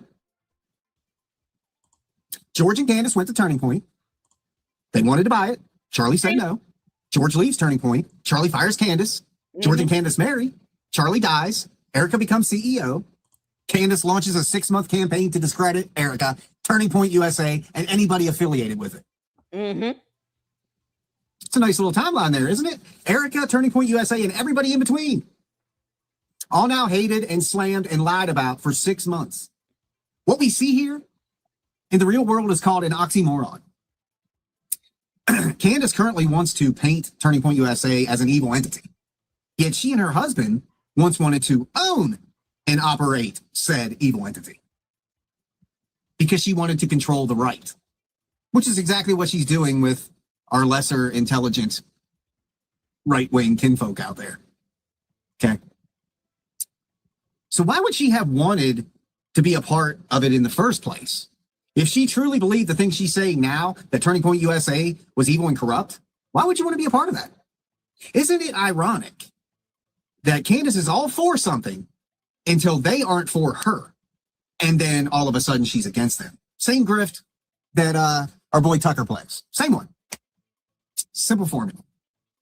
She was all about the Daily Wire. All about it. Till she got fired. Now they are the enemy. Turning Point is the enemy. She does not talk good about anybody that has platformed her. If that doesn't bother you, it really shows character. It absolutely does. Now, if we are to think about this in terms of motive, wanting Turning Point USA for themselves, which is true, is it possible someone believed that removing Charlie Kirk would cause Turning Point USA to buckle under pressure and eventually sell the company to George and Candace just as they initially wanted? Is that what was thought here? If we get Charlie out the picture, Erica's not going to want to do this. Who's going to put Erica in charge, right? They'll sell it to us because they know we've asked before. I'm not saying. I'm just saying, but I'm not. It's an honest question. Money has been and always will be Candace Owens' primary motive. They wanted Turning Point. She wanted riches. She wanted fame and power. She wanted political recognition. Charlie kicked them both to the curb, and Charlie didn't sell. But with him out of the picture, maybe Turning Point would sell. That plan backfired. It didn't happen. Is it possible they didn't anticipate Charlie's fallback plan, having Erica take over? It's evident to me that they thought, oh, there's no way he's going to give her a Turning Point if something ever happens.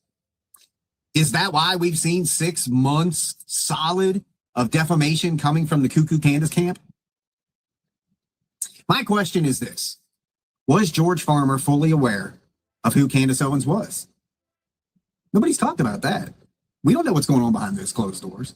And the position she held at Turning Point, right? Before meeting her in the UK, did he know who she was and what she was about? Before meeting her in the UK. Let's keep going. Did George see a way not to only hide his homosexuality, but also discover a surefire way to get on the inside of Turning Point USA? Because the majority of his own projects failed. Absolutely failed. He pawned them off to other people, sold them to other people, and then they still failed. Okay? He may have money. He may be intelligent in certain departments. And he's definitely super smart to keep his face out of all this, which we'll get to that here in a little bit. But George saw a fame-seeking, money-hungry grifter and knew, based on her past, that she would do anything for fame and money. History has proven that to us. She will lie, she will cheat, she will sue, she will fabricate stories that later get thrown out in court, and then she's got to pay. It's great when you start digging into her history. So has Candace, and this is the funny part to me, has Candace been the one that's actually been played this entire time and used as a pawn by George Farmer? Because she's not a likable person. There's no way he actually enjoys being around her. They don't even enjoy being around their own kids, right? They've got nannies. And oh, Heather, we checked out that video, and Joshua Carr is going to be joining us for an interview and discussion on Tuesday at 6 p.m. Eastern Standard Time in the LLC. He came into the chat. Isn't that awesome? We've seen all 3 episodes of his series. And Joshua Carr actually showed up in the chat on yesterday while we were reviewing the 3rd episode of the series. I had sent him a comment saying, hey, I would love to speak with you, do an interview with you. He showed up in the chat. So we've already confirmed Tuesday, 6 p.m. Eastern Standard Time. Joshua Carr will be joining us and having an interview and discussion. So, yep, definitely we'll have opportunity to ask him questions and to be able to kind of just go over the method of how he gathered the evidence and documentation to get to that $59 million. And he went over it pretty well in his video. But any gaps or any information, any still questions you guys have lingering about that, you'll be able to ask on Tuesday. That is absolutely amazing. What a blessing, right? So yes. Where's my Jay? Give me my $7,000. You gonna give me the $7,000 payment or what, Jay? Because I mean, I'm still waiting on this money. Did y'all know I'm supposed to be getting $7,000? Not 70. I'm more deserving of 70,000. Jay is trying to be cheap. No, 70,000 sounds about right to me. But the candy asses won't give me the 7K. It's so funny how they won't give me supers or anything, but they want me to get this $7,000. When am I gonna get it? Because I'm waiting. I've been waiting for a while. Hey, throw an extra zero at the end, Jay. Stop being cheap. Kick rocks. Oh, thank you, Sean. I appreciate that, Flossie. They keep saying I'm getting $7,000. Why $7,000? Give me 70 grand. Add another zero to that. And whoever's supposed to pay me this money, Jay, tell them to pay up. I'm waiting. Give me the $7,000, Jay. Yeah, drop a super right now, Jay, and give me this, Jay. Is it J-RK1MN? Drop a super. Let's add towards the $7,000 you want me to get. Get all the candy asses in the other box and leave me supers. Y'all have no problem doing that for Candace, and she's rich. Drop me a super, Jay. Come on. Add to the pot. Give me the $7,000. They keep promising me this money, and I'm not getting it. Unbelievable. You gonna sit here and do that? At least give me the money. Are you kidding me? Pay up to 70,000. It sounds so much better, Angie. I know, right? I wish they would just give me the money and stop sitting here lying and saying I got it. Oh, good grief. Give me the 70 grand. That's all I'm saying. Flossie, they refuse to give me the money. I get accused of it. And I'm just like, just give me the money. They want me to get it so bad. Pay it. Leave me a super and pay it.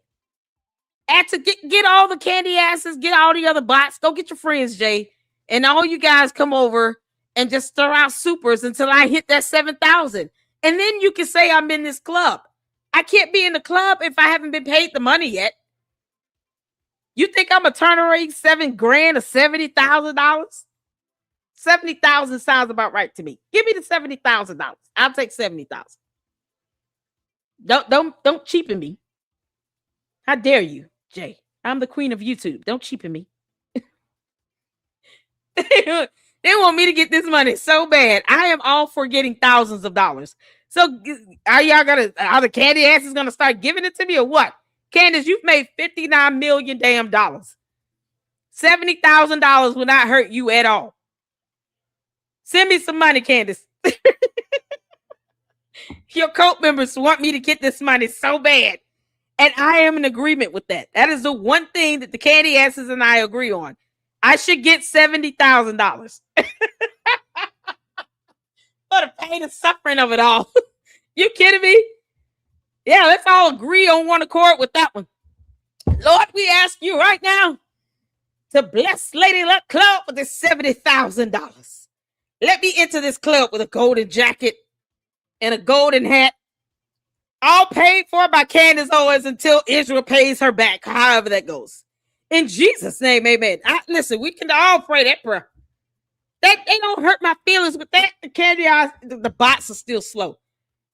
You're not insulting me, honey. Speak that money into my life. Show me the money. Yeah, like that insults me. No, it doesn't. Just give me the money. They rude. Am I getting $7,000? I can't be in this club if I'm still waiting for my check. Give me the money. Jesus. They want me to get this money so bad, and they don't want to give me a super to go towards that. Jay, are you going to leave me a super chat or no? I can't get into this $70,000 club if you're not leaving me the money. You guys have no problem giving Candace $59 million. Get out of here. They won't give me $7,000. That's so selfish. I can't remember the exact word she used, but some kind of like baby nanny or baby developer, something that she had said. Don't quote me on it. But they had interviewed people to take care of their children and their babies. So Candace never even took care of her children as babies. So to me, it's all just a show. It's characters in a cast. Because, I mean, here's the thing, you know, and I'm going off script here for a second, because here's the thing. If you loved your children and your husband, your family, whatever, I know, right? That's like a free trip. would you constantly be making yourself a target? Think about that. Would you be out there embarrassing your entire family and putting them at risk because of the lies you are saying? This leads me to believe she doesn't have a care in the world for anybody except herself. This is why she has people raising her kids for her. Okay? Exactly as well. So let's keep going. These are just questions, guys. But here is one of my favorite parts of this episode, okay? This is a name I'm going to throw out to you, and it's rarely looked into, at least from what I've seen. And the name is Paul Joseph Watson. And before I continue, why is it that all crazy people seem to go by 3 names? Does anybody ever notice that? John Wilkes Booth. You know, it's like you got to have the 3 names, and then that just means you're crazy. Camber, Candace, Amber, Owens. Camber Owens. You know what? I'm distracted. All right. Paul Joseph Watson. Some of you are sitting there like, who's Paul Joseph Watson? Some of you are like, oh, yeah, I know where he's going with this. Well, let's go there. This is the man who actually set up Candace and George for this infamous dinner where they supposedly met for the first time. You know, George had seen her at the UK speaking event. He even spoke at the event. And then this man, Paul Joseph Watson, sets up a dinner because he wanted Candace to meet George. So let's be clear on that. Paul Joseph Watson is the one who set up Candace and George, according to their story. Okay. I firmly believe George knew Candace way before all this. Okay. I really do. Me too. And in another episode, we're going to get to that. Yes. Please do another episode. I said the same thing. Didn't I say that? I've said that this whole time. Candace and George have already talked by the time she stole Charlie's credit card and booked that flight. Candace, you owe TPSA money for that dumb trip. No one told you to use his credit card to book a flight and hotel and pay for food. You know you didn't pay for any of that out of your pocket, girl. I want to see the credit card bills. All of them. Candace out here splurging money. Using that, the candy asses don't say anything about Candace using Charlie Kirk's credit card to book a flight to the UK either. She said she took the card and used it to book the flights and didn't even ask him. He didn't say, yes, this is okay. Let me approve it with the board. No. She said, I just took his card and booked the flights. You stole it. They're not going to get on her about that theft. That's called theft. Candace, you stole it. Theft. They sit here worried about something with no theft. I'm sure that bill to the UK is more than $7,000 too. Candace, you owe me $70,000. Your bots and your cult members want me to get paid this money so bad. Be clear on that. Paul Joseph Watson is the one who set up Candace and George, according to their story. Okay. I firmly believe George knew Candace way before all this. Okay. Yes. George knew Candace way before all of this. I believe that as well. I'm in agreement with that. I believe that he knew her and he had been following her. He had been doing his little research, his homework on her. And Candace probably just got this little message, I am, text, whatever. Hey, why don't you look into George Farmer? I heard he is interested in you, finds you curious, finds you've intrigued his interest. I mean, he likes boys, but whatever. And then she did her homework on him, and I'm sure all this guy had to say is he's worth $244 million. And she, being the broke ass that she is, because she didn't pay rent for 7 months. She owed money. She lost the lawsuit. And she was stuck with Yeasty. Oh, Candace has had a never-ending yeast infection for years. She realized, I got to get some money up, and I'm not being paid enough. $244 million. It's pretty lucrative. What does she have to lose by marrying George? What does she have to lose?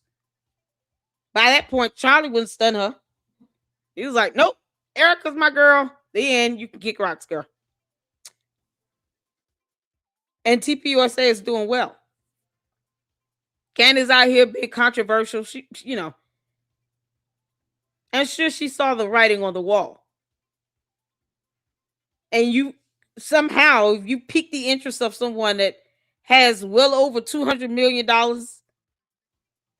as valued assets, and he has wealthy parents, and he's called Lord in his home country.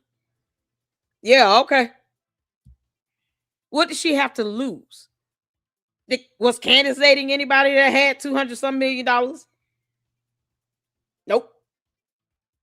I could guarantee you, Candace's boyfriend, whomever she was with at that time, girl, boy, whatever, was nowhere near as wealthy and financially set as George at that time.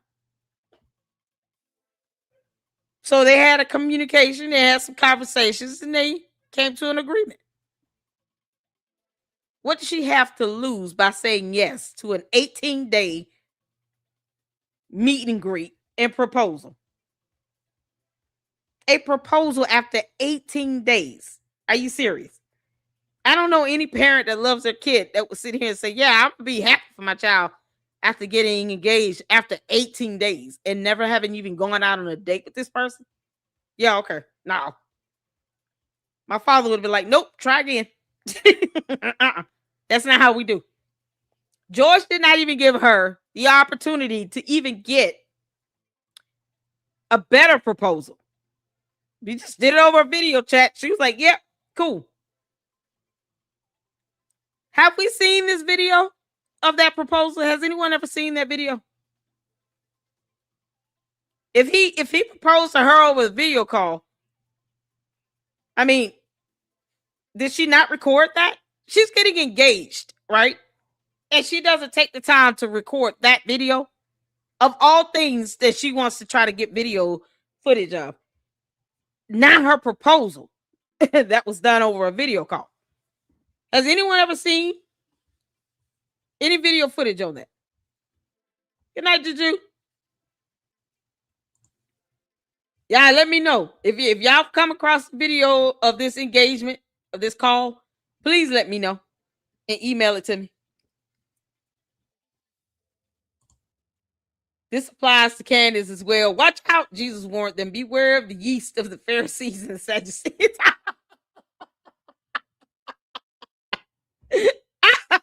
For it burneth and itcheth. Let me just say this. So if she didn't record that video, because that would be interesting to see. And typically, when someone is getting a proposal, right? You're getting a couple reasons why the person fell in love with you, how you met. It's like some little exchange here. I love you. I've met you. Wanted to be with you from day one. Or blah blah blah. You're the best woman on earth. For the Bible says that that he that findeth a wife findeth a good thing, and I found the great thing in you. So I want to know if you want to spend the rest of your life with me. Like, that's a moment to remember. Especially after 18 days of knowing this person. I'm like, wait a minute. Let me record this. I'm recording it. Candace, you didn't record that? It only happened once. Funny how he never proposed again. He was like, you know, I'm going to do this properly because I think you deserve something more in person with flowers after a first date. And then that way we can have this, you know, recorded so kids can see this. My sons can look at this and see how this is how it's done. Candace, you didn't record that at all? I'm wondering, what did he say when he proposed? Yeah, that's something else. Oh, good night, Carrie. That's something else. I honestly, my dad would have been like, nah, nope. No. I personally would have recorded. It's so hard to see Candace being proposed to, this engagement, and yet you didn't record it. Come on now. Candace, you should have recorded that. How often does that happen? How many times is George going to propose to you again? Never. Why didn't you record it? So who knows what was discussed in this engagement? It could have been, all right, here are the terms of the marriage. You'll allow me 2 weekends a month to have with the Bullingdon Club. And then I'll allow you 1 weekend a month to go and obsess over another man. And in exchange, you have to earn this amount of money and before we combine this income together in this one account. Like, who knows what was said? You can't make this up. So Martha says, have you watched the new interview Mitch Snow did saying Joe Kent was the one that vetted him when he went to Candace's podcast back in December? I haven't seen it. Yeah, we're going to have to watch that tomorrow. Good grief. We got y'all. We're going to have to do another live tomorrow and get that one in. Candace is probably by. Yeah. We've seen too many videos of her kissing on and hugging on and grabbing on other women's butts. No. There's no protection for Candace. Nope. No, God is taking care of her, rightfully so. You can't make this up. I owe her nothing. Candace is not my cult leader. I don't owe her any protections at all. Chabu. And in another. Candace, what a video of you being proposed to. 18 days is rather quick, girl. Was there any documentation you had to sign or something? Maybe he sent her a PDF file to sign. She had to agree to keep it quiet, not talk about it in detail. Come on, Candace. Tell us exactly what was said when he proposed to you. What were the terms of the agreement? Episode, we're going to get to that. Okay, but who is Paul Joseph Watson? Facebook and Instagram permanently banned this man in 2019. May of 2019. The same month, Candace Owens was fired from Turning Point USA. He said, yes, Facebook and Instagram permanently banned Paul Watson. That's probably just coincidental.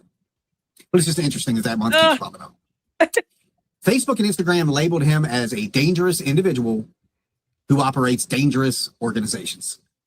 Okay. But that doesn't really tell you much about him. But what does say a lot is Candace has openly given this man credit for boosting her presence, like placing him on a pedestal, saying he's the reason she got popular. There's even a post from her thanking him in such a fashion. He was under the moniker @PrisonPlanet. So when you see Prison Planet, that is this man. But Candace is giving him credit for boosting her presence. She says, "This is really sweet. Thank you for your continued support. You were literally the first person who found me on YouTube and shared my voice with your followers." Okay, you're probably thinking, okay, what's the big deal?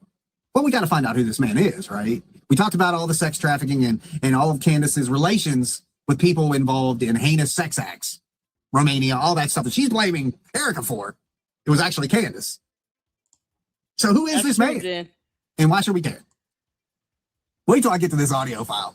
Anyway, again, hit the like button. You can only be seen associating with people like this so many times before others begin to think you align the same way, right? The apple doesn't fall too far from the tree. Birds of a feather flock together. You can only call it coincidence so many times. All those really cool phrases.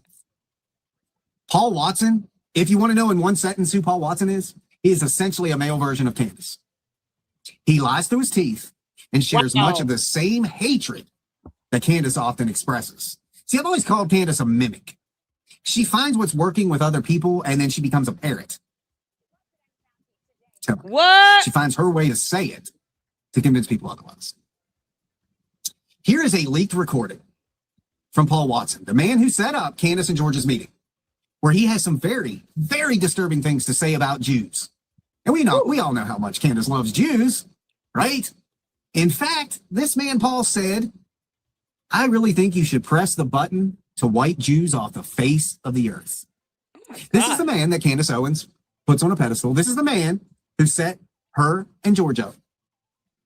But I want you to have a listen. And we're going to take a closer listen. Because to me, I swear to you, I can hear Candace Owens laughing in the background of this audio recording.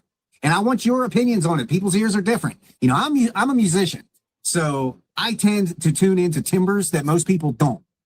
But I swear I have listened to so much of this disgusting woman that I hear her timbre, I hear her tone, I hear everything about that laugh in the background of this recording. But I want you to hear what this man had to say.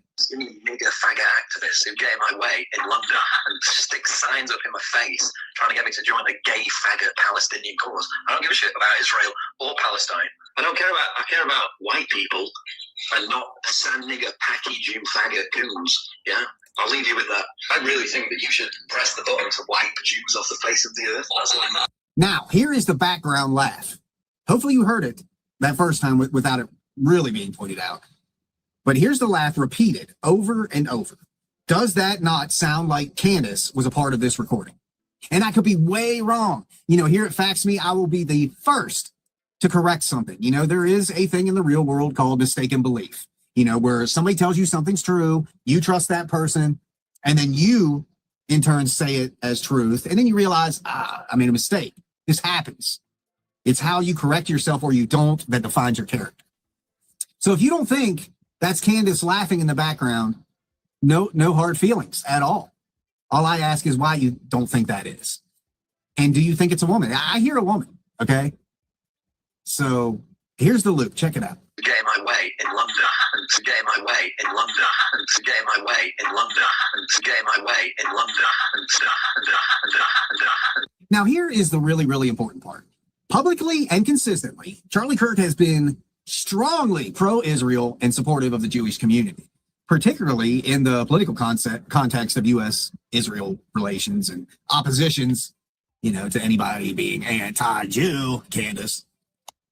But right out the gate, Candace has been seen not only spewing constant hatred toward Jews, but also associating with the people who want them wiped off the face of the earth.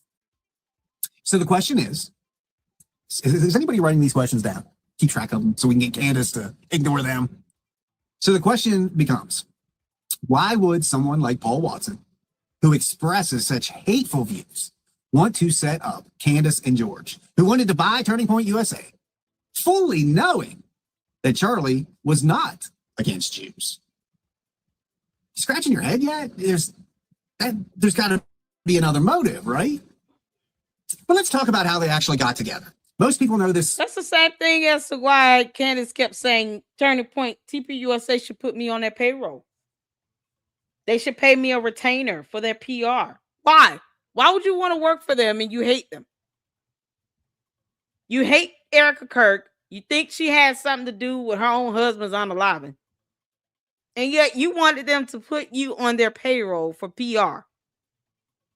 You wanted them to give you a monthly retainer for PR. You said no one pays me the big bucks, even though you generated $59 million. I snipped that one. See, the candy asses here, I guess the ones that are new, forget that I snip. the videos with the closed caption so you can see the words being said out of Candace's mouth. So when I say she said this in her show, I can show you the snippet of her saying it. And to the candy asses and the bots, you know the episodes. You watch them all day, every day. Candace said, no one pays me the big bucks. But yet, she wanted to be on TPUSA's payroll for what?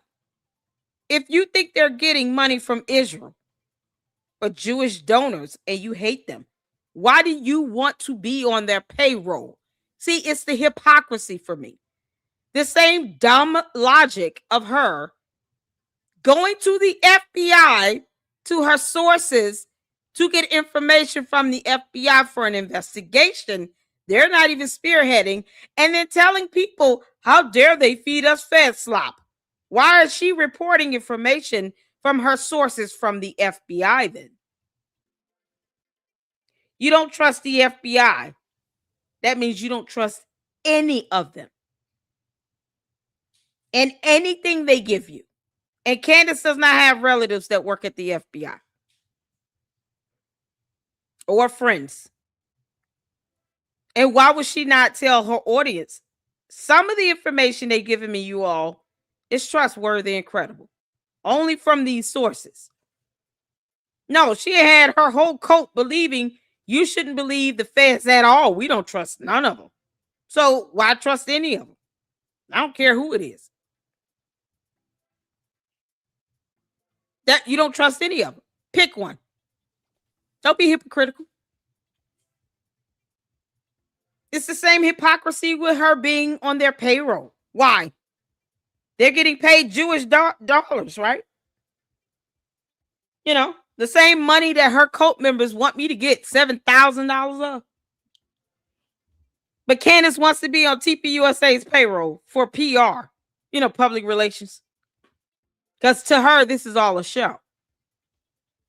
As opposed to her just being honest and saying, I don't care who pays me. No, she sits here and despises the Jewish donors. But then turns around and says, you know, they should put me on their payroll. No, for what? Candace, they have no reason to put you on their payroll. You don't want their money, remember? Because it's Jewish donors. It's Jewish dollars. If TPUSA is the enemy and Erica Kirk is the enemy, why would Candace want to be on the payroll of the enemy? The candy asses don't even think that simple. Because, you know, they just believe whatever she says. They don't try to think. Thinking is hard for them. I love the idea that they've been fed slop this whole time from her fed sources. That, you know, one's turning out to be Joe Kent because Sloppy Joe. But they didn't trust the feds at all. There were no exceptions to that. How many chats and comments have the candy asses and the bots left in my live streams? And I can go back and pull them. Where they said they don't trust the feds. They don't trust nothing from the feds. So you don't trust anyone from the feds then. You had no exceptions then. Why generate an exception now? Is it because you really don't want Candace to have you look stupid? As you realize, oh goodness, she was feeding us fed slop because she was giving us information from an FBI agent. The same way she's telling you all, TPUSA is the enemy. They taking Jewish donors and dollars and blah, blah, blah. And then turns around and says twice, they should put me on their payroll. They should pay me a monthly retainer. No one pays me the big bucks. Why would you want to work for TPUSA if you're Candace Owens? You can't make this shit up. It's the hypocrisy for me. Why would you want to work for TPUSA if you are Candace Owens? Why? She said they should put me on the payroll. Candace, why would they do that? Why would you want to work for them? If you are Candace Owens, why would you want your name on TPUSA's payroll? if your name is Candace Amber Rose Owens Farmer. Candace, you keep lying to your audience. You know, I'm going to call you out on it because I don't really give a damn. You're not my cult leader. You're not God. You're a mere mortal. Somehow procreated 4 times. But you're also a liar. I just find it comical that your cult members realize that you're lying like hell and they keep trying to make excuses for you as if you pay their mortgage. Because she definitely doesn't pay mine. But Candace, you owe me $70,000 because your cult members want me to get paid this money so bad. And for once, I agree with that. See, the candy asses and I can agree on one thing. I should definitely get paid $70,000. The candy asses, we can all agree on that. Y'all, yeah, come on, candy asses. You know this is hilarious. We can agree on one thing. Give me the $70,000. That I think we all agree that 7K should be coming my way at some point. Whatever that 7K club looks like, whatever. I'll take it. Candace wants to be on the payroll of TPUSA, and she hates Erica Kirk with all her might. Funny how she wants to be on their payroll and take Jewish dollars while she despises TPUSA and their Jewish donors. You can't make this up. She said it twice. No, Candace, you don't make a mistake and say that multiple times if you don't mean it. I'm not going to sit here and beg a company to put me on their payroll and I despise the company. It is the epitome of stupidity on steroids. Can we say SOS? Stupidity on steroids. SOS. Stupidity on steroids. You want to be on the payroll of the company you hate and loathe. You can't stand that they're getting all this money. How dare these Jewish people send all this money to TPUSA for nothing?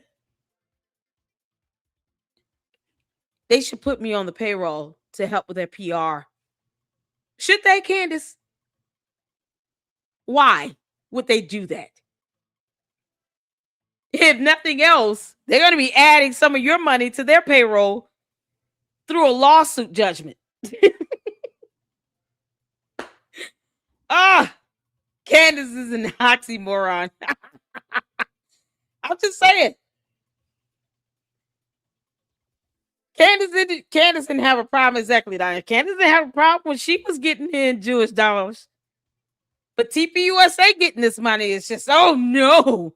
But she wants to be on their payroll. She wants them to pay her a monthly retainer for PR. Because this is all a show for Candace. She doesn't care. She doesn't care that her cult base are stuck on this fat slop. We don't trust the fats. But I got sources inside the FBI. Why? You don't trust them, remember? So you shouldn't trust any of them. What do you owe them? Are there not other agencies you can get information from? So she plays in their faces and they're cool with that. They just make excuses for it. They make excuses for it. They don't see the contradiction. They don't care about that at all. They just, oh, Candace is lying to us. She's telling us the truth. She's getting fat slop from the FBI and telling you all this because she said she has sources in the FBI to CNN of all people. In an interview, she lied about. I didn't do any interviews for anyone after Charlie Kirk died. 16 days she did an interview with CNN. I thought she hated CNN. Why do an interview with them? Once again, a huge contradiction. You don't align yourself with a news outlet when you don't trust the media. So why do an interview with CNN and you don't trust CNN? See how dumb that is? But she didn't tell you all that. No, we found out just like with everybody else. They didn't get no special viewing of that interview. And I think I'm one of few that has the full interview uploaded uninterrupted with no commentary. She says she has sources in the FBI. Why? You don't trust her slop. Candace is an idiot. The somewhat bizarre story. Candace took Charlie's credit card and booked them both a trip to the UK. She stole which their leads credit me to card. believe she wasn't going there for the reason Charlie thought she was going there. Because all of a sudden you meet this Paul Watson guy who wants you to meet this George Farmer, who's just so taken back by a woman he's never met, he just has to marry her. Mm-hmm. We are. Okay, well, I'm actually going to interject. So, hi, I'm George Farmer. I'm the chairman of Turning Point UK, and I just want to talk about the funding situation because actually there's so many questions on the internet about who funds you, right? Generic NPC comment, who funds you? Right? I can tell you for a fact, okay, if there's some secret dark money out there, please come and have a chat with me because we are desperately short of funds, okay? Who funds us? The UK donors fund us, and they're just businessmen who want to keep their names out of politics. It's a very simple answer, okay? That's the end of it. And, you know, I just find it so... Candace. And yet, you wanted to dox Jewish conservative donors of TPUSA. Why is that again? But she wanted to be on their payroll. She wants to be on their payroll and to get a monthly retainer out of them. This is unbelievable. It's the contradiction and hypocrisy for me. Candace, stop lying to your people. It's the lies for me, girl. Your lies are so bad. You literally tell them the truth in their face and it still goes over their head. All of them. All 6 million of them. Interesting that for somebody who claimed to really want to support Turning Point USA, dear Lord, when Charlie says, no, dude, I'm not going to sell you my business, George says, well, then I'm not going to be chairman anymore. So you really didn't care about the place then, man. You know, you were chairman of the UK division. What more did you want? Charlie didn't care. That's another question. Bye. And, you know, it didn't take long to see George kind of following Candace everywhere. Like this video I'm about to show you where Candace is obviously not liked by the hundreds of people that are surrounding her. You get a quick glimpse because he's very quick to make sure he's not on camera. But there's a quick glimpse of George walking around and past Candace. And this was a long time ago. Do you have any plans to address the neo-Nazis that keep joining your group?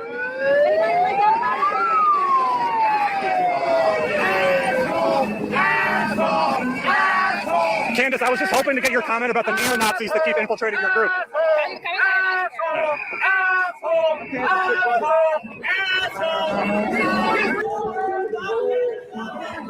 Candace, you stand on your comments that the Southern strategy is not a real thing? Why don't you come in and ask me? We're going to have it's open questions. Okay, well, they let me in. I'd love to come in. Yeah. I watched you say in Congress that the Southern strategy isn't a real thing, and I was just wondering if you had, like, factually substantiated. Because it seems like the Southern strategy is a real thing, and you just lied to Congress. Oh, she lied to Congress. Yeah. So how do you feel about the... How do you feel about the New Zealand shooter citing you in his manifesto? Hey, how you doing? How do you... Candace, how did you feel about the shooter citing you in his manifesto in New Zealand? You know, because you don't mind speaking your mind any other time. Y'all, this freeze frame is epic. When I tell y'all Candace has no soul, look into those eyes. It's nothing but darkness. It's straight black. You don't even see any white a part of the eyeball. If you don't have any shame in what you said, wouldn't you be able to corroborate and double down on it? Why not answer the question, Candace? How about those 2 men that were charged with sending threats to Jewish conservatives? And they're citing you as their inspiration. Candace keeps getting cited as inspiration, and yet she doesn't actually gloat on it. Any other time, her narcissism will not allow her to ignore it. But this time, for some reason, she ignores it. Why? Candace, you should be proud. People are getting death threats because of you and your free speech, allegedly, as you call it. And they're citing you as their inspiration. Own it. Your candy asses don't mind sending out threats in people's chats and comment sections. And they sit here and defend you and threaten others in their lives. Why do you have a problem not owning up to what you say, where others are using what you say to send threats to other people's lives. It's a cowardly move. Feel about the guy who murdered all those people in the mosque citing you? How could, why? What a weird question to ask me. Yeah. Well, so why do you think, even if, like, I'm not saying you radicalized him, but why do you think he said you radicalized him? I've never been to New Zealand. I don't know him, so I can't answer. Okay. There he is. I wanted to invite you. So here we go, guys. Candace is literally targeting everything she wanted to be. She wanted to be Charlie's wife. She wanted to run Turning Point USA. Charlie said Erica could be president. So have many other people. There are clip after clip after clip of people saying that Erica could be president. Candace has even discussed, and being the subject of this discussion, about herself becoming president. It's like, dude, could you be more obvious? Putting all that back in one person. But Erica is the beating heart and the spiritual center and the life force. You could just feel it. And, you know, Chris, I hope your audience knows this was exactly what Charlie wanted. He had made plans because he was, you know, getting death threats all the time. He knew that there were people that wanted to hurt him. And obviously we took precautions in that way, but he was prepared. And he told me personally, he told members of the board and other executives at the organization that should something happen, that Erica was going to be the person that took over. And he knew, I mean, he started dating Erica when his life was already a little crazy. Well, it was a fraction of what it became, obviously, as the years went on. But he knew Erica could handle this type of lifestyle. He knew that she had it in her, and she was incredibly strong and fierce and true and good. And so Erica, she, you know, obviously she wasn't wanting this to happen. She wasn't prepared for this to happen. But in another way, Charlie knew she could handle it. Hey, she could be president one day. That's what Charlie said. I always say over and over again, I don't think that people should aspire to be the president. I think that there's something very narcissistic and egomaniacal about that. If I felt that we did not have a strong enough candidate on the conservative side, I would step up to the plate if I felt my country needed me to. It really makes you wonder, doesn't it? Everything about Erica Kirk, you also want. And there's nothing wrong with that. You know, envy's not a good thing. It's a sin. But I look at a friend of mine, man, you just got this great new guitar. I wish I had it too. And I work hard and I make sure I get that same guitar. It's kind of apples and oranges, but she is literally mimicking everything that is Erica Kirk. Yep. And what we're seeing is the ramblings of a jealous loser with severe psychological disorders. And that's really what this all boils down to. Yep. Because we are far from done. Check out this screenshot. And I have questions. Foreign money. And not just any foreign money. Foreign money with a perpetual flow. In other words, it never ends. The deal is this money keeps coming. Yep. But this is perpetual flowing money that does not acknowledge its origin. So it's perpetual, it's forever. It will forever be coming to Candace and George from an unnamed source. Yep. But what is it?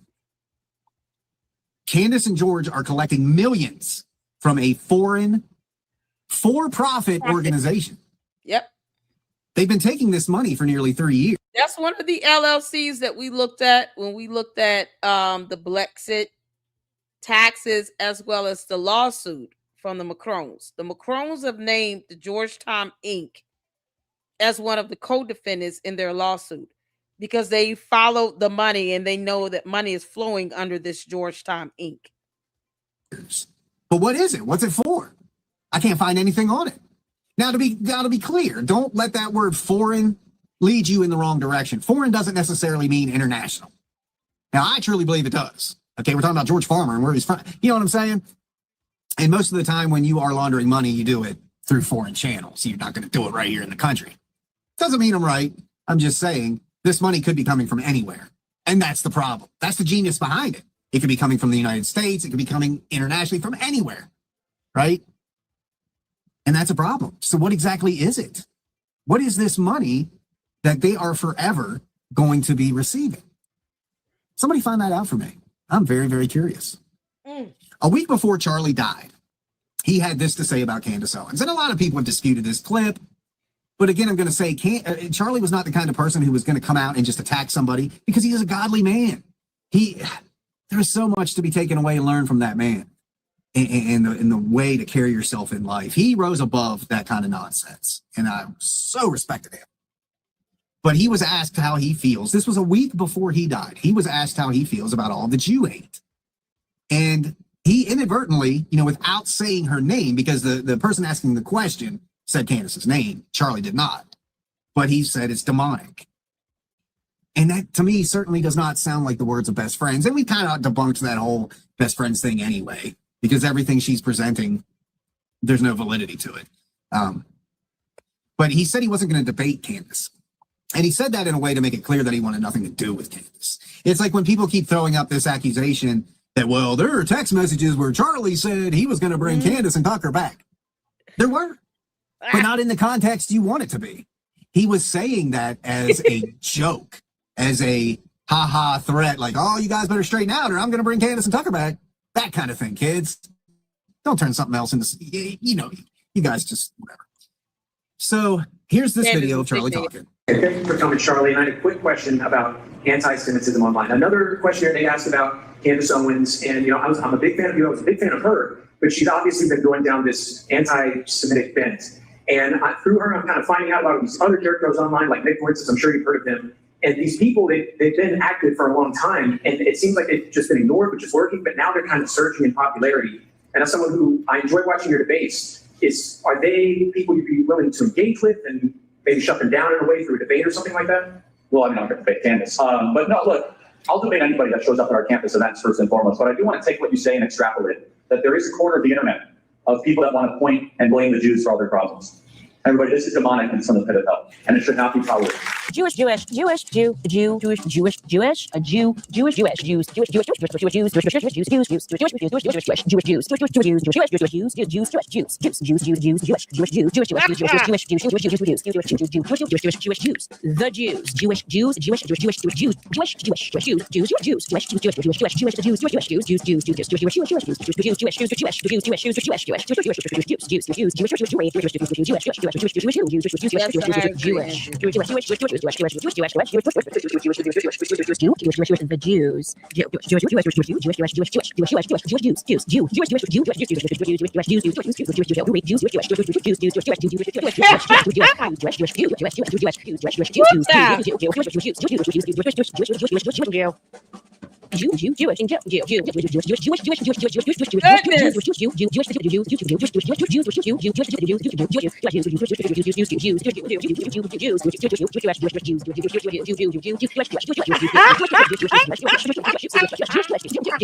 I'm obsessed with the Jews.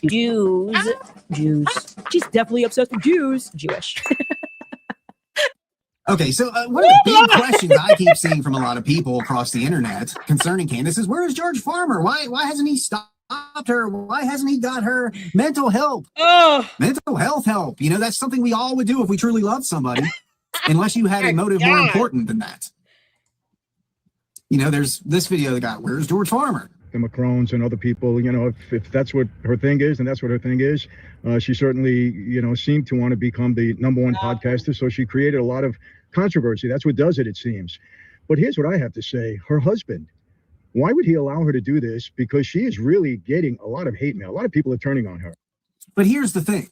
And this is the irony, that I think Candace is the one actually being played in the end. George Farmer isn't an idiot. You can guarantee his hands are clean in all of this. That doesn't mean he isn't guilty. It just means he has made sure that everything ultimately points back to Candace. What kind of husband, if he truly believed she was right, wouldn't come out, make some kind of statement, even if it's a written statement, backing her? He shows no backing whatsoever. He doesn't show himself at all whatsoever, because he's the puppet master. Him and his cohorts, like the man that set them up, have been running this since 2018. It's what do they call that? The long con, right? Everybody keeps asking why George Farmer would allow this to continue. Well, he's the one producing all of Candace's content. At least that's what she said. and he's said it here and there kind of nonchalantly in interviews. He's the one writing the teleprompter, which, explains why big words are used and Candace can't pronounce them, let alone understand what they mean. He isn't saying anything because he's profiting too. Millions, my friends, millions. It's an ethical question. I'm not going to talk too much about it, but if somebody I cared about died and I was determined to prove that what was said was wrong, I would not be monetizing it. That's just me. I don't know. Maybe I just live by different morals and ethical standards, but this bitch is monetizing everything. She's got shirts out. Holy crap. I saw that this morning. Literally making fun of Charlie Kirk, the man she's supposedly best friends with and the man she's trying to get the truth for. Right. But this is how the system works. If this entire time it had been George throwing out all these conspiracy theories, it wouldn't have lasted. It wouldn't have. But you put that script behind an insane, charismatic black woman, and look at how long it took for people to start standing up against her. And that's one of the things that really irritate me as the small guy here. Okay? I'm not sponsored. Every bit of production, writing, I've got to do myself. Every bit of advertising, what I got to do myself. I don't have that luxury, and I'm not saying that in a jealous way. I'm just saying that from day one, when Candace started her bullshit about this, I was on it, man. And here's the thing. My very first episode in my old podcast back in September that was talking about this, I was actually very sympathetic. I requested in this podcast that Candace take a step back, give herself time to grieve, go seek some mental health help. You know what I'm saying? Like, I saw, as a guy who holds 3 degrees, one of them being psychology, I saw a mental decline instantly and the red flags. And that first podcast of mine was a plea to her to please stop and get yourself some help. My friends, I was attacked like you would not believe because I was the only one doing it. These heavy hitters out there, crickets. But I didn't let that stop me. I kept pushing and kept pushing. Like, I was so behind the truth that I knew it would eventually come to light. It always does. Fact is inevitable. But I initially had sympathy for her, thinking, I gave her the benefit of the doubt, thinking this was all just mental related, grieving, hurt. You didn't get the guy you wanted back. Nope. This is all a PR stunt. This is public relations. This is a show for Candace. She's going to fake cry, fake anger, fake outrage, fake. The only thing that's real is her lies. That everything else, no. She'll say and do whatever, put on whatever fake emotions she needs to put on. Talk about God is using me in this platform. The devil is a liar, and so are you, Candace Owens. You sit here and you support somebody like an Andrew Tate as if he's innocent. You talk about Christ is king while he's out here pimping out 15-year-old girls.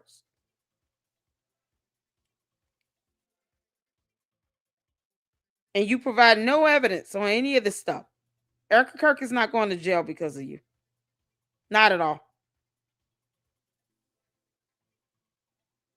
You're mean-spirited. You're soulless. And yet you turn around and say you want to be on TPUSA's payroll. That part is real. Candace wants the money. That's it. This is all a PR. This is a show. How do I keep attention on me so that I can keep getting views, clicks, likes, subs? Think in my mind that I'm #1 podcaster on earth so that I can make the most money. Because her cult members have no problem reminding us that she's doing this for views, clicks, likes, and subs and money. So when they're out proving me right and her wrong, how can you argue with that? They're proving me right by reiterating that in the chat every single time, as if they're flexing, and they're not. She's the one saying, I'm not doing this for money. But your cult members and your bots are saying that you are. And they have no problem saying how much money you're making. or that you're rich, or that you're getting all these views, or that you're number one podcaster in your world, in your reality. Even to get a rating of such would mean that it's based on views, clicks, likes, and subs. Impression, engagement. Those analytics that determine whether or not you're number one podcaster on earth, to which she's not. That's a Google search. But since they don't read, whatever. They're idiots. They're just going to believe whatever she says. She's still trying to flex that as if it's an accomplishment while saying, I'm not doing this for views. But that's a lie because you brag about being number one when you're not. So why even lie about that?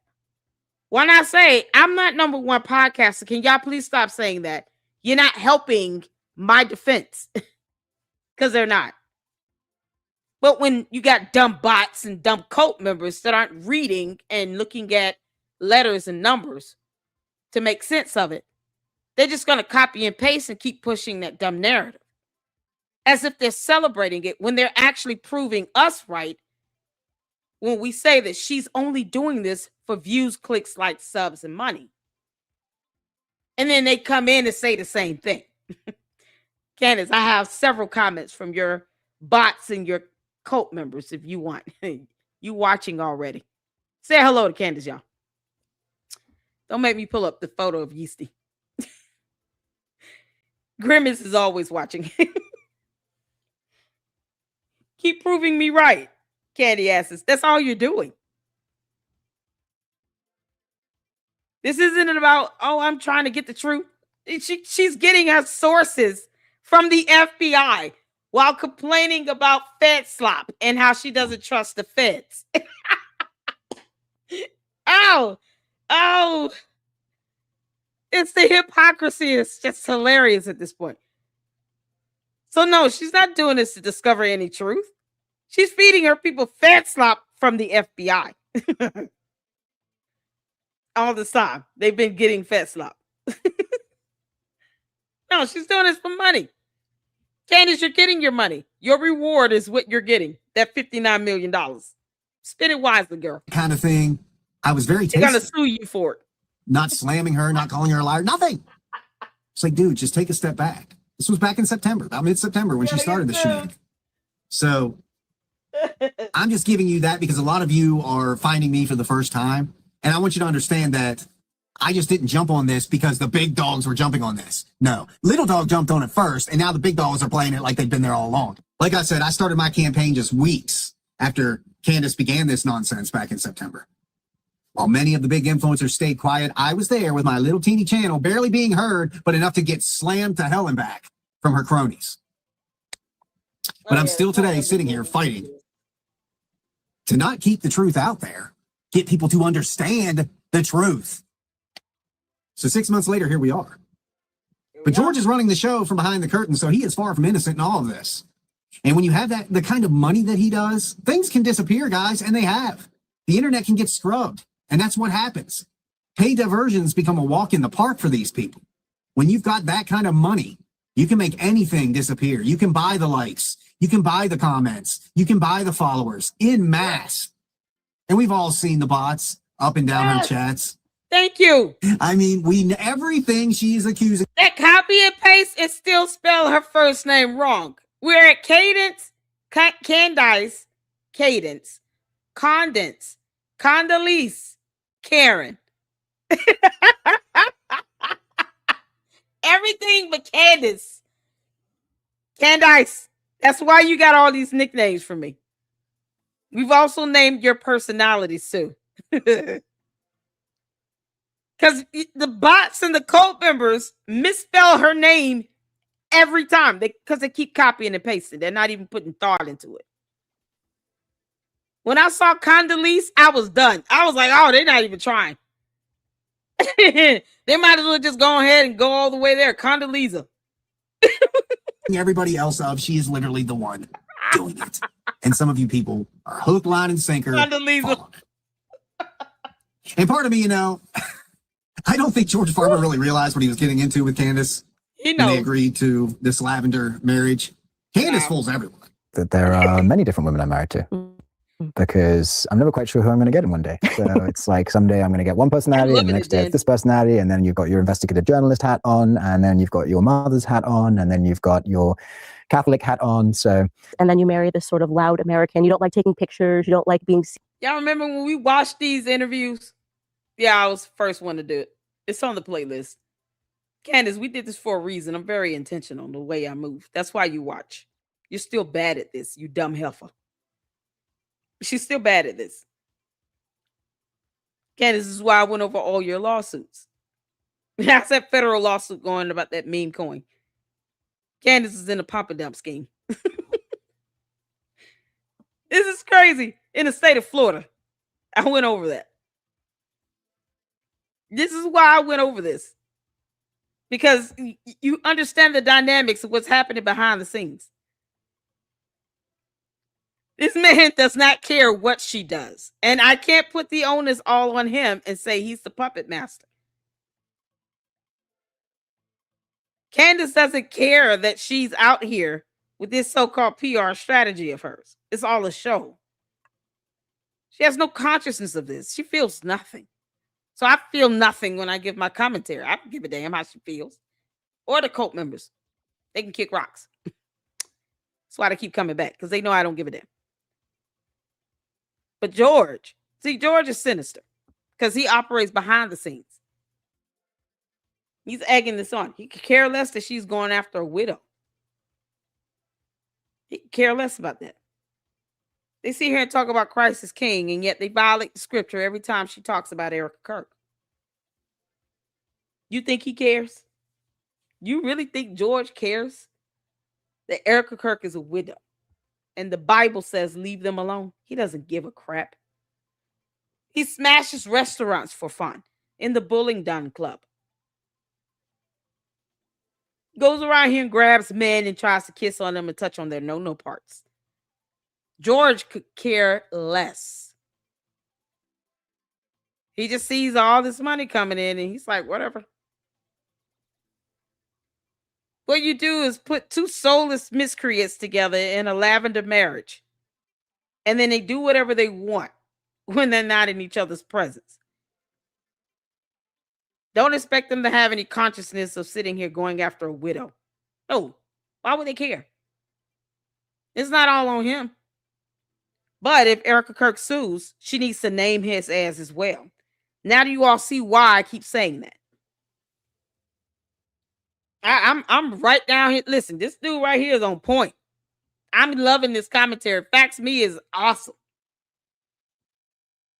And I'm glad we're checking this out because a lot of the stuff we've already seen, we've already checked out. We've watched their boring ass interview together. The other videos where he has talked about just, how they met and all this stuff for a reason. It gives context. Helps you understand where his mind is when he's standing behind the camera, not giving a damn about her going in on Erica Kirk. So he shouldn't give a damn when he's named as a co-defendant. When Erica Kirk sues her, she needs to name George Farmer as well. And all of his LLCs. Go for the gold, girl. Because he allowed this crap to happen. So name his ass. And say, I'll see you in court. I guarantee you he'll try to put out a statement. He sees he's named in the lawsuit. He's going to be like, wait, hold on. I wasn't supposed to be affected by this. Nope. But every time he stands there and says nothing, you are perpetuating this thing. So name his ass in the lawsuit. Seen or photographed, and then you marry this loud American. And so you've really had to adjust.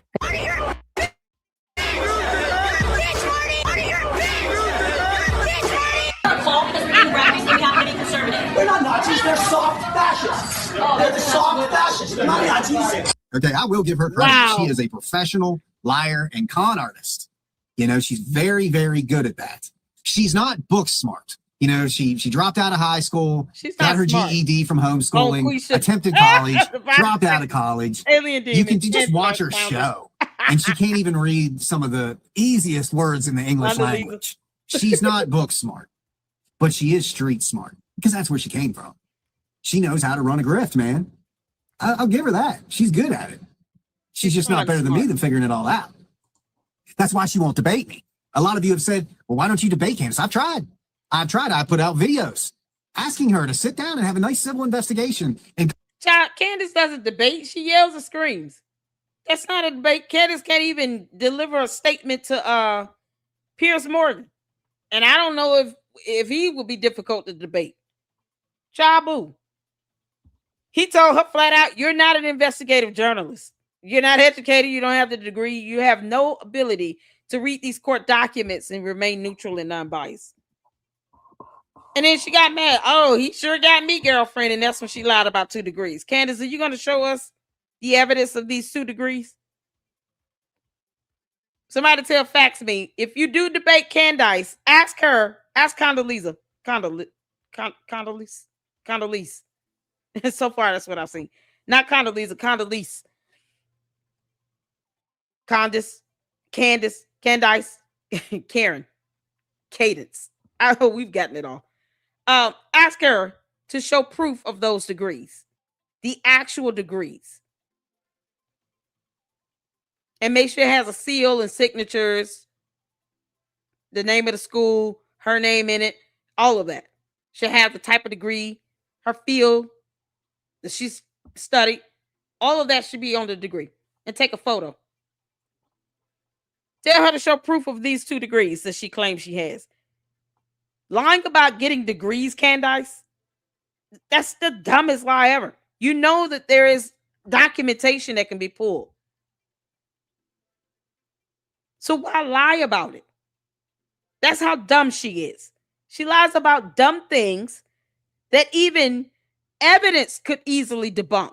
You know, like where someone was on a certain day, especially if they went to the hospital with their mother. There are cameras in the hospital. That's a dumb lie to say that she wasn't there when cameras would put her there. Security cameras put Erica Kirk in the hospital. Security camera footage. You know, evidence that Candace would never be able to produce to debunk it. But she lies about having 2 degrees. And the candy asses still refuse to demand that she post up evidence of these 2 degrees. They refuse to do it because they know it would have them look like fools for believing that she has degrees and she can't prove it. Just like they've been believing Fed slop this entire time because her sources have been from the FBI itself. They don't want to admit that. This whole time she's been giving them Fed slop. Conversation where I can ask you all these questions that the other half want to know. She refuses. She will not debate an intellect. What the mama? She will only debate when she is in control of the situation. I know, right? I dare you to challenge me on that. I would love it if one of you could go out there and get her to agree to it. But she won't. You got to pay Candace to get her to do anything. You want her advice? She charges you by the minute, folks. Ooh. Yeah. She's got a little place where you can go and pay her hundreds and thousands of dollars to get a minute with her. And I'm not doing that to prove her wrong. Okay? So Candace fools everyone. And I think she played George just as much as he played her. Plays her. Yep. And now they're stuck together. You know, personally, I wouldn't want to be seen with this ghetto trash anywhere, let alone have her name tied to mine. You know what I'm saying? Guilt by association. It's like, George, you know you're not stuck with Candace. Tell your boyfriend to help you get out that house and pack up your stuff. Dude, the shit you were saying, you're not my friend. You know what I mean? What's that? So anyways, as we all know, what she says one day, she completely changes the next. If someone were to ask today whether or not Candace Owens is pro-Jewish, I think most people would say clearly she isn't based on her recent behavior. But it depends on who she's talking to. It depends on what brings that money in. Yep. So who is playing whom here? Because there's a game being played. With George, and here's the reason we're not going to see the fallout you think we would between George and Candace. George would never fully turn on Candace because she's got one up on it. She's got blackmail, just like he's got blackmail on her. So if he left her, there would be a massive campaign launched by her outing him, exposing how horrible this marriage was and that he was gay and this, that, and the other thing. He would be coming back with all the things we already know about Candace. He would emphasize those things and validate them. But it's not going to happen because they literally have the same amount of dirt against each other. They are both bound through one another's lies they don't want exposed. Everything presented here today is part of a broader examination of the questionable business and ethical practices surrounding George Farmer and Candace Owens. These are questions that need answers. I'm not accusing anyone of anything. I'm simply presenting documents, testimony, and a series of questions that deserve to be answered. And if you ignore those questions, what are we supposed to think? And I hope Candace addresses all this. Candace will never. Because if you are innocent of wrongdoing, disproving it should be rather simple. Nope. However, silence always speaks volumes. Always, my friends. And when it comes down to it, we have to look at who had the most to gain from the death of Charlie Kirk. Candace. And the answer to that is clear. Candace Owens and George Farmer. They wanted what they couldn't have. Yep. And here they are right now on this day as you sit there watching me, making millions of dollars off of Charlie Kirk. Yep.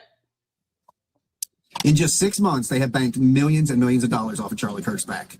About 60. Millions made while tearing down the very company they once wanted to control, destroying his family, putting his family's lives in danger. We know how that leftist mentality. We see it in the news all the time. They listen to crazy people like her and then go out and act on it. Yep. And she doesn't care. But that's going to come to an end. That will come to an end. Sue her. And this is why. You have to ask yourself why Candace is doing everything in her power. Everything. It all boils down to one thing. She is trying to prove Tyler Robinson innocent. She has to. She absolutely has to. That boy has to be found innocent.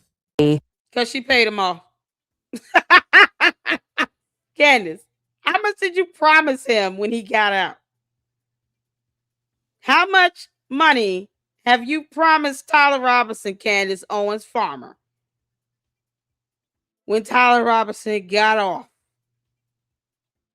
Because you damn sure can't tell us who you thought pulled the trigger on the gun. All these dumbass theories you can't prove, explosive devices, all this crap.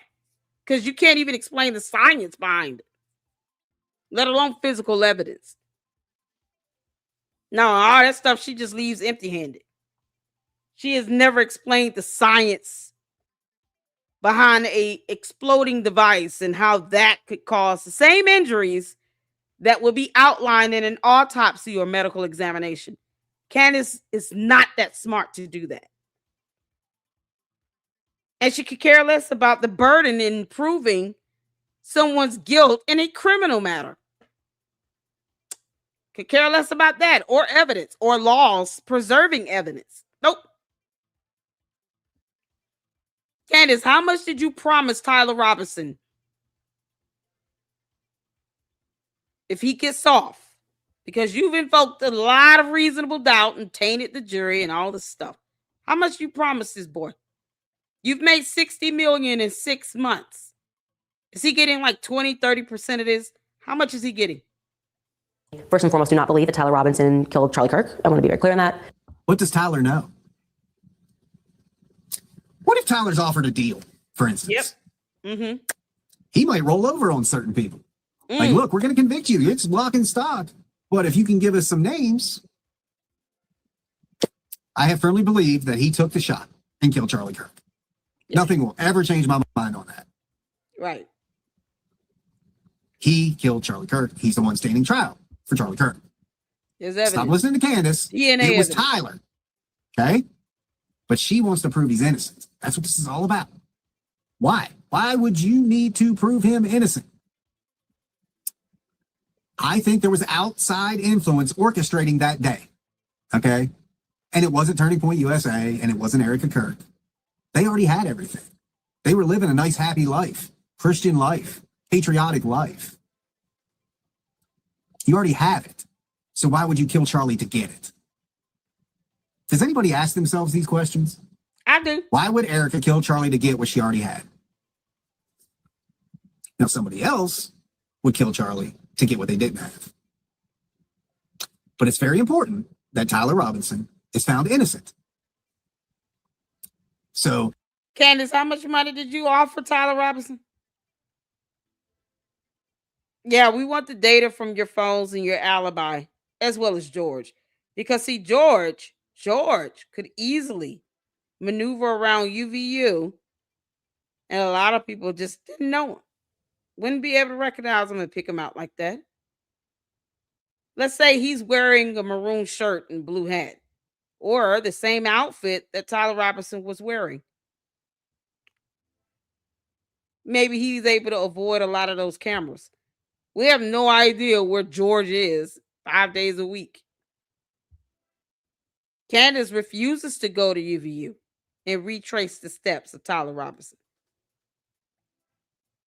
Maybe George Farmer already mapped it out. Met up with George somewhere, changed clothes, or exchanged them. They liked about the same height and body build.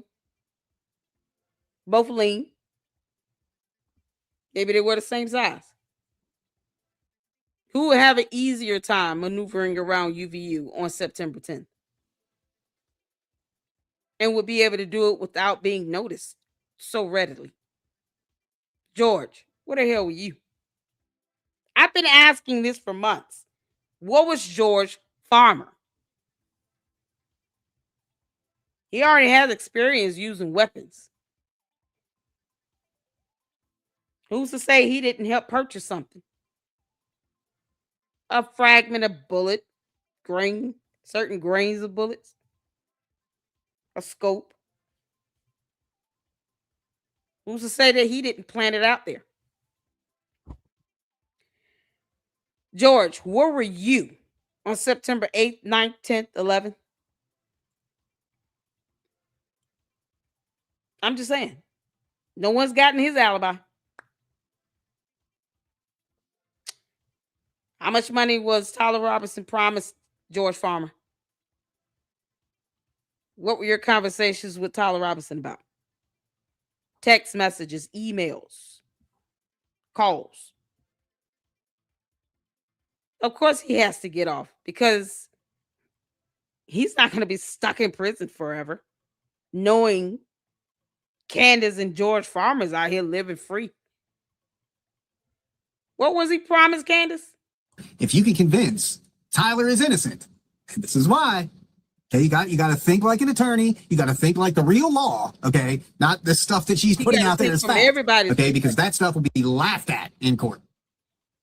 If you can convince people that Tyler is innocent, then all of Candace's claims gain more credibility. George Farmer's a marksman. But if she can't prove he's innocent, then all of Candace's claims are proven infallibly wrong once Tyler is convicted.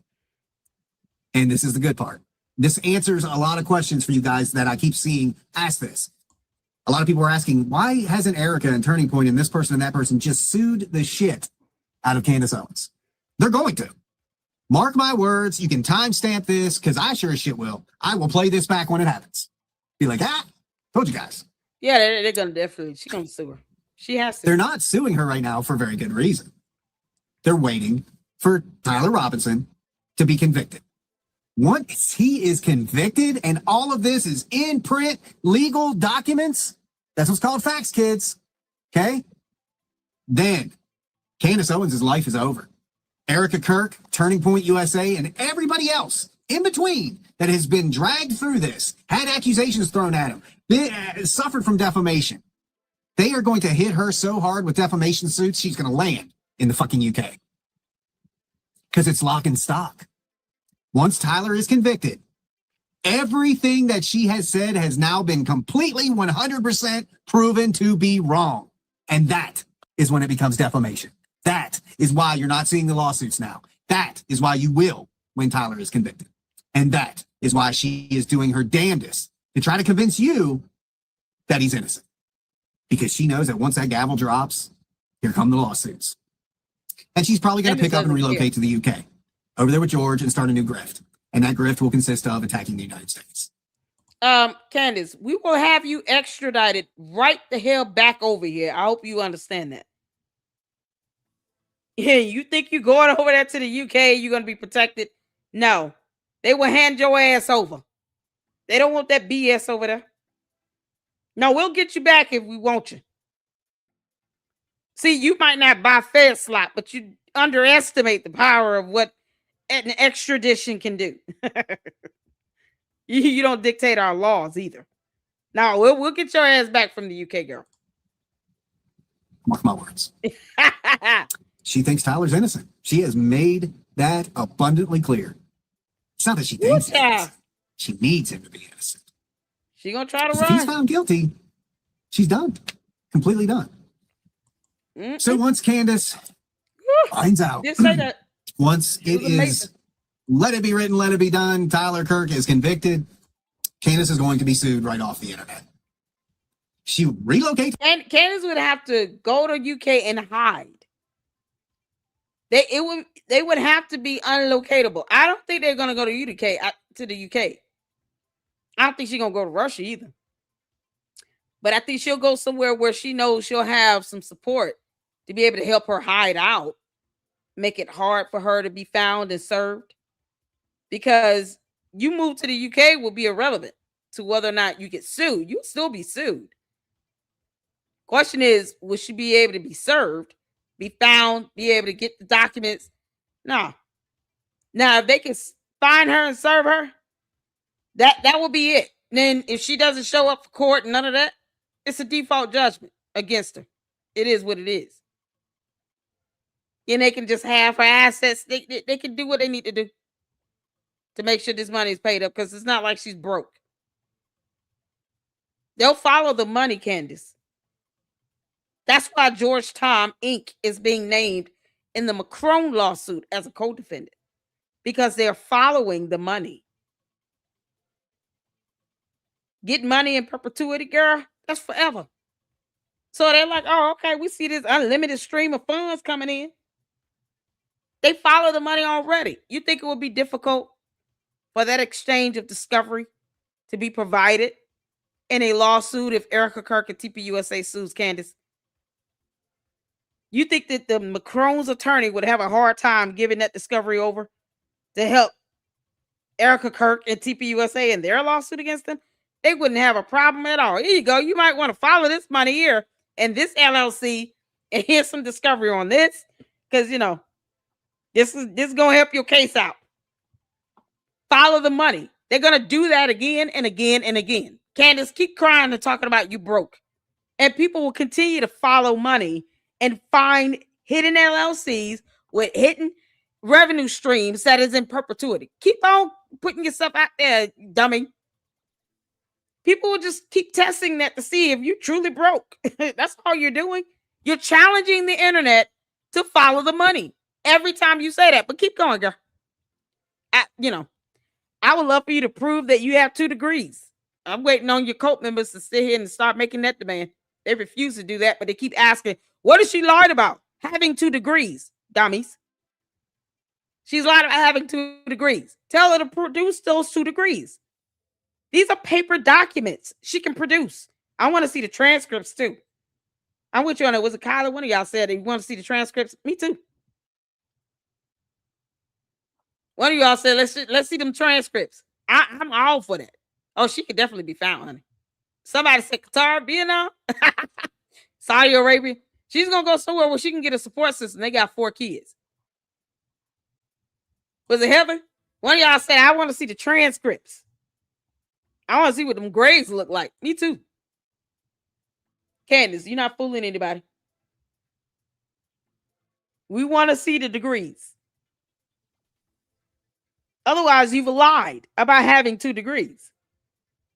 Because that absence of evidence thing means that you don't have the evidence to prove you have 2 degrees. So if you fail to produce the evidence on it, then you've lied about it.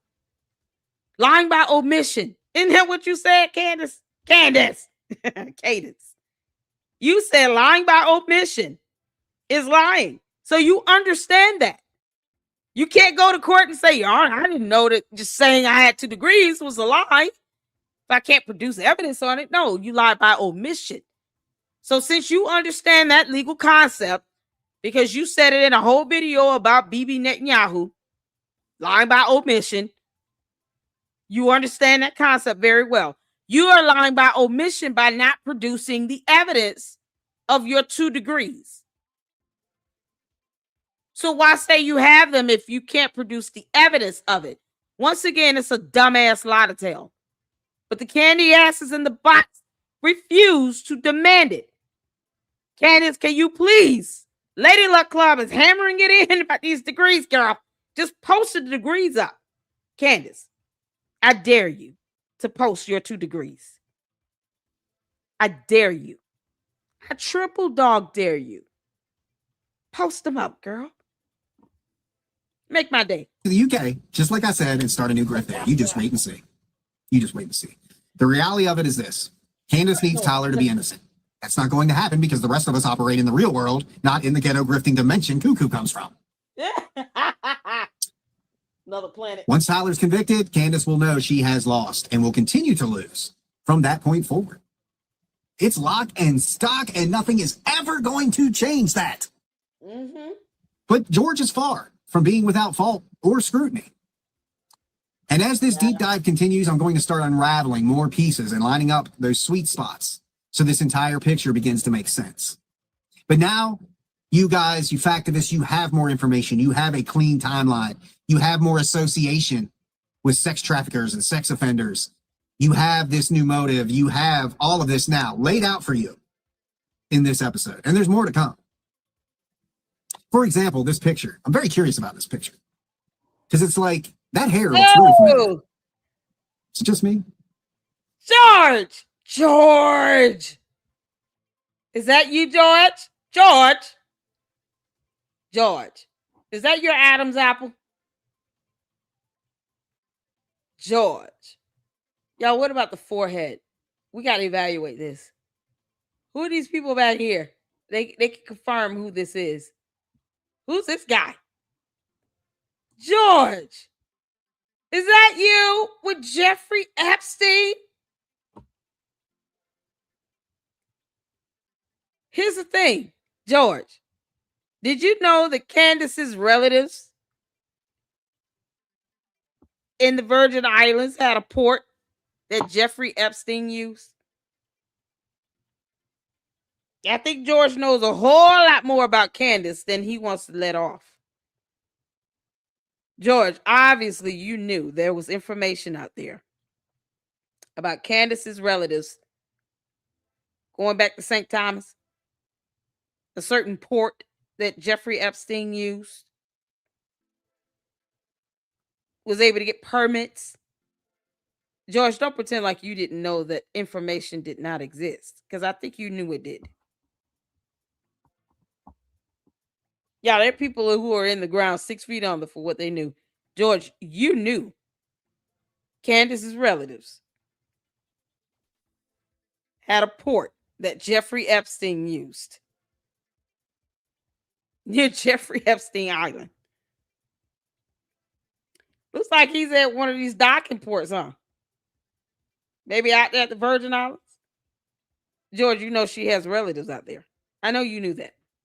He knows her relatives. He knows her history. People like George Farmer, when you're talking about somebody being, of this distinguished title and stuff, they do background history tracing. They find out who your relatives are. They know this stuff before, you walk down the aisle with them and marry them. George knows who her relatives are. He knows her people. He knows her people's history. One of them registered with the NAACP. He knows these things. The irony of him possibly being photoed with Jeffrey Epstein, knowing her ties with her relatives to Jeffrey Epstein, is something else, isn't it? George, how long have you known this information is my question to you. Boy, that looks like George Farmer. It looks awfully familiar. Watch out. And isn't Candace right now trying to push Epstein stuff on Erica? That'd be yet another thing that Candace is guilty of that she's trying to get you to believe it's Erica. So where do we go from here, guys? Honestly, a lot of that depends on you. As I said earlier, I do this all on my own. You don't know me personally. I work 12 hours a day, 6 days a week. This is so I'm gone good. before the sun comes up, and I'm not home until it's dark. I have 1 day off a week, And that's when I tend to work on these full episodes. The little reels and stuff you guys see, that comes from me sitting at work and waiting till there's nobody in the building. And then blah, blah, blah, here I am. Go fax me. Right? Okay. But a lot of this depends on you, Factivists. The Fax Me movement is about delivering the truth to my audience. If interest persists in this particular investigation, I will continue. I will, as long as there is something tangible to talk about. I'm not going to be that person that says, tune in tomorrow because I've got this little thing I'm not going to show you now, but I'm going to show you tomorrow, and then probably not show you that either. I'm not going to do that. So if the river starts running dry on this, I'm just not going to keep dragging out episodes, my friends. That's not my style. Okay. I love this. Fax Me will move on to other subjects and issues that are important to this movement and to you, the audience. So as I end this special episode of Fax Me, the bride of Candace, let's see how well this episode is received and decide together what the next step should be. And I want to say God bless you all. I appreciate you sitting here as I bring out a lot of this. And again, a lot of it was stuff I think many of you have seen, but I have to assume many of you are seeing this stuff for the first time. So there's a lot of repeated stuff to some of you, but to other people, they're seeing it for the first time. So I'm glad you bear with me for that. And I want to thank you guys sincerely for the follows. Don't go anywhere yet. Okay, this sounds like, he's done. Oh, ain't going He's done. Let's just go ahead. No, hang out for a second. Come on, man. I see you get, sit back down. Jeez. I mean, it's not like I'm sitting here telling you guys to go buy the Blue Playbook Conservative by this guy. I mean, who would do that? I mean, it does tell you how to discover Blue Playbook conservatives, these people who wear red but really bleed blue, like Candace Owens and Megyn Kelly and Tucker Carlson. Megyn Kelly is an embarrassment to every bar association on earth. Megyn, you are a spineless wimp. And whatever dirt Candace has on you, why won't you be smart enough to just drop dirt on her first and be done with it? What a coward you are, clown. Behind it. I'm telling you. But yeah, I'm not going to do that. I'm not going to promote my book. It's not why I asked you guys to hang out. I want to thank you guys for the support and the shares and the dedication to keeping truth the foundation of my movement here, our country, and our lives.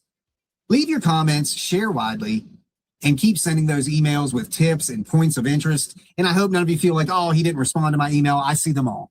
I'm just very limited on my time and where I've got to put my focus where it needs to be. You guys can email me at canyoufaxme@gmail.com, canyoufaxme@gmail.com. Also, a little bit of announcement. My friends, be on the lookout for my new weekly show where I'm going to be debuting it soon, and I'm going to have a co-host. His name is Alan Bess. He's a military Army Ranger veteran. Okay, he's getting towards the end. Let me go back to this photo. I gotta go back to this photo, y'all. I want y'all to pay attention to the background. Pay attention to this background here. What do they look like they're at? Don't they look like they're out there at a dock, at a terminal of some sort?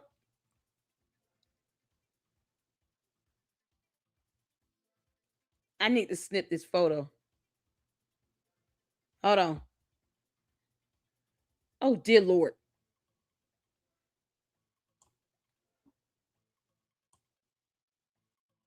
Oh, come on. Come on. Come on. There we go. No. What the dealie? Yeah, I'm trying to do a snippet. Okay, let me do a snippet right quick.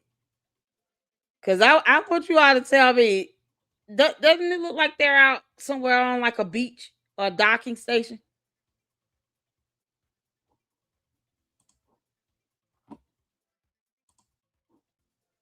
Oh, shoot. Hold on. Look at the ground. Doesn't it look like sand? You know, like they're walking on sand, right? Like they're on Epstein Island.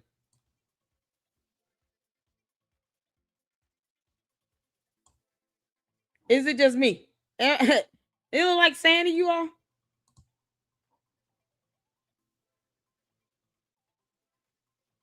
And you have this. He wearing a whole suit, which is not hard for him because we've seen photos of him wearing a whole tux on the beach with dead rats. lined up, and him and his homeboys from the Bullingdon Club. You know, they're marksmen. They use shotguns all the time to shoot rats and stuff, and they line them up on the beach and take photos in front of them. That's how disgusting they are. Georgia's in the Bullingdon Club. They smash restaurants for fun. Doesn't it look like they're out there on the beach? So let's assume they're out here at Epstein Island. One of the docks they use for Epstein Island for like deliveries and stuff is the one named after Candace's relative. Yeah, who is the girl behind him? Listen. Oh my God, where's no reply? Blyden Dock. There you go. Wouldn't that be like reminiscent of Blyden Dock, perhaps? Because think about this. Candace's husband being photographed with Jeffrey Epstein. I don't know how old this picture is, but what if this is after they're married and they're using Blyden Dock? That's in St. Thomas, the Virgin Islands. I don't know how old this is. Jeffrey Epstein what died with. How long has he been dead?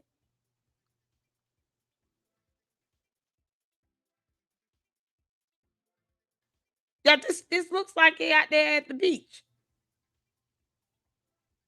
They're drinking champagne. Obviously, they opened something new or whatever, celebrating. He's got a glass of champagne back there. She looks concerned. Who is she? Does it look like the same lady that was in the photo with Candace?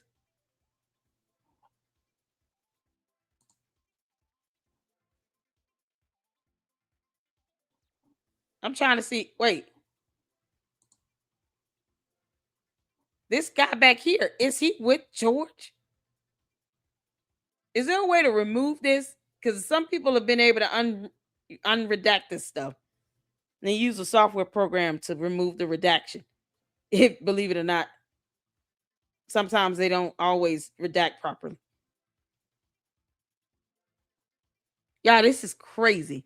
We imagine like this definitely looks like George. Who would be this guy here? This is so crazy. And why would this be blacked out? Unless he's wearing some pin. Because why would they black this out?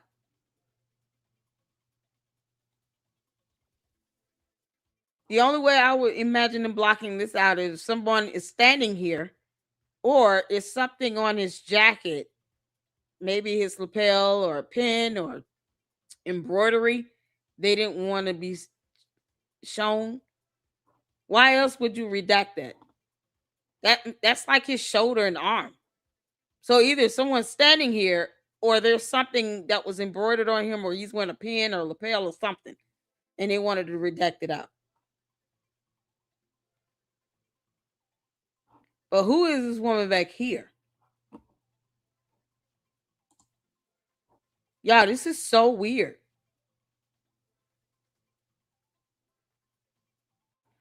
Does that look like her? Or her? To you all?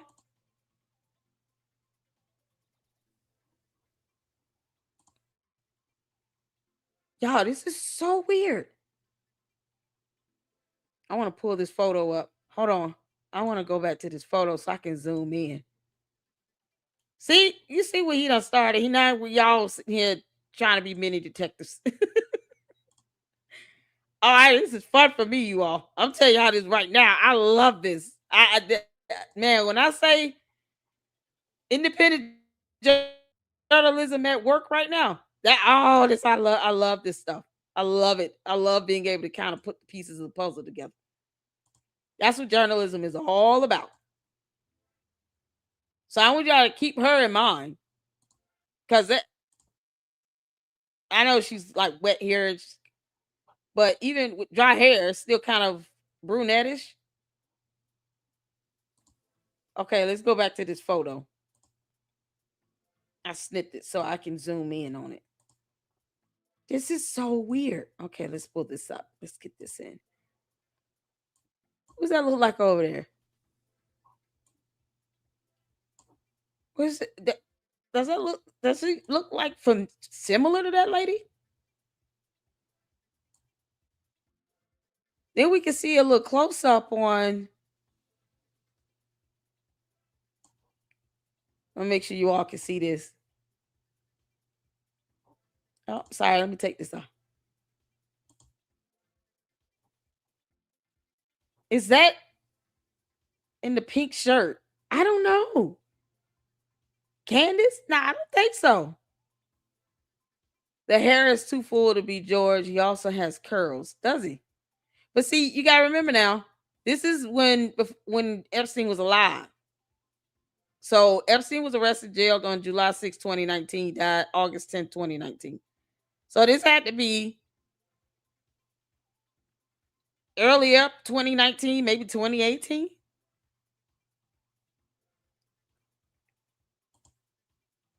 You did a Google lens it? His hair is long there. It is. Yeah, her grandfather was African American. Mini docs and pics. The guy behind them looks like they are together, dressed the same. They do. Oh, that's a good catch, Melinda. Y'all look. Oh, hold on. Let me zoom. Oh, they wear, yes. Look. It's like a uniform. He has on the same button-down blue. He's got on the same jacket back here with the glass. He's got this pin on his. I don't see one over here, but yet we can't see the full area here. And the only reason why you would even redact this part is if someone's standing there, or maybe he's holding something up because this is the rest of his arm, or it's something on his jacket. And there's a pin. I see like the top of it right there. And this girl back here looks like the chick that was in the photo with Candace. Just she's similar. This must be either like, does he have brothers? Maybe a cousin? 2019, 2018, maybe he was in school. Or working? I don't know. What year did George graduate from college or Oxford? Didn't he go to Oxford or something like that? What year did he graduate? Anyone know?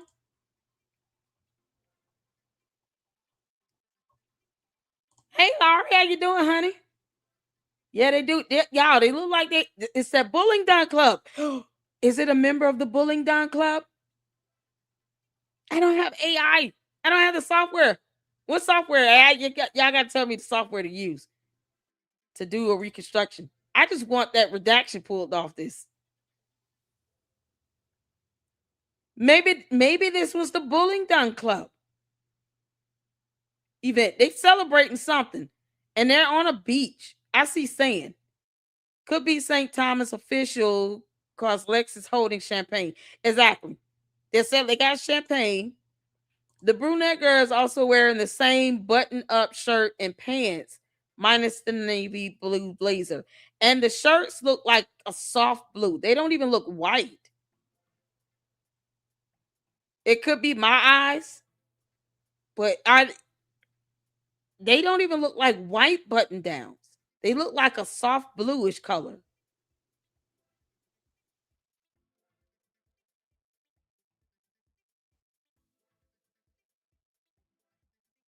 Yo, maybe anyone know what year he finished? It's Lex Wexner.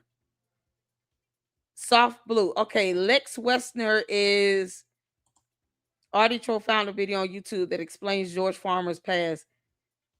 Yeah, we've seen send me the email on that link. He found another video. I know we went over a video where a content creator went into George connections with the Bullingdon Club.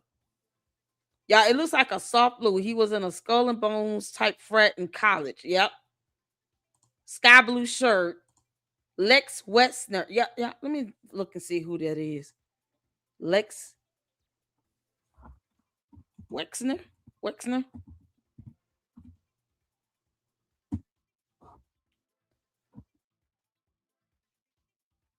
Oh wow. Okay, so Lex Wexner and billionaire Charles Bronfman formed an informal pro-Israel lobby group called the Study Group or Mega Group.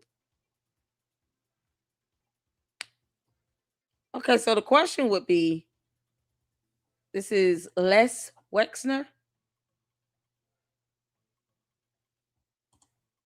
Looks like George's friend in the Bullingdon Club. I'm telling y'all, this might be the Bullingdon Club.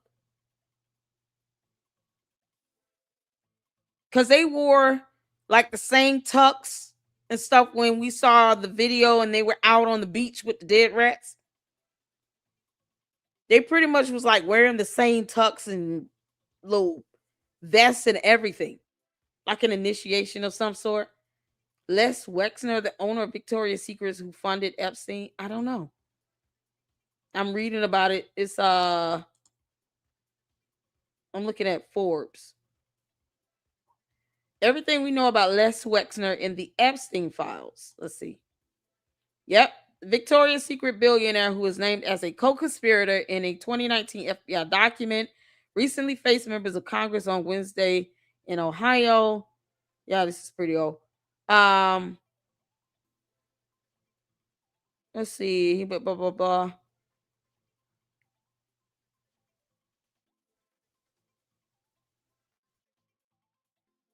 So he's labeled Wexner as a co-conspirator to Epstein along with Leslie Groff, Ghislaine Maxwell, Jean-Luc Brunel, Karina Shuliak, and 4 others whose names remain redacted. So since the face is redacted, that name is redacted, but the guy in the back, his name, his face is shown. They wouldn't show a face and then redact the name because you could just figure out who he is in the back. So obviously this person back there has been named as well because they would have redacted his face like they did this person here. Does that make sense? They're not going to redact his face and we can figure out who they are.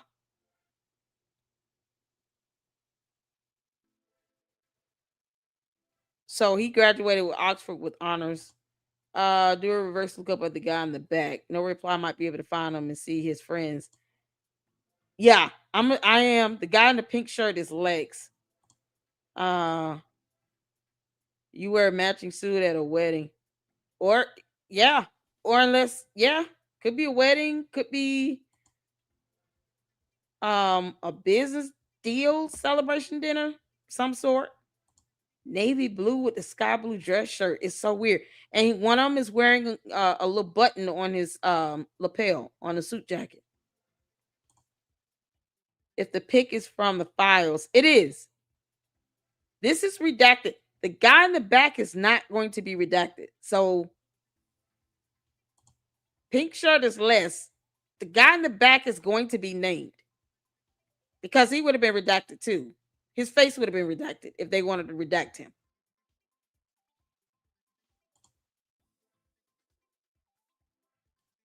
They're part of the staff, I'm willing to bet. Maybe they work for him. Did he work for him? Maybe he interned or something? I don't know. Why would they be wearing the same thing though? He's not at school. It's not like a uniform. Why would they be dressed alike like that? I mean, let's say this is 2018, right? What? George still is a grown man. Why would they be dressed alike? 2 grown men like this?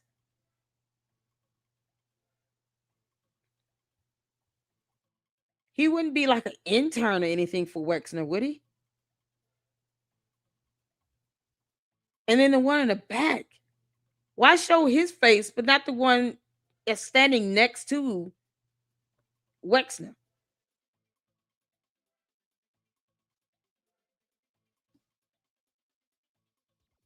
Did George ever go to like an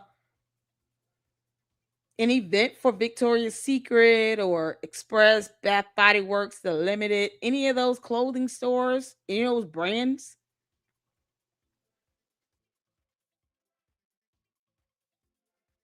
Did he ever work for Lexner? Hold on, let me just Google Lex Wexner. Les Wexner and George Farmer.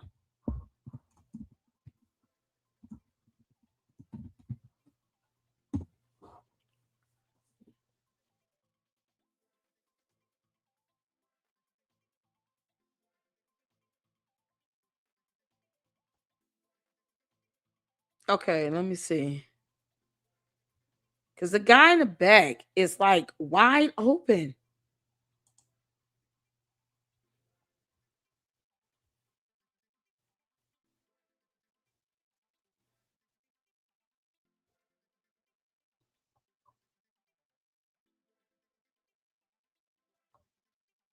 Yo, what? Oh, hold on.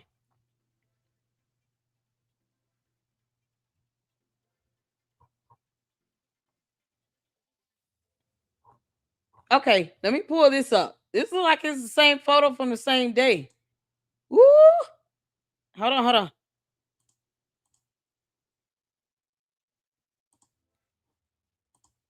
Y'all, don't this look like it's a photo from the same day? Y'all see this? Except this is a woman in the female hands. But it looked like it's from the same day, right? It's the same day? Oh, yeah, this is the same day. It's just a different photo.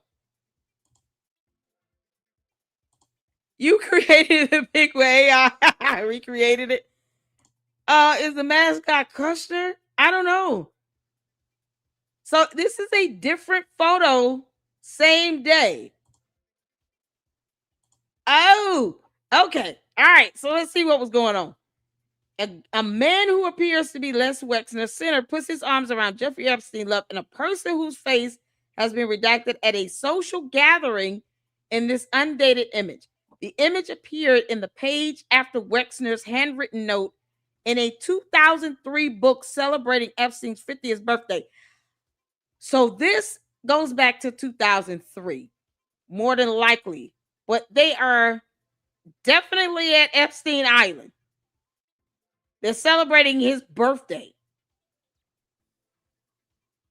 And Epstein's birthday, like they got on long sleeve shirts and sweaters and stuff. When is his birthday? It must be in the wintertime.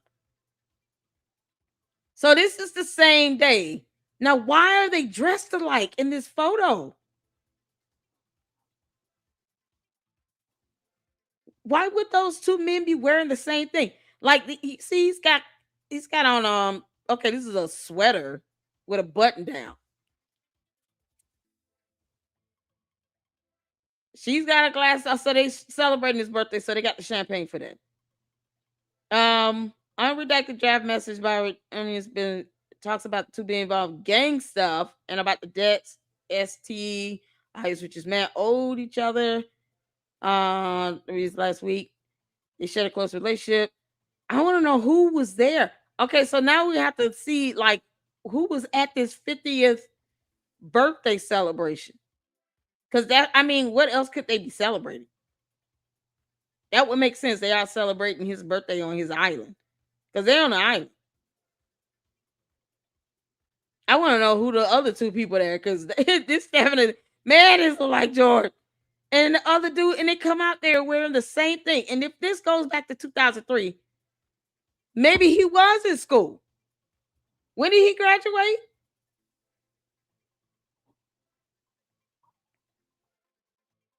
Lex sold Victoria's Secrets and Gap a while ago. What year did George graduate from Oxford?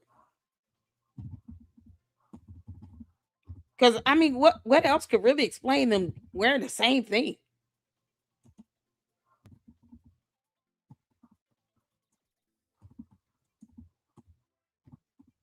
Like otherwise, like it. That's so weird. He graduated.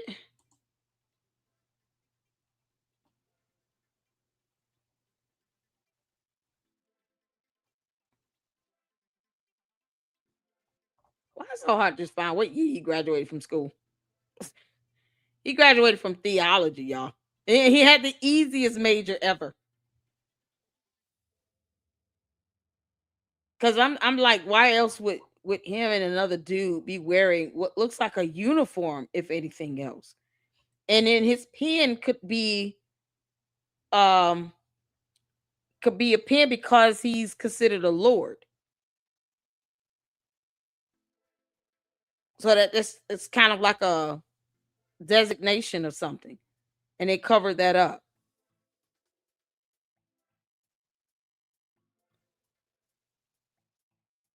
You say what he went to St. Paul's School.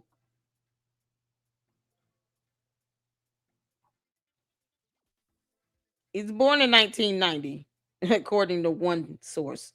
He went to St. Paul's School.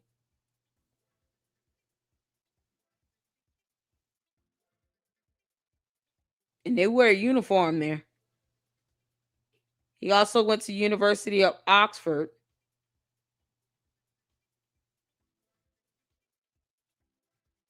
Would he wear a uniform at University of Oxford? So that would be around 2003. Yeah, right? So, yeah, 2000. So let's say this is 2003. That would be the only reason to explain why him and this other boy is wearing matching shirt jackets like this. It's because they're wearing a uniform. Because this is his birthday celebration. So there's no reason for them to be dressed alike.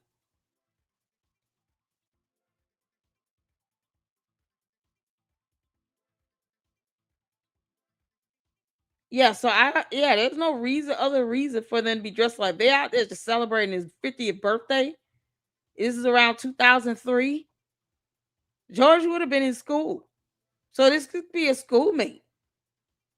And my whole thing is, why not redact the schoolmate? They weren't minors. I don't think they were minors. I hope not. But why not redact his photo? They didn't blur him out at all. And I think this has got to be a uniform. And they just covered this up because he's wearing a special lapel pin because of his designation with his family, because he's a lord. That's all I could think of. I don't know how big this thing would be. I would assume be about, just the same pin size as anything else. But this kid isn't wearing anything. But I mean, we can't see. But why redact him and not him?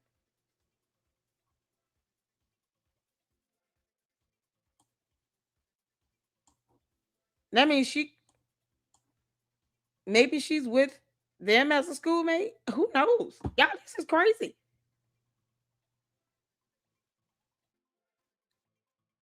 Yo, this could be around. Oh, this could have been him in school. George would be 13 in 2003. I might not be him then. And there's a pic of George wearing the same outfit at a PragerU convention. Oh, let me see.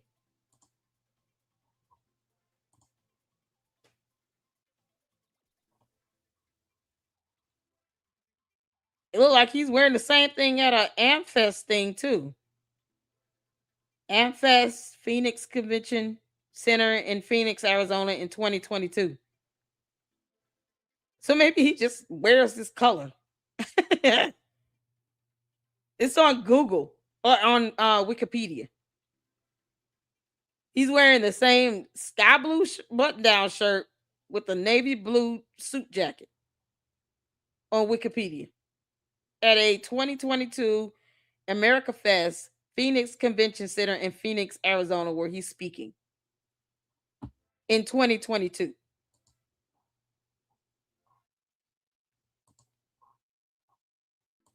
Maybe George's frat brothers at college. Epstein was in his 40s in 1998. Y'all, this is so weird. He would have been 13. If he would have been 13 in 2003, then now I would hope he would not be out here. I would hope he would not be out here. Isn't he older than Candace? Yeah, no, he was born in 1990. But see, Candace was born in 80. Y'all, this can't be right. What year was he born? What? Y'all remember he had like 3 different birthdays? Was he really born in 1990? What year was Candace born? Oh my God. There's a reason why there are 3 different birth dates out here for George. July 9th, July 7th, 1990 is what I'm seeing on Wikipedia. What year was Candace born? God, 1989? 1986? What? Yeah, this guy looks like he definitely has to be 18. Let's just hope and pray. This guy is definitely 18. Yeah, Wikipedia is saying George was born in 1990. So if this was 2013, that's one thing. If this is 2003, he wouldn't be old enough. But if this was 2013, he would have been 23. Y'all, I'm saying we gotta solidify what year this was done. Because if this is 2003, that's a problem. He wouldn't have been old enough. He would have been 13. If this is 2013, he would have been 23. Now, the question is, would he have been at 23? That still doesn't explain him wearing the same outfit as another dude, but because I mean, he wouldn't have been in school, right? Graduated. When did he graduate from Oxford? Do they wear uniforms at the University of Oxford? They get to wear what they want, don't they?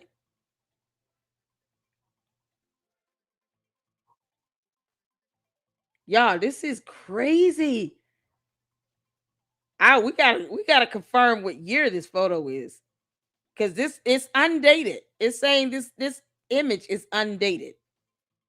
They're just basing it on it where it was found inside of a notebook. So it could be 2003. It could be 2013.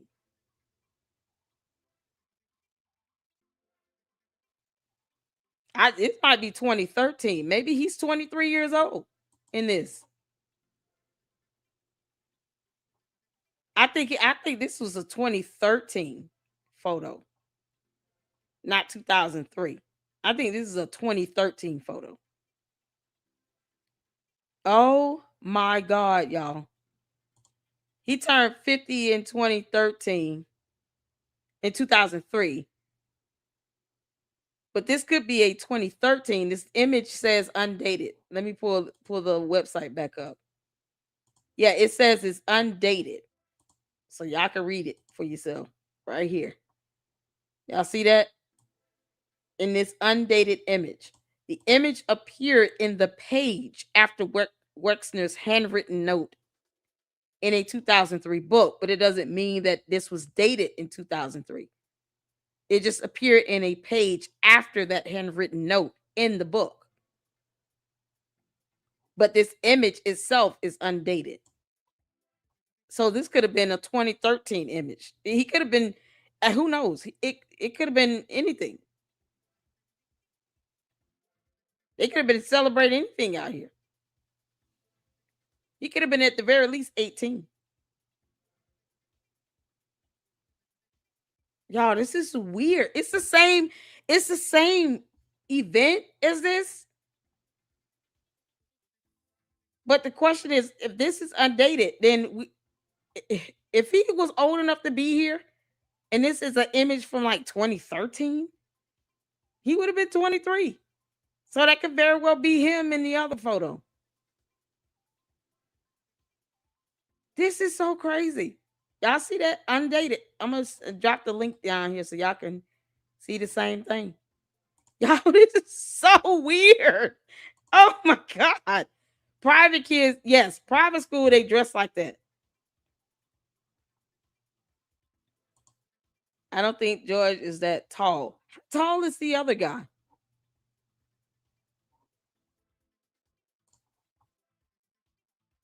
Let me go back to the photo. Okay, y'all got the link for this article here. So it says here, this is undated. So he could have been very well 18 years old out here. Why would he be there? Is my question. Like, what could he possibly be celebrating unless it's some sort of a business deal?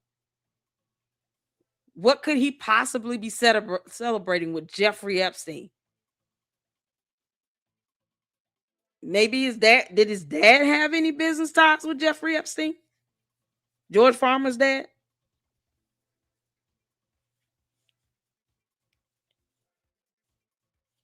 This is so weird. Maybe his dad sent them out there to like, okay, y'all go close this deal and celebrate or what. Maybe he's out there with his father.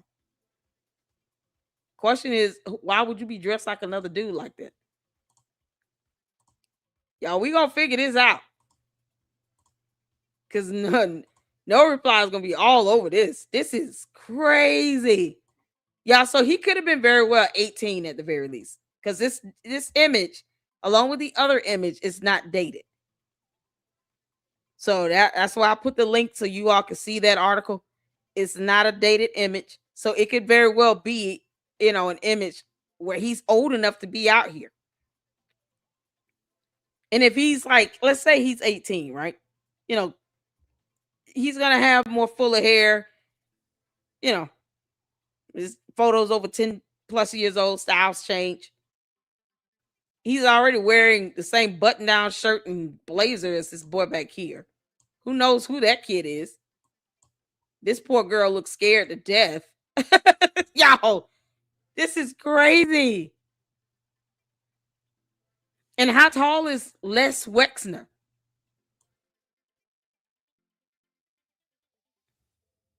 This guy back here is spooky looking. I don't know why. He spooks me out. But the fact that they did not redact his image speaks volumes. Because why would they redact these two if they're innocent bystanders? Why have him redacted? This is so crazy. Oh, man, y'all. We got to listen. This whole thing has suspensed me out for the day, y'all. This is something else. Let's see here. From AI visual analysis and context, it's most likely from the early to mid 2000s, roughly 2000 to 2005. He probably is a minor. You know what? That could be. That's why it's redacted out, because he was a minor. Could have been in a boarding school. But then that wouldn't explain why this kid is not redacted out. They're about the same age, unless he was 18. Could have been Photoshop. Child. Y'all, it could be a whole lot. Were his parents there? That's a good question. That's why I was just saying. Maybe he was out there with his dad. Oxford University students only wear uniforms for exams and graduation. Okay. That's good to know. Let's say that this was like beginning of him going to Oxford. My question would be, why redact this one person? Of all these people, why is this person redacted? Their image and no one else's. Not her, not him, but him. And that's it. And you took time to redact this over here because he's wearing the special pen. We clearly see the top of this pen right there. And I'm sure he would wear that, seeing that he's a lord. from the UK. He would wear something of distinction on his jacket because they do that. Like, where's Francisca? Don't they wear these little special pins like this? Francisca? It would say something like, House of Lords, or House of, what would it say, something along the lines of that? Correct me if I'm wrong. I'm trying to look that up.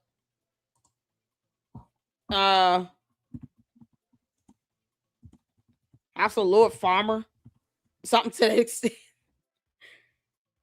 Yeah, wouldn't it say something like that? House of Lord Farmer or something like that on the little pin?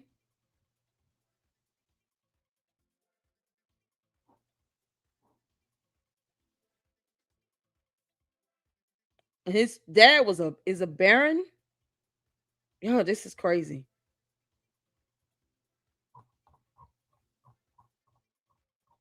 I thought they did wear those little pins on their suit jackets on the lapel. Look at that young girl's face. I know, right? She looks super young. That's her husband? Her husband in the back?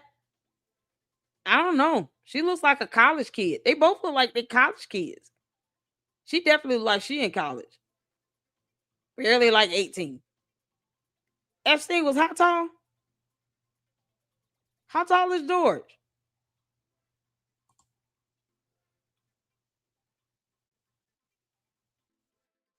It looks like it's like cleaned up, don't it? Oh man. That would be crazy if he photoshopped this.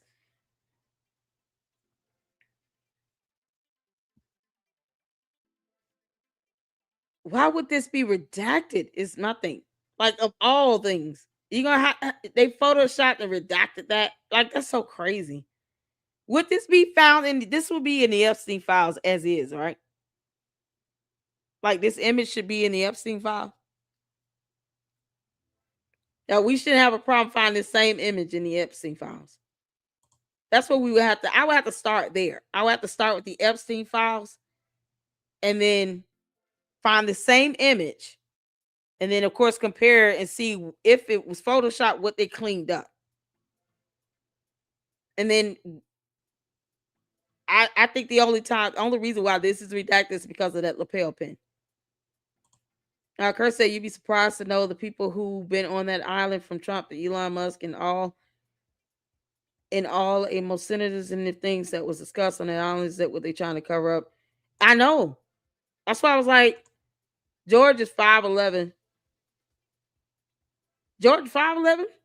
Oh, I didn't know he was that tall. I think they would, y'all, this is crazy how this one lapel here, they put this whole block just to get this one lapel. Because that's clearly a lapel pin. Because he's relevant today? Maybe. Or celebrity or underage. But the one in the back, he looks like, that's not the same kid he was hugging on in this picture, was it?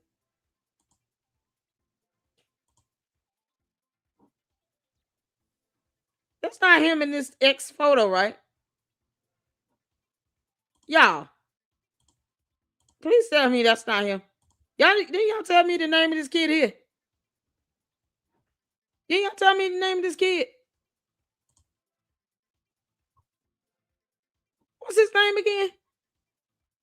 That can't be him in the back.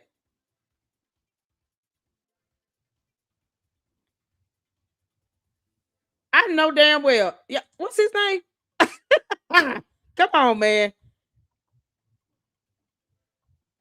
Charlie Puth. That can't be that ain't Charlie Puth. That's not Charlie Puth in the other one. Nah, that can't be Charlie Puth. You said you think that lady is Pam Bondi? I don't even remember how does Pam Bondi look? Oh God, I have to Google her. Y'all, that cannot be Charlie Puth in the back of that photo. Don't tell me that. Isn't he young? He's much younger, right? That can't be Charlie Puth back there, can it? That ain't Charlie Puth. That can't be. That cannot be Charlie Puth. If the one in the X file and the X.com photo is Charlie Puth, that's not Charlie Puth back there. He sure looked like him, though. Y'all, he sure cannot be Charlie. Oh, Lord. Charlie is sitting with George. Okay. Because Charlie looks younger than George, like 10 years younger. Why would Charlie Puth let George Farmer be this close up on him? Did they ever date? Oh my God. Did Charlie Puth and George Farmer ever date?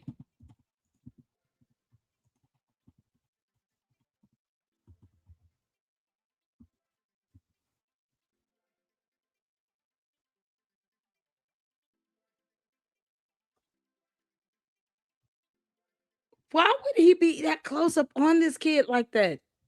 That's so weird. Okay, it said Charlie Puth married somebody else. Oh my dear Lord. Brooke Sansoni or somebody. What? Who is that guy? I'm just curious to know who that guy is back there. Charlie Puth is married. Yeah. To a woman. Yeah, this is so weird. We got more research to do on this one. Because now we found another photo of this same event. You can't make this up. And we see this guy back here looking like all the Secret Service. There's no way. It's not like bodyguards, are they? That's not a bodyguard. You said it's not Charlie. That looks nothing like him actually, aside from his hair color. Oh, it looks like his head. We gotta figure out this photo, y'all. Because I am curious to know, why would he be there? That's my whole thing. Why would Charlie be there, period? Like, at all? But being in the Bullingdon Club is enough scandal on his own.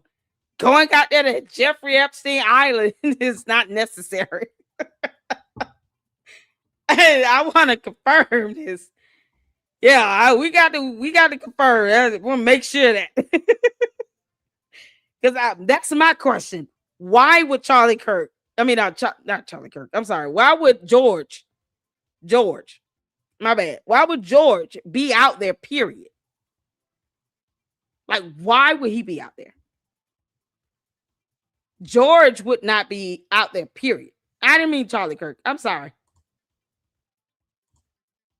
Charlie Puth. I thought that was Charlie Puth, and it wasn't.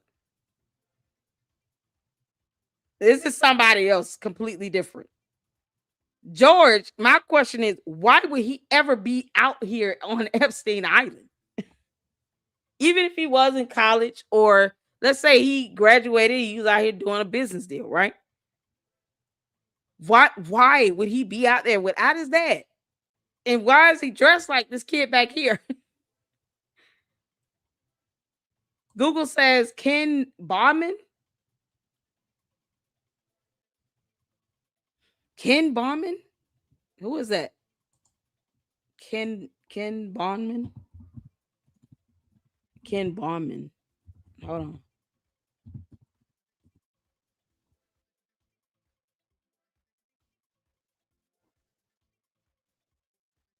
Oh, wow. Oh. He's the same age.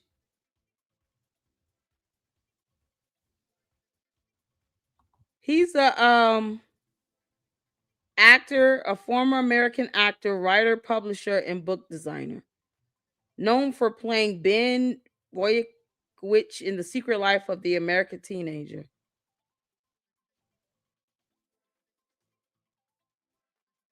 He went to St. John's College in Santa Fe, New Mexico.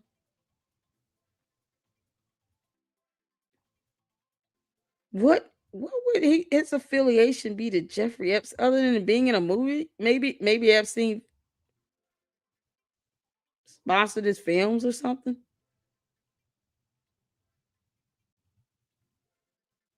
Oh, he's the same age. It's born in 1990, 89 or 90. They don't even have his full like birthday.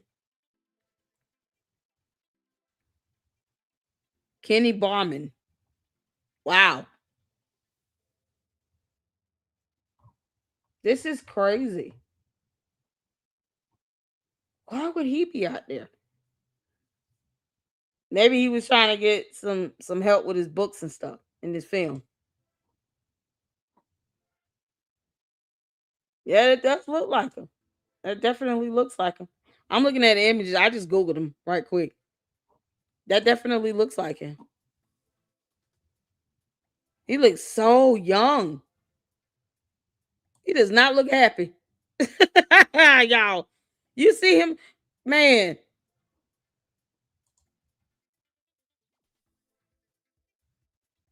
Y'all sure that this is Charlie Puth at this restaurant and not the same Ken Bauman? Why do they all look alike? Well, he looks alike. He's adorable.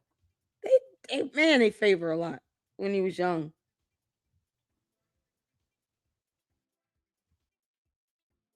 I can't understand how George just took this photo with this guy all close up on him like this. He didn't even care. Yeah, this is weird. How did you not think that anyone would be asking, like, why are you this close to him? Oh man.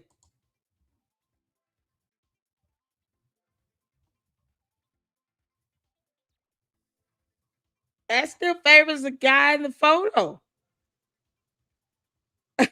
Y'all. we gotta look more into this one. Bauman, there we go. Yeah. This part here, it does look like if it was Photoshop, which would be unfortunate. The only thing is, and for me to corroborate this being real, I would have to find the same image in the Epstein files. Because that's where the I just snipped this from the video we watched.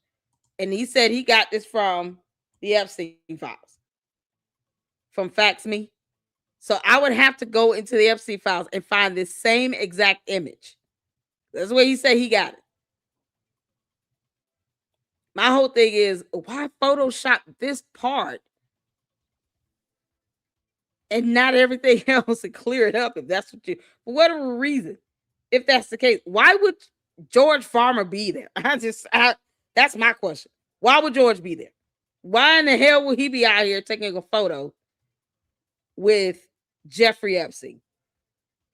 Of all people.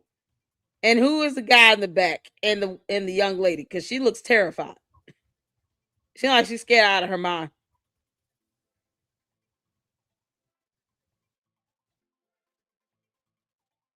Wow. Y'all, this is tripping me out. A better question is who didn't know Jeffrey Epstein? I know, right? Secret Life was a good show. Epstein New Talent Scouts. Maybe that's what he's out there doing, solidifying, book deal or movie deal. The guy in the middle with the pink shirt has ghoulish eyes. Oh, yeah. He's a ghoulish man. Y'all hit that like button.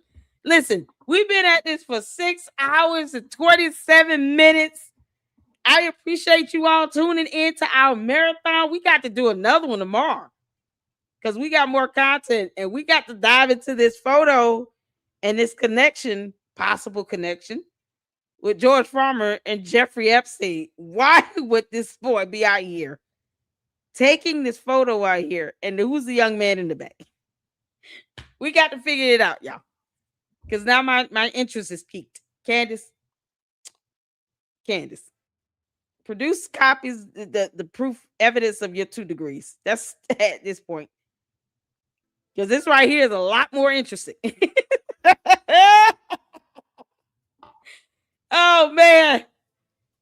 Oh, my good grief. Y'all, this is awesome. You say, yeah, we're gonna go. I'm gonna have to go through the Epstein files and find the same photo. And then I'll be able to at least corroborate it and say it's the same thing. and then do side by side so you all can see the evidence side by side and go from there just for my comfort, and then find out who this is. This looks like George hair. His hair was a lot higher and a lot more bright in the video with the Bullingdon Club. A lot more blondish. And it was worn a lot more higher when he was younger. That's why I said, like, hairstyles even changed over the last 10 years. And he had a lot more hair on his head. Y'all, we got, oh man. Yeah, I'm gonna email it and no reply. Y'all, we gonna get down to it. This is something else. You beat Lennon on it. Oh, I beat Lennon before, honey. Thank y'all so much for tuning in, you all. This has been something else. Thank you guys so much for your support here. Make sure you hit the like button. Hype these videos up. Thank you all so much for sending over Facts Be my way. This was an awesome video. It was like an hour and 44 minutes, but he did a great job. And we checked out a lot of great content today. So I appreciate you all. I'm going to schedule the live stream for Tuesday with Joshua Carr, special guest. I'm excited, and solidify our collab with Gary at Paramount Tactical. I'm excited about this week. So you guys tune in and look out for those notifications, and come back tomorrow. We're going to have to do another little mini marathon and do a few more videos in, because this is something else, and it's hard for me to do some stuff during the week. But I appreciate you all so much. And we're going to end it here. Y'all get some good sleep. And I will see you all tomorrow. And until then, Lady Luck Club out. Deuces.